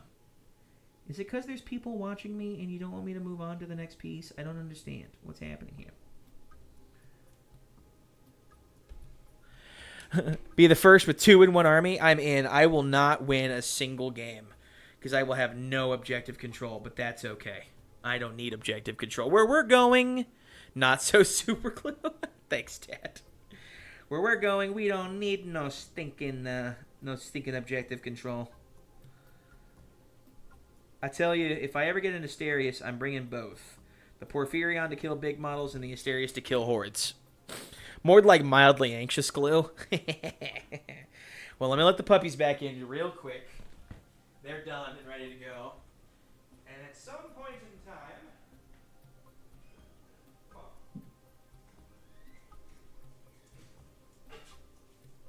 Where's the cat? In his cat toy. Okay, that's good. And at some point in time, my wife will be coming through that door, and that will be my sign to stop streaming for the day. God damn you. I need this to fucking dry. Why are you not drying?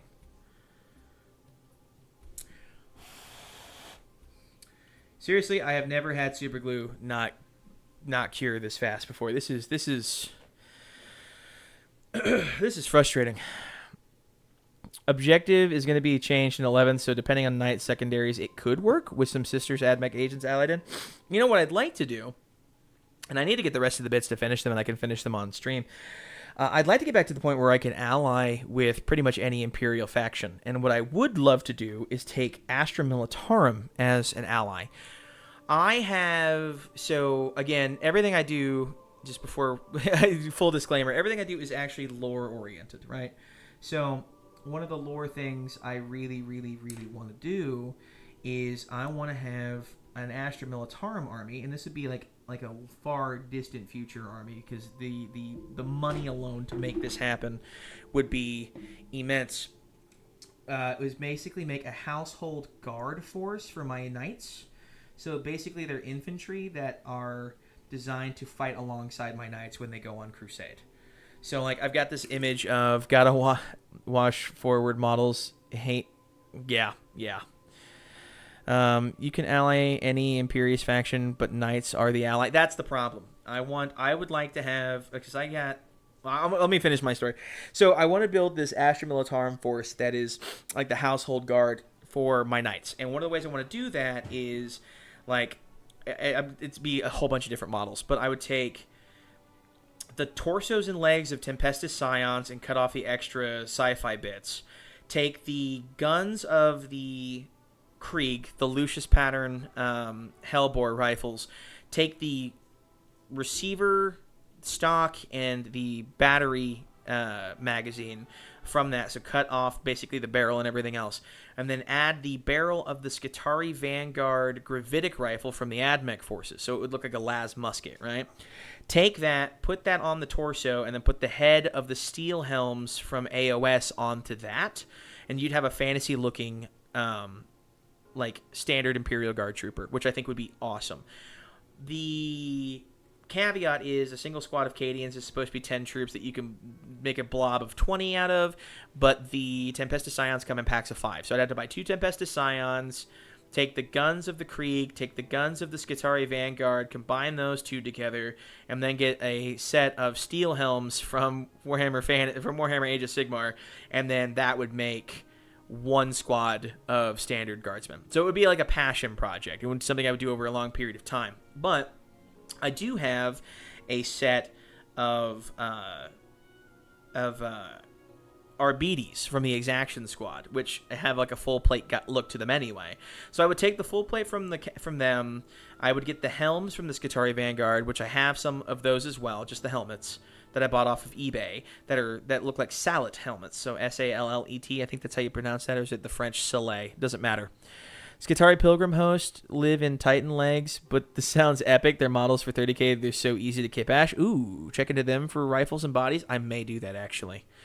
But you got the full plate armor of the Arbites with the helmet of the Skitarii Vanguard, and then I would take the weapons, the same las rifle recipe, but then I would take the arc pistol and the arc rifle from the Skitarii Vanguard and make those look like old-timey steampunk plasma weapons. Solar auxiliary parts, you're not wrong on that one. Solar auxiliary would be awesome for that. Is it finally dry? It's finally dry, thank God. Whew. But basically, take the same recipe for las rifles, and then I would build that and make that my Khazarkin kill team. So I'd have Khazarkins that I could bring alongside my knights, but the problem is you can't do that. That's an older edition thing where you can ally Imperial forces together with other Imperial forces as long as it was up to a certain point value.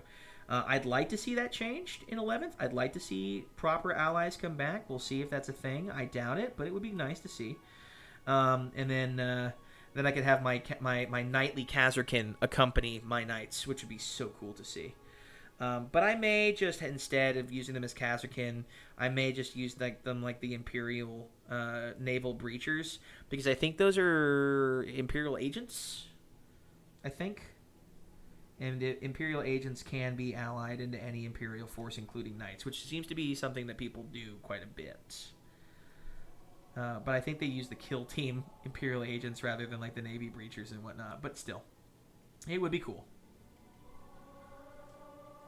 I even have like an idea of like taking the Leman Russ or Rogel Dorn and taking the steam tank from Warhammer Fantasy / AOS and kit bashing those together. So like take the armor plating of the steam tank on the outside and put it on the outside of the Leman Russ, and like the little front slit on the steam tank armor is where like the front sponsons would go for the Leman Russ tank, and then take the head swiveling portion of the tank from the steam tank and put that on the Leman Russ with the Leman Russ cannon, and it would look like an old-timey Leman Russ. And I could do the same thing with the Bane Blade, the biggest tank, but with the Cog Fort. So take a Cog Fort and kit bash it with a Bane Blade, and now I've got an old-timey, medieval-looking Bane Blade, which would be really cool to go alongside this force. And then, of course, because it's medieval, I would have to make a large portion of my Imperial Guard force that I'd make cavalry, which I think would be just fine.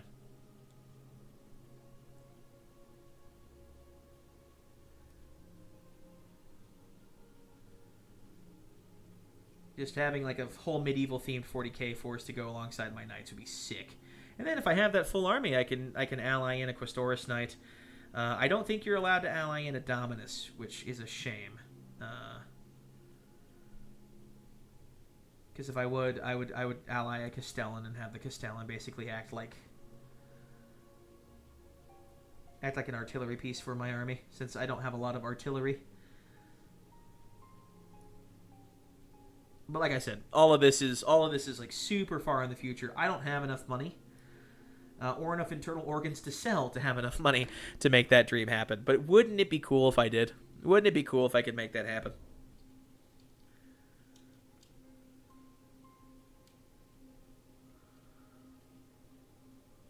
Okay. Yeah, that'll work. Okay. So we're just gonna do a little bit. That's more than a little bit, but that's fine. I'll make it work. Hopefully this glue freaking sets like it's supposed to. And with that...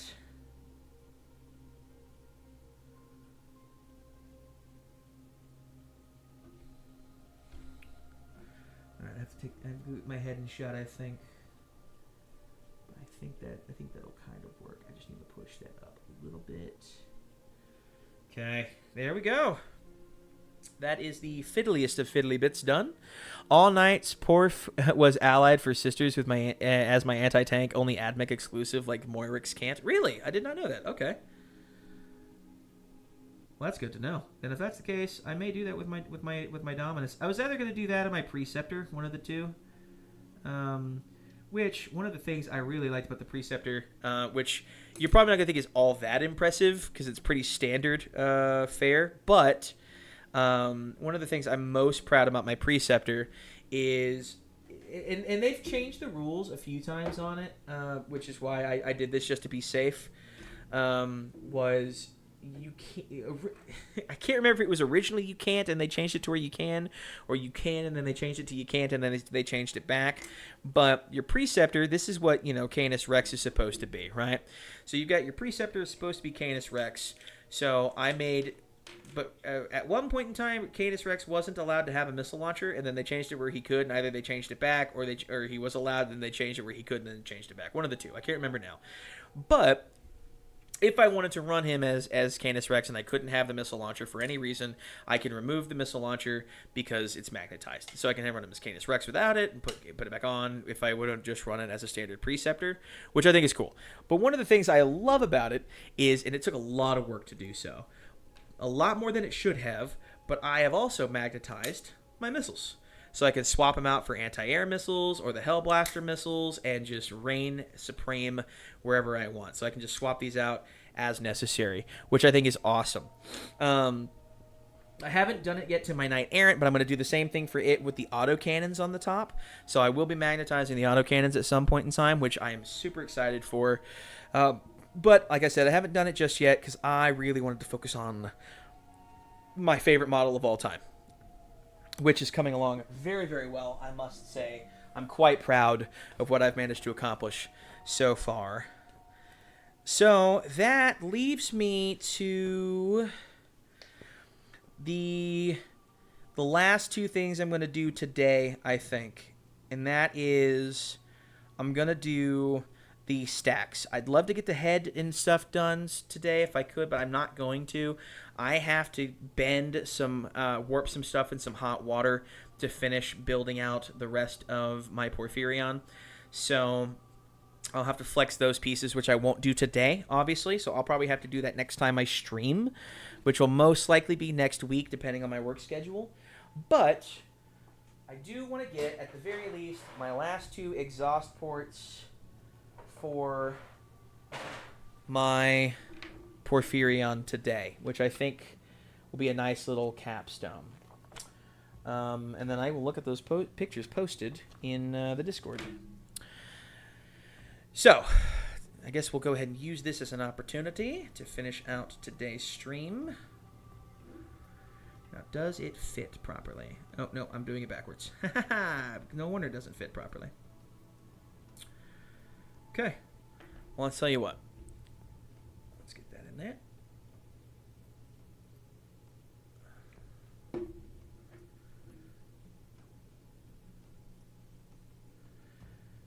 we go. I will need to probably milliput a little bit of gaps around this edge, but again, I'm probably not going to do that today.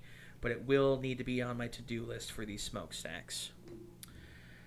Well, today has been a really productive day. I have to say, I'm quite pleased and quite chuffed with how it has gone so far. I am very, very close to my Porphyrion being finished, which is awesome. Words I never thought I'd ever have the opportunity to say. My Porphyrion is close to being done, and yet my Porphyrion is very close to being done. I have to get the head, and of course all of the fiddliest of fiddly bits, which is basically bending everything back into position. But after that, armor plating goes on the legs, then the arms get built and the cannons get done. But this is it so far, everybody. This is my Porphyrion. which has been almost 9 years in the making. I've loved this model since I first saw it 9 years ago when it came out. And this is my Questoris Knight next to it for size comparison. This is a fucking massive model, but I am so pleased. This is going to be amazing. So, I guess to wrap things up today, I just want to say, firstly, thank you all, everybody, for tuning in today, who tuned in.